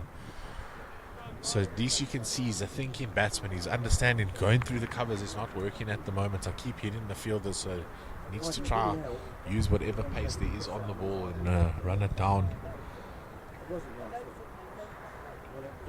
That's how I took it. Oh, lovely cut shots. That's going to go all the way to the boundary. That's the first boundary in a long time. You mentioned he hasn't played cricket since the last time, but he hasn't missed a beat in this game. With the ball, he was fantastic, and now with the bat.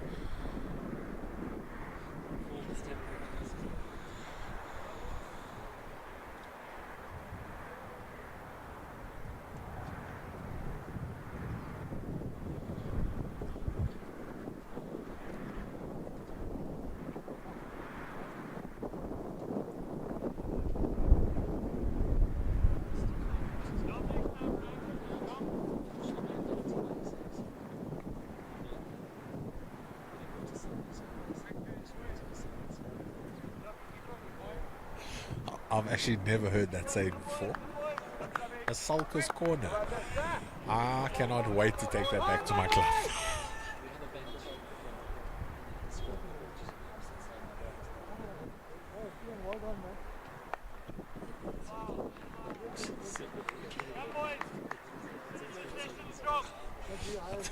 I know every team has a batsman that when they go out early, you just avoid talking to them. You look down when they walk out past you.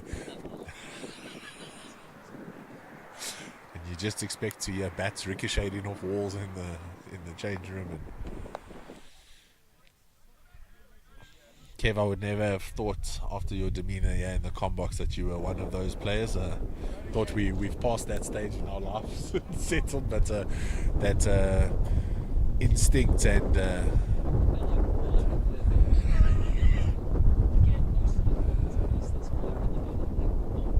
absolutely. I mean, no one came here to play to lose, so and you want to contribute as well to your team. It's lovely to hear the fire coming from you. You've been so mellow and passive. Watch me, Nick. I'm going to open the batting tomorrow. I'll have to drop you a message to see how it went. Oh, well driven. Come on. Come on, guys.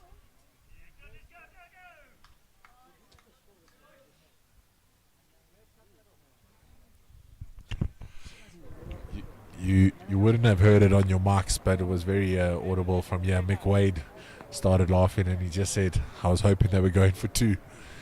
He just really wanted to burn one in there and just held on to the ball.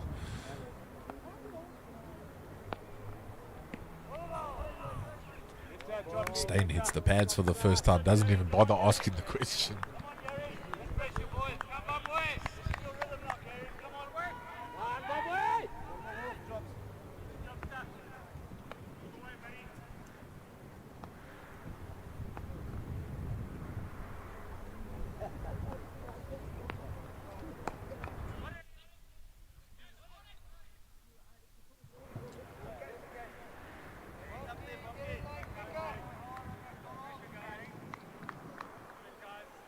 story about hitting the pads as a bowler.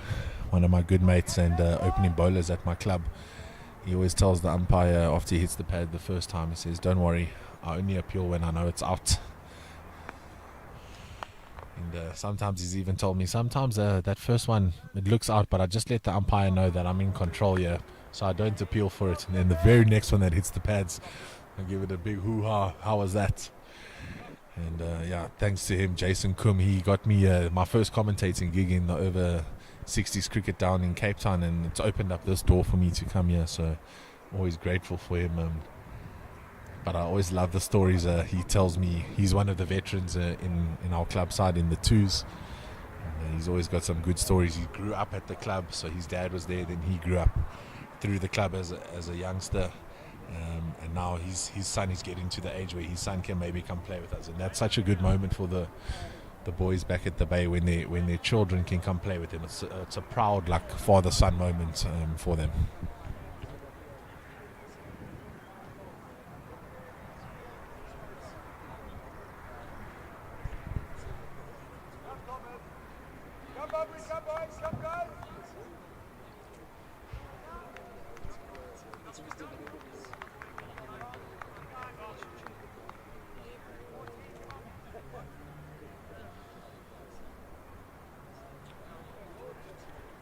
Yeah, it will be interesting to see how he reacts to his son, because sometimes a person drops a catch, you let them know all about it, but if your son drops the catch, what do you say? Maybe you can give him some tips there, as we see a good shot off the back foot, pulls it toward deep mid wicket, and the fielder there trying to use his feet to keep it in, but unfortunate. But the batsman not looking to run there, and that's a change of bowler. Tom Rudd, educated in Grahamstown down in the Eastern Cape, went to Rhodes University alongside Captain Greg McDonald and Roger Malt, who's very involved in the vets cricket in South Africa, and in, I believe, the world vets cricket as well.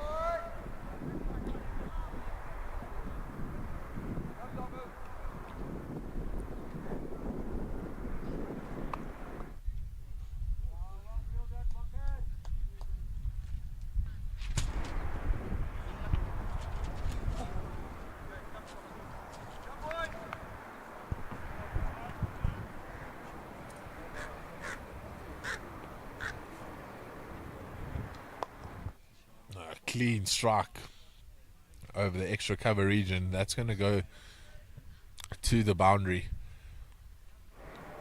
So just opening up their shoulders here a bit against the new bowler. We spoke about it earlier, how when a new bowler's into the attack, we need to take him on, and Kareem decided now's the chance.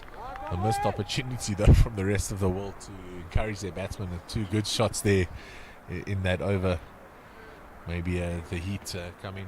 We know that the guys from the UK are not used to this lovely heat all day, every day for a couple of days in a row.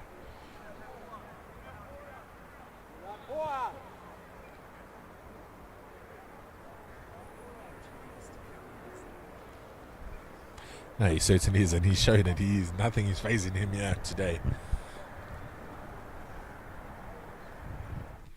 Oh, it's a great take there by the keeper, staying low.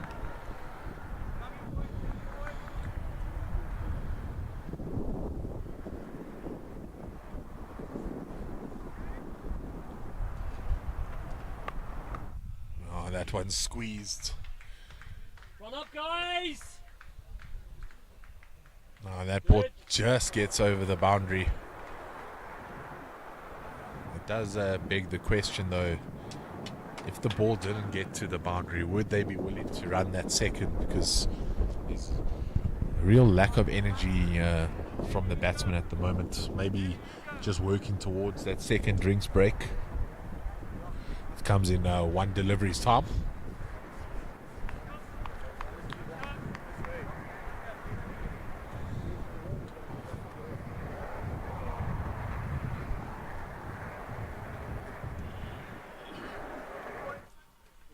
No, nothing so.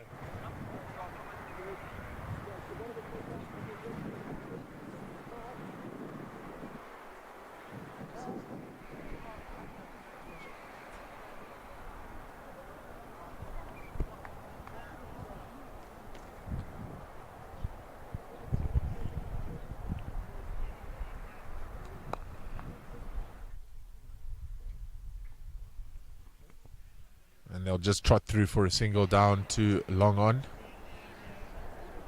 And that's the end of the over, and we're going to go on for drinks now, and we'll just take a short break here, give you a rest from our voices. We'll be back with you shortly for the last 15 overs of this game.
Okay, come boys, come boys.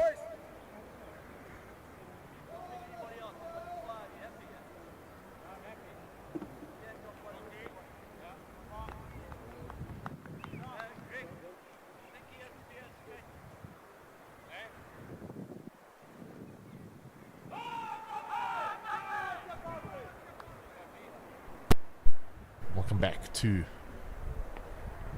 the final 15, and we see a change in bowling. Yeah, Peter Sands Thomas back into the attack. Zimbabwe now need to take a wicket. Rest of the world, the last couple of overs before the drinks break, just sneaking into the lead when it comes to where Zimbabwe were after the same amount of overs. So Zimbabwe just need to tighten it up a bit here, create the pressure back on the batting partnership. It's driven over the top and it's going to bounce over the fielder. He's a bit in no man's land there. It's not right on the boundary and he's not fully in, so he's caught himself.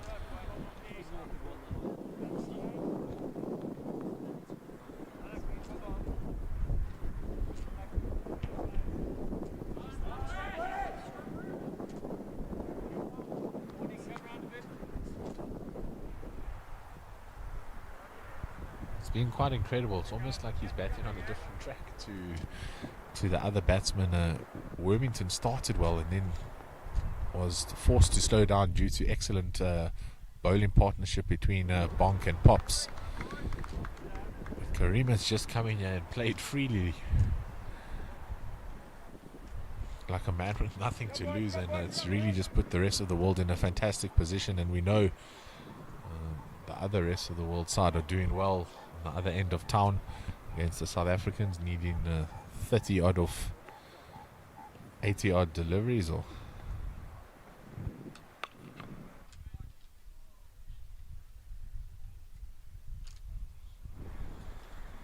I think they were on 168 for 2 after 30.2 overs, chasing 199. So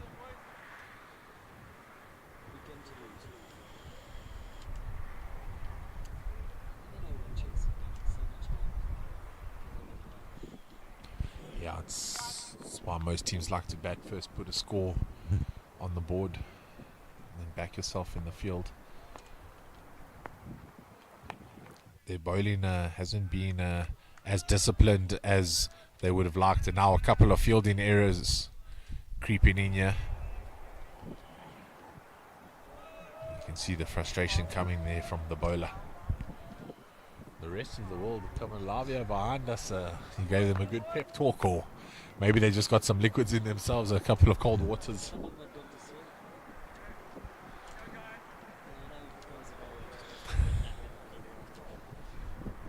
Telling you, even us youngsters, Freeman and I would have enjoyed a nap as well, but here we are. Betty on the scoreboard there, bringing you the scores up to date, keeping you up to date with the scores. Live scoring is not always easy. There's a lot going on around the field. You get commentators distracting you.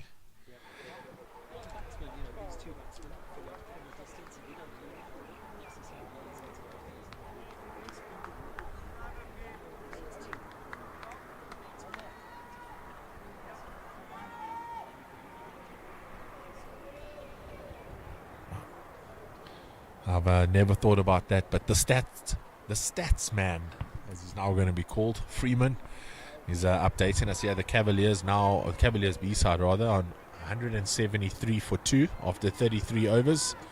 So just need 26 runs off 72 deliveries. They can just keep their heads there. They're well on their way. And Luton on 55 off 86, strike rate of 63, and Calvert on 27 off 39. So going along nicely there, good partnership building.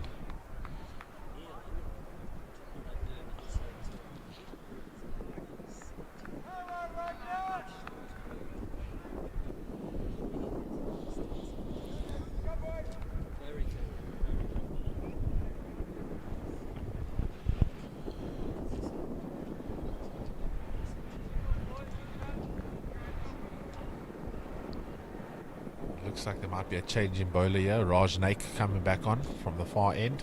Drops it short back foot drive down the ground. And Karim here bringing energy to the wicket with those running between the wicket calls. They're just asking for 2 early on.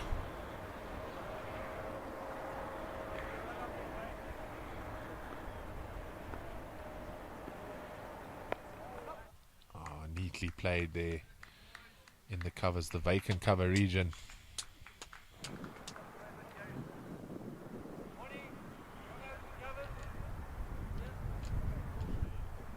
And that's the 50 partnership up between these two batsmen in lightning speed. Karim really opening up the shoulders, and it's just allowed the partnership to grow there. The batsmen rotating nicely, calling between the wickets. The running's been a lot better.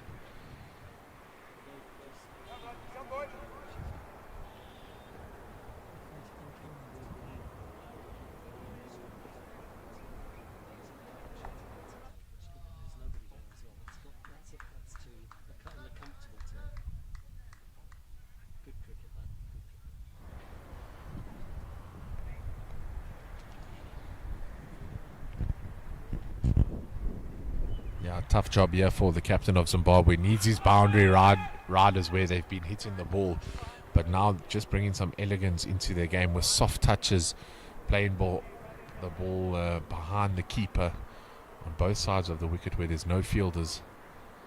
Just allows them to get through for a couple each time. That time it's the big heave to the leg side. Quick work happening around the boundary there. It looks like Pop's coming around.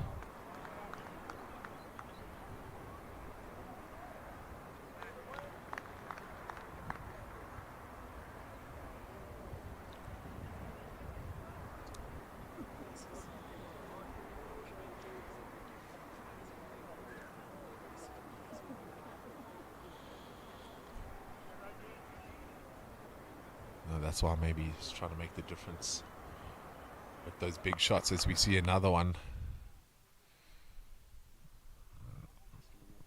A couple of fumbles there happening on the boundary, but fortunately it's not going over the boundary there. He would have really been disappointed if that trickled over. But Zimbabwe need to find an answer quickly here.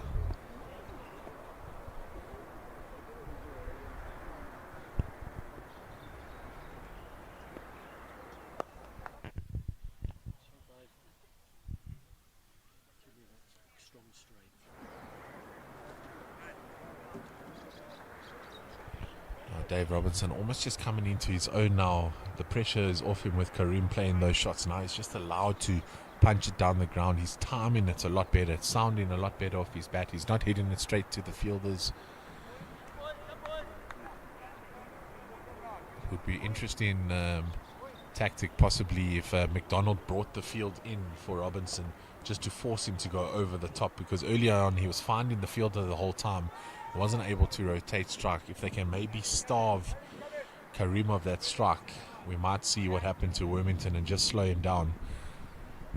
So I think a good idea is maybe just to bring the field in for when Robinson's on strike, force him to hit the fielders. If he wants to go over the top, it gives you an opportunity as the field inside.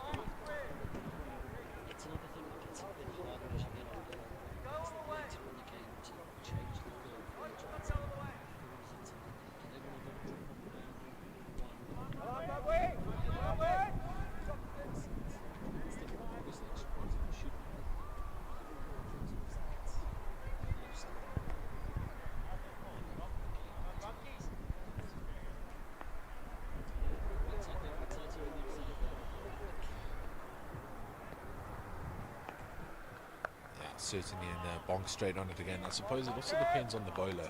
So from the far side we've got Raj bowling, so they open up the inner ring a bit more, but that just allows that rotation of strike. But in the vets or the over 60s, definitely that allows you to get through for the 2. If you just work it into the space either side of the boundary rider, you can get through for 2, and if he doesn't have a great arm, definitely a 3. So it's a conundrum and you've got to weigh it up every time.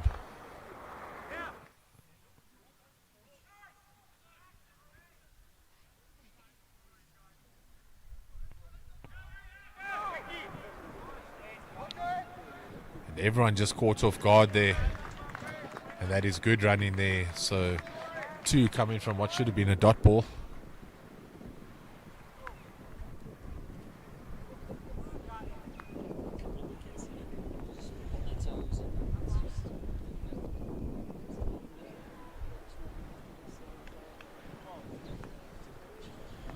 I'm getting a bit nervy here in the commentary box as well. That's better from the bonk, a couple more of those, and they might get a bit more springy in their step there, the men in red.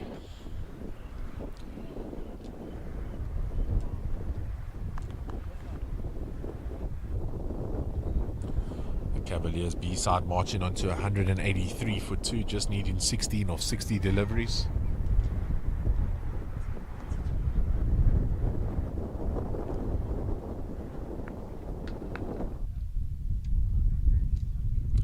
Luton on 61 of 94 and Colbert on 30 of 43. Four boundaries for Colbert, 3 for Luton.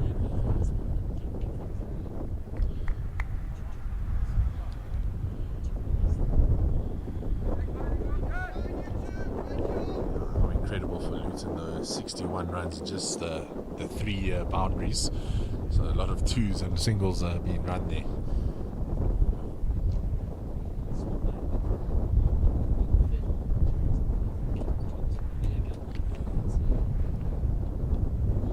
Unfortunate, he needs to trade more in the bar after the games. But it's another 2 runs here to the rest of the world, and Zimbabwe somehow need to cut off this flow of runs that's happening. The game certainly has ebbed and flowed for both sides.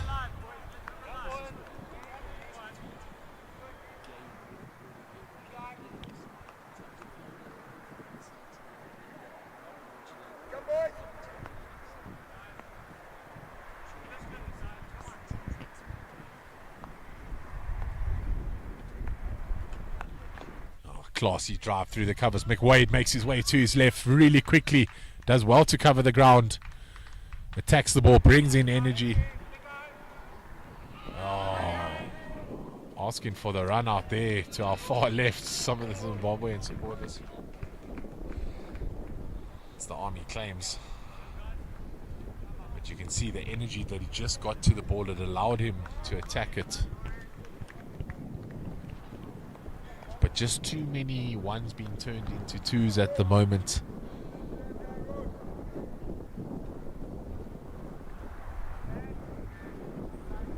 Skipper Greg McDonald really needs to come up with one of his miracle plans. I'm so accustomed to.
Rajnaik trying to get a breakthrough. That just punched down the ground and they'll just walk through for a single.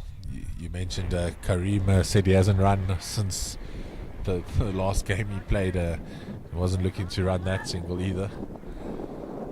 But he's really just brought some emphasis to this batting lineup.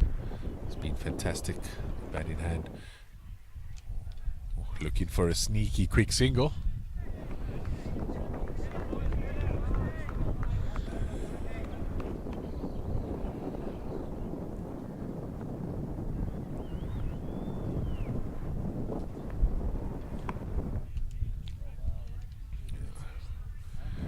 And there's the pressure we were speaking about earlier for the batsman there. He's been in for a long time, and we just said they need to bring in those fielders in the cover region, make him play to the fielder, force him to go over the top.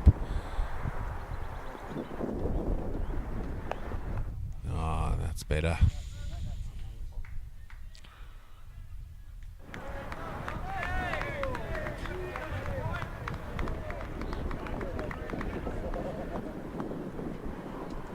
Zimbabweans starting to get more vocal, realizing this is now a pivotal moment in the game.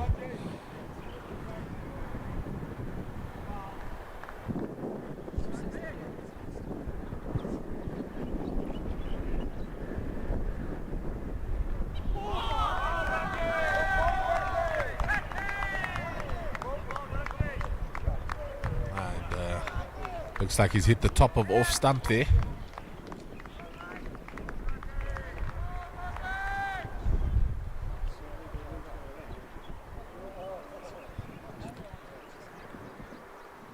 Looks very tight to cut, but from our angle certainly blinded by the wicketkeeper's body in front of the stumps, just clipping the bails there. And that's a massive breakthrough, getting the danger man. He really has been a thorn in the side of the Zimbabweans, has Karim, but he batted beautifully.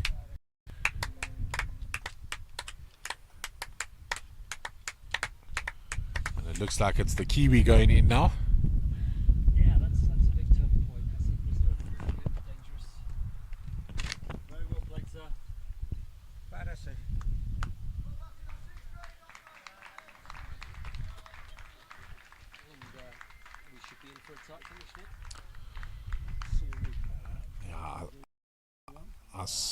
Certainly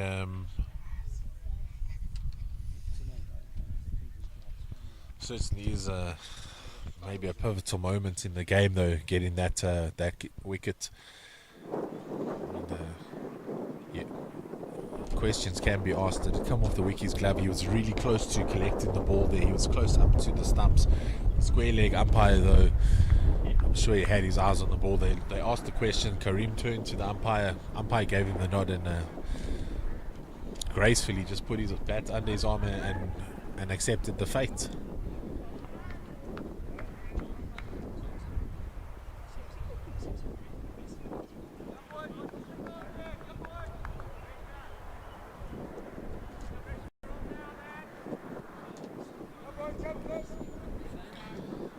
But he's not a small man. He's got long levers, so the rest of the world will hope he'll be able to use them. Hard hands first.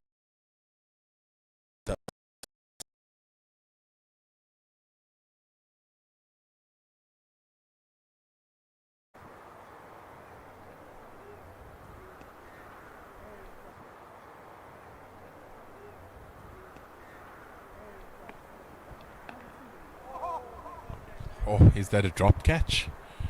You'd certainly believe from the bowler's reaction, but Bonk is one of those bowlers that closely celebrates anything that goes past the willow.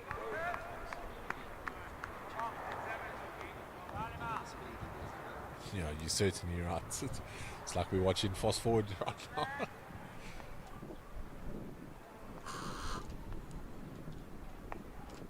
Oh, I just floated that one up there.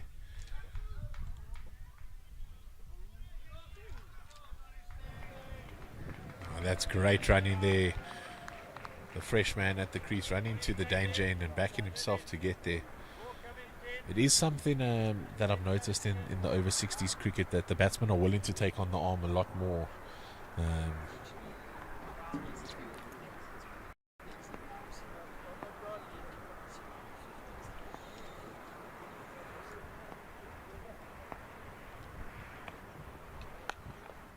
Oh, well fielded there. Backward point, gets down to the ground smartly.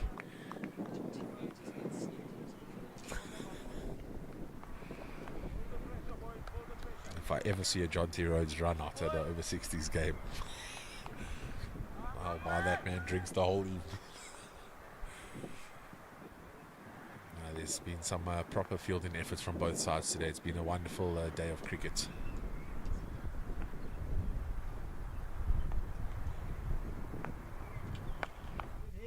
It's great hands through the ball there, spanked to the boundary.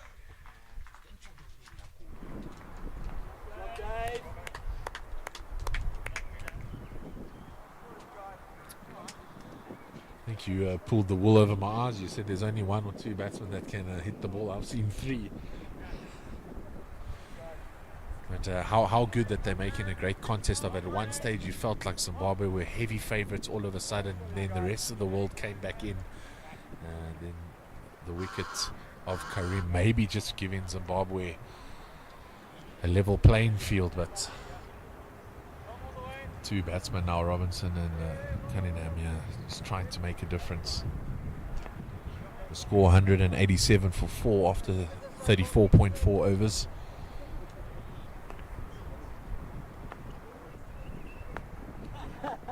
It's a bit quicker from Bonk.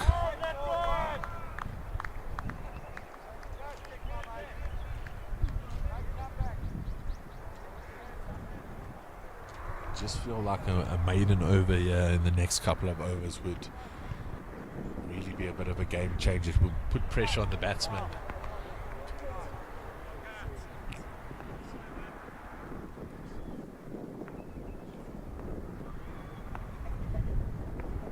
All the boundary riders are about 10 meters off the rope.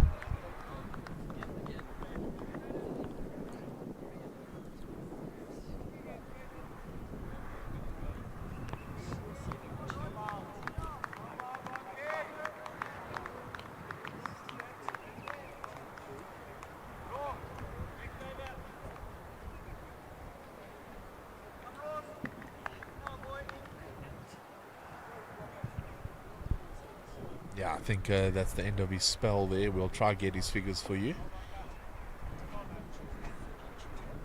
2 for 42 in his 9. Yeah, trying to match the exploits there of Karim, who went 1 for 32, or Sharma rather, 1 for 32. And that was a fantastic spell, and that could actually be the game-changing spell as well as Karim's batting efforts there. Rajnaik coming in from the far end.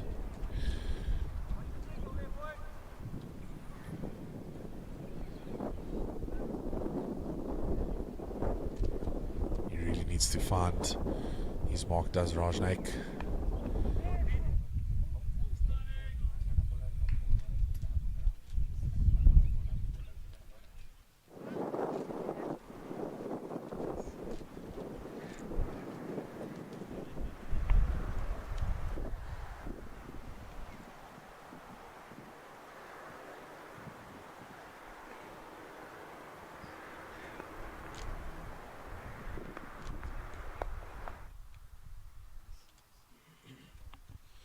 Straight down the ground for a single.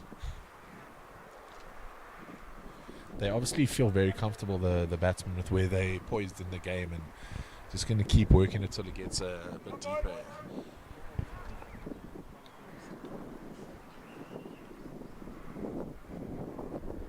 And we go for the big sweep. Big appeal. That just shows the desperation coming in from the Zimbabweans. Everyone there appealing. Well, I quickly looked to McWade, deep backward square leg, because if he was appealing, then I would have known that they were getting worried. He's dropped that really short, and that's gone wide. Well done by the keeper, though, to scamper across there. And it really had to be a scamper because it was so far down the leg side. It couldn't just be 1 or 2 steps.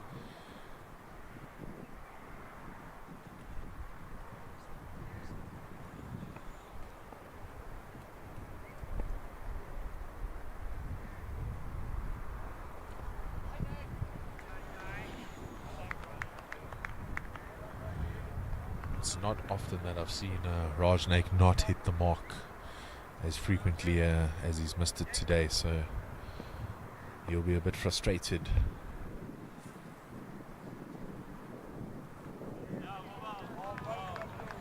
You can see he always rushes it after he goes for a boundary or after he's bowled the wide ball. He doesn't back his standard delivery where he flights it usually. He usually gets beautiful flight and drift, and he's just rushing it through.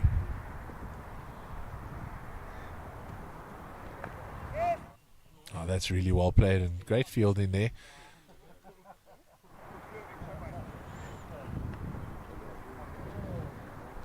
I'm really enjoying the partnership here by the batsmen, just looking to rotate their singles. They know just 4 or 5 are over.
JJ hurt his meniscus and had to go for an operation after the tournament, but only played, I think it was the first game.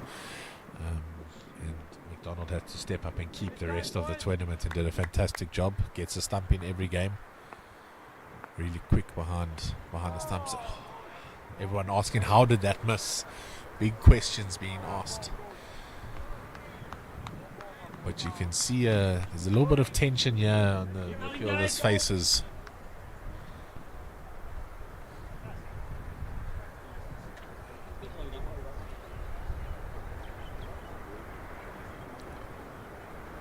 Everyone looking at the scoreboard, fielders, batsmen, just trying to get a look at where they are. Unfortunately for them, our gazebos are planted in the way, but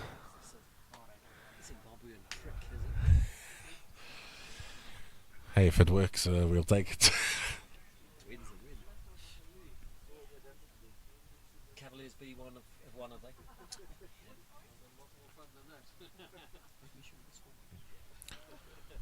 Freeman will just confirm that with us.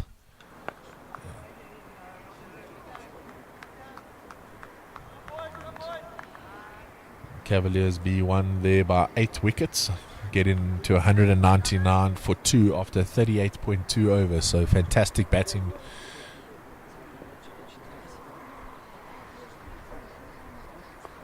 It will be really important that the Cavaliers A side get a victory today now, because the banter is going to be off the walls tonight if only one team won.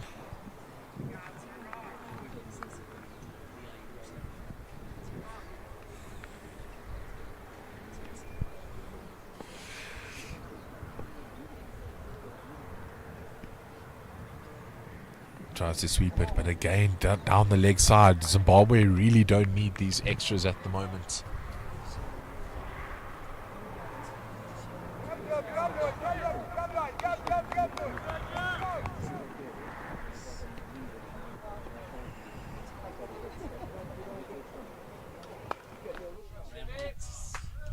Means something else in South Africa or Zimbabwe.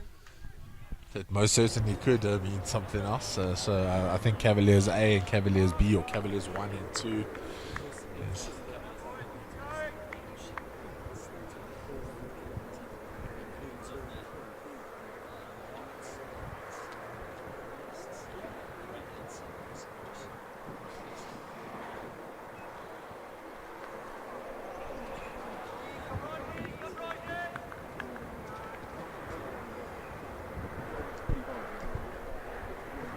I think whoever gave you that advice was a real gentleman. It could just come across wrong if I said, the Roundheads take a victory.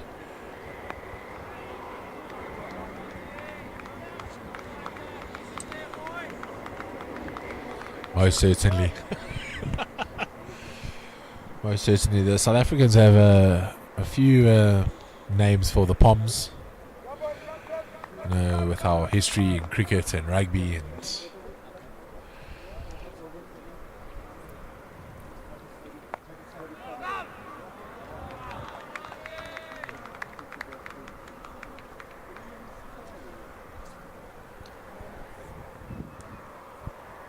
in all of that, forgot to mention that the 200 has come up. So we're on 203 for 4 after 37.4 overs.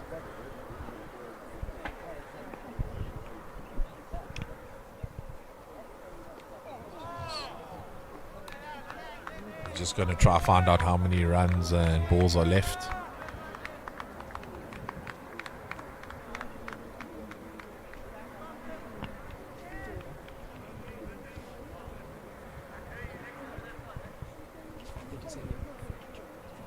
.37 runs or 42 deliveries.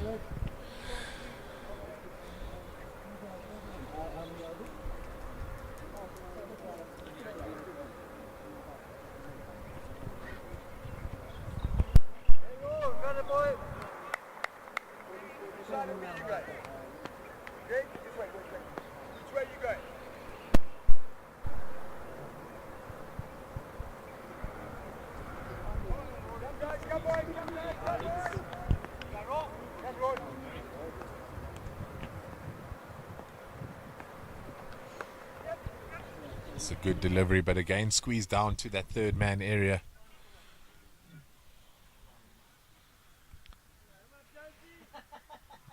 Yeah, I think that's a good call there by the skipper, just bringing him in. I was just about to say, if we can cut off that single going down to that area and just back the man to go to his left or right quickly if the ball does come in that area.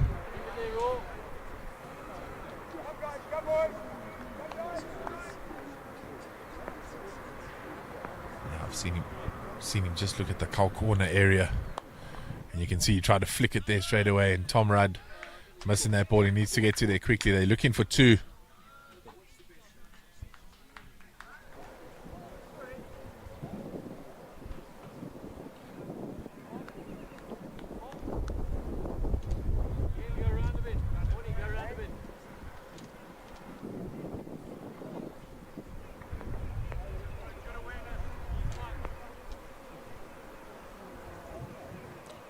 That's much better from McWade. Lots of energy through the crease there. And you're really getting it to zip through. You need to see that energy in every delivery there. Just got it to beat the bat with a bit of speed. Maybe just trying to cut that ball too fine to his body.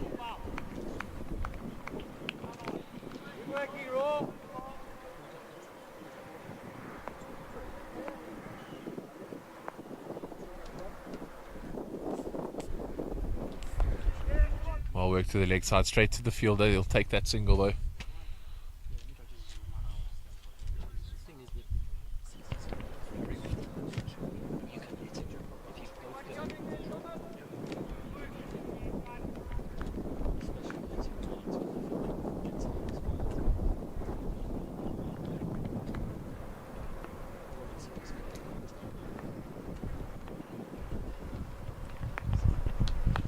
He looks like a fit individual though, still playing on the front foot.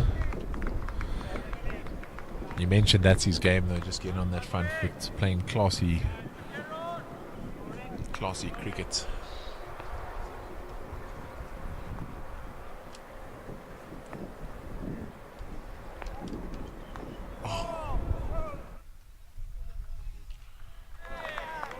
Zimbabwe can be very lucky that went off the bat into the pads, otherwise that would have definitely got past the keeper and there would have been a 2 or 3 run opportunity. But a good over there from Rory McWade, just squeezing a little bit, not going for too many runs.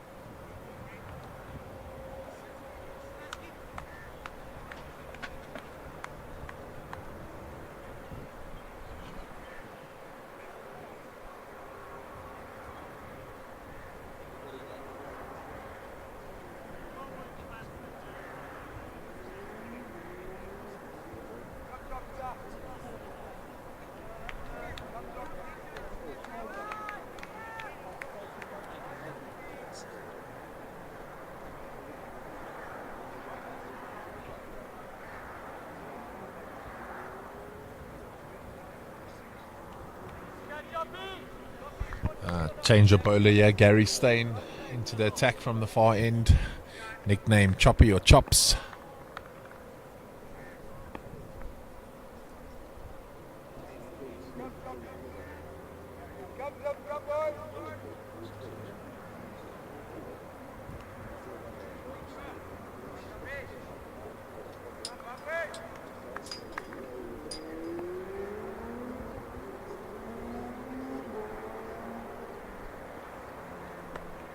It's a late cut and beautifully placed backward a point.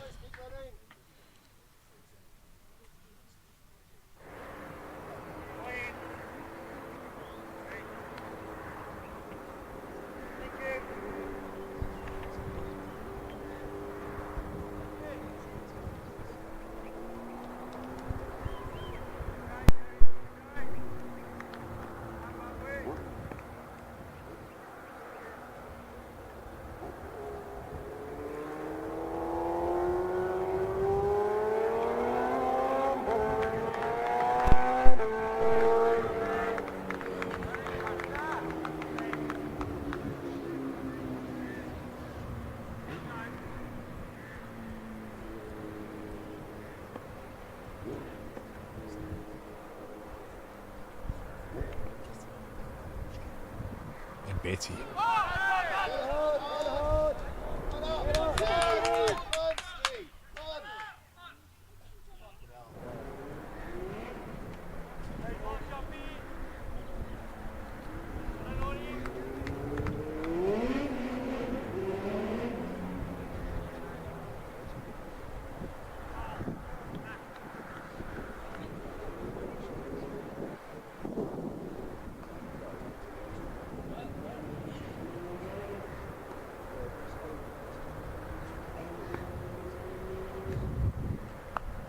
Oh, that's well-timed sweep there, and that's going to found the boundary.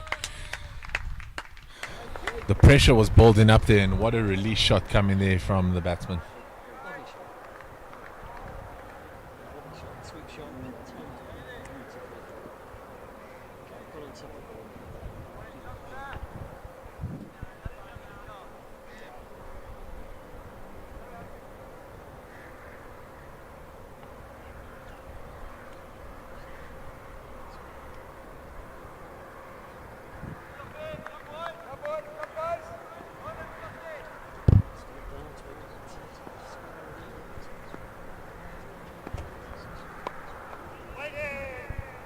Go.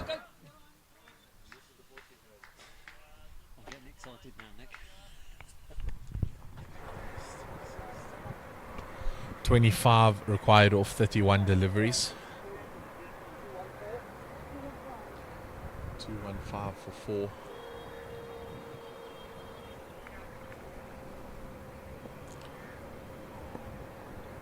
A maiden over here would be gold in the last 5 overs. It's a full toss. I'm surprised the fielder didn't make a better effort there to get his hands on it, but a crowd catcher now fallen for it. Freeman, the two of us now. Too nervous. I was just telling Freeman I'm actually scared to mention it on air, but I've only commentated for Zimbabwe, and in Cape Town I commentated all their games and they never lost a game, so never lost a game commentating for Zimbabwe, so I'm not sure how I will wrap this game up if it goes that way, so you might have to take over. You need to move to the bar. I might go sit in the car or that Sulker's corner if it doesn't. You can remember something. Yeah, well, now, yeah, I'm definitely going to spread it around. That's the beauty of these tournaments. We learn so many different things, and that's something that I feel like I should have known about, but I haven't. So. And if we ever put a bench there, I'm going to put a plaque with your name on it and say, in honor of you, and maybe write a little story on there explaining how I came to learn about it and how I might have had to sit on it straight after the game, but neutral I shall be, as neutral as possible.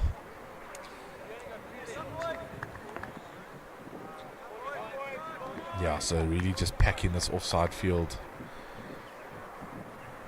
This is what I've been calling for the last couple of overs.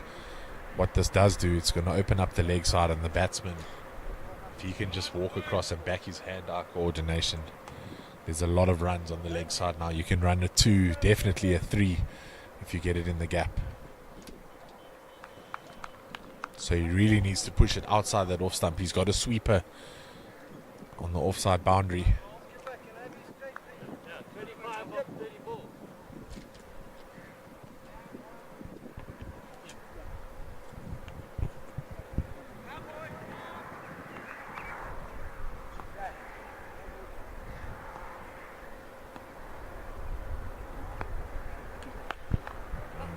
Goes straight down the ground to the skipper. Push.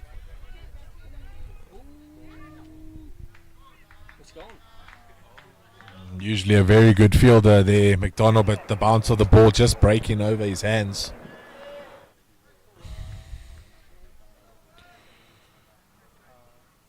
Unlucky. Gave it his all and just tripled over.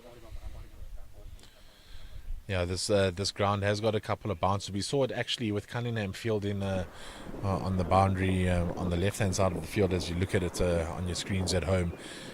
and just bounced over his hand a couple of times. Same thing there, just hit one of those bumps, but he'll be really disappointed with that fielding effort because he knows it's crunch time now, and you can't. That one turned into a 4 there, so big moment.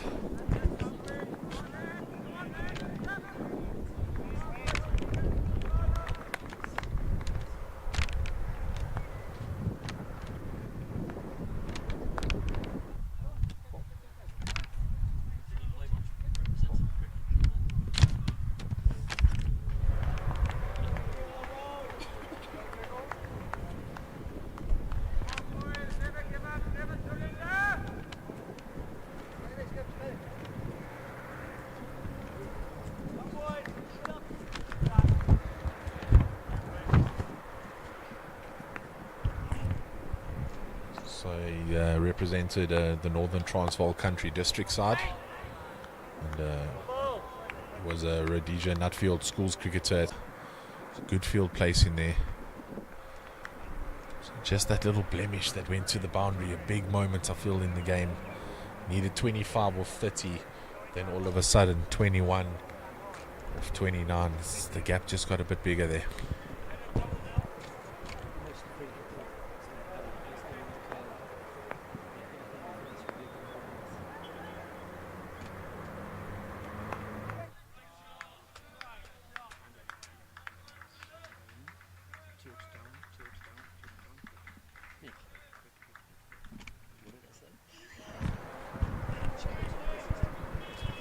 I'm not going anywhere with you.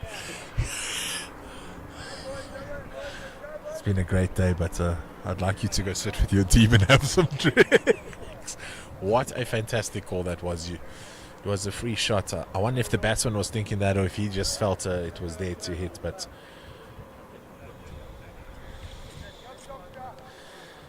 I'd love to be in your mind when you're a batsman. Do you think like you're a commentator, or is it a dangerous place to be?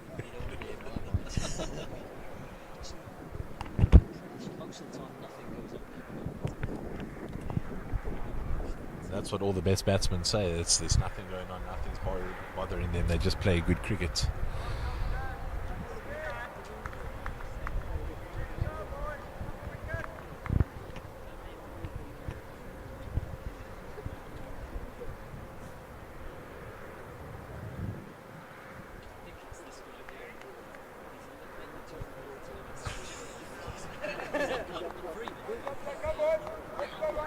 Oh well, Freeman, you should have.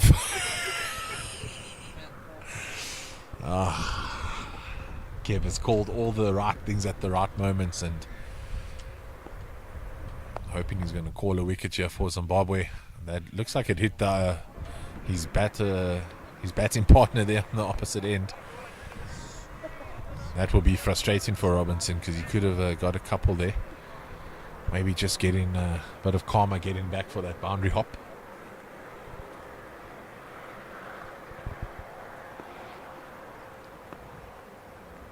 Oh, finally tickled. Big work here for Harris. There's a lot of fielding with the feet happening, and it's just creating more errors.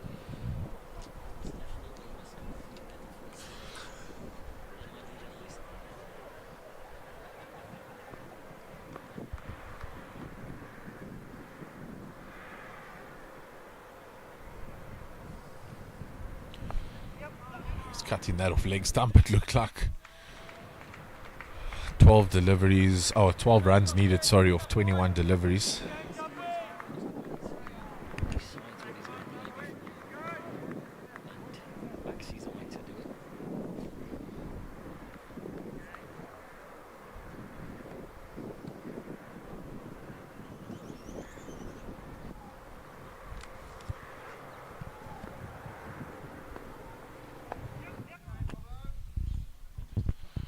This has actually been a fantastic run chase from the rest of the world side. They started off so frenetically and they got ahead of the game early. It allowed them to absorb pressure in that middle period where we thought maybe they'd fallen slightly behind the 8 ball. Kareem came in, played a blitz of an innings, changed the game on its head. And since then they've just needed to nudge and nurdle the ball around and keep moving over from over, and that's exactly what they've done.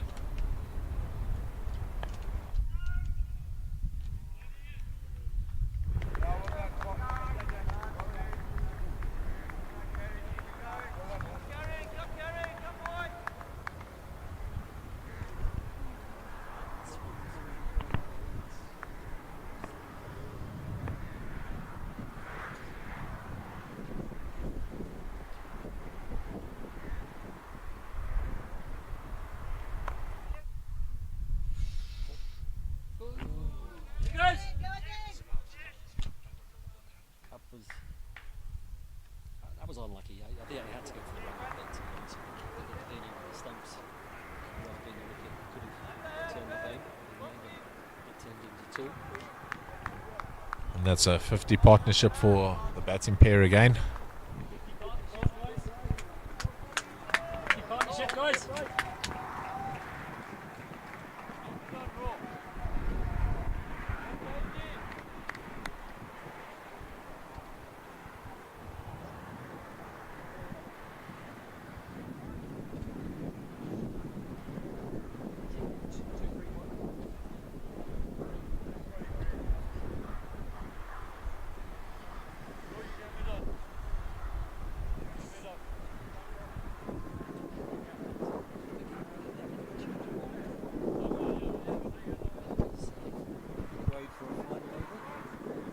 Warren Jones.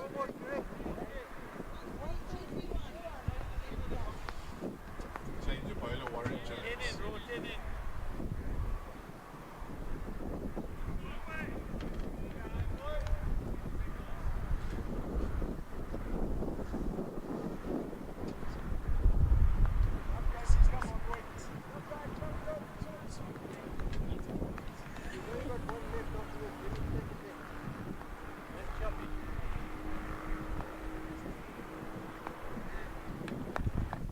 Robinson down the ground again to McWade. It's been a fantastic innings from the lanky batsman.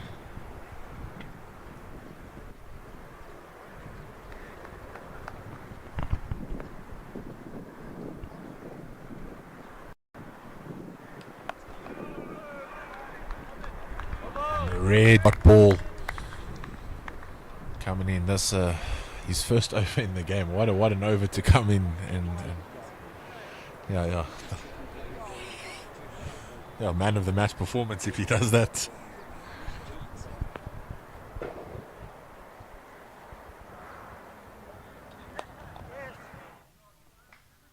That's top fielding there by the Centurion. He really just has found himself in the wrong areas on the field as Harris. He's had to do a lot of fielding.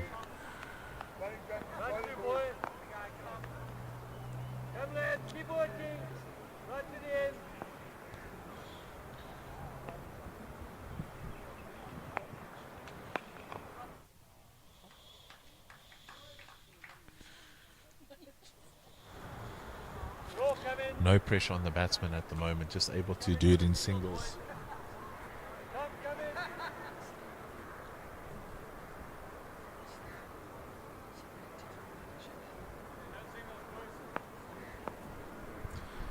Now 6 or 14 needed.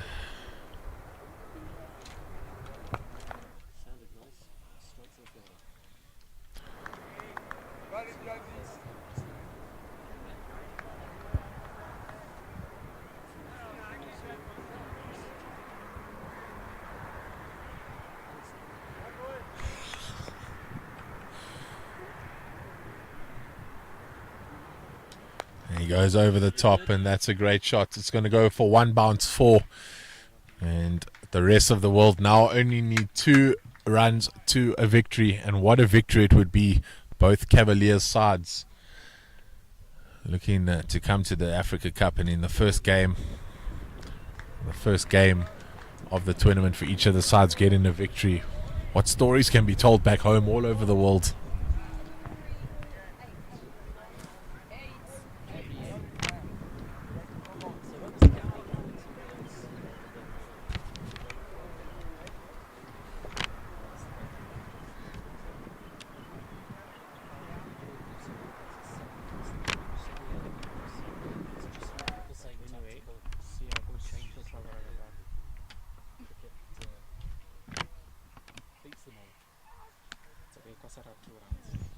What would a Zimbabwe hat-trick do now? Throw the cat amongst the pigeons.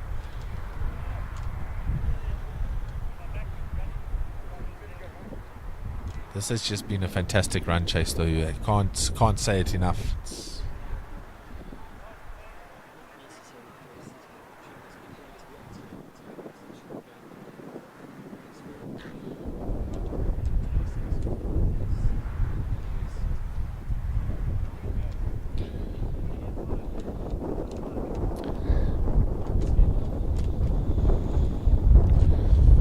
without a shadow of a doubt, I agree with that statement. Maybe not this match for me, but cricket in general is the best game for sure. And that's a lovely shot there through the covers. Well, they push for 2. And they're just walking it through, not interested.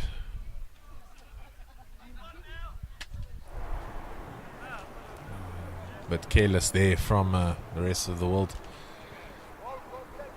If they'd run a couple more harder, this game could have been done over or 2 ago. I don't know, I need to find that Salkers bench. Where's my twin saver tissues? And so you see a big sweep there.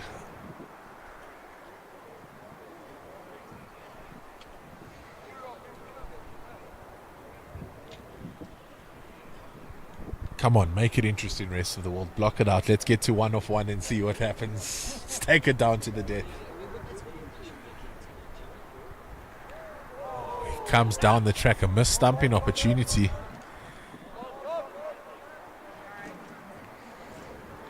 I'll ask again, let's take it down right to the end. We've enjoyed commentating together so much, we might as well get the last couple balls in. 1 off 1, let's see a special. He floats it up and that's hit over the top, and a great victory here for the Cavaliers over the host Zimbabwe.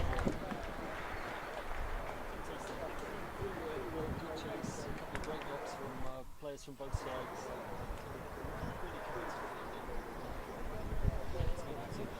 Yeah, Kevin Grant, it's been fantastic. Good luck in your game tomorrow. Hopefully you feel good afterwards and you can be up for selection in the games to come. Thank you for stepping in and commentating with me. It's been a pleasure to have you here, and hopefully your daughter heard your shout out, and to her rugby team, hopefully they also got a victory out there.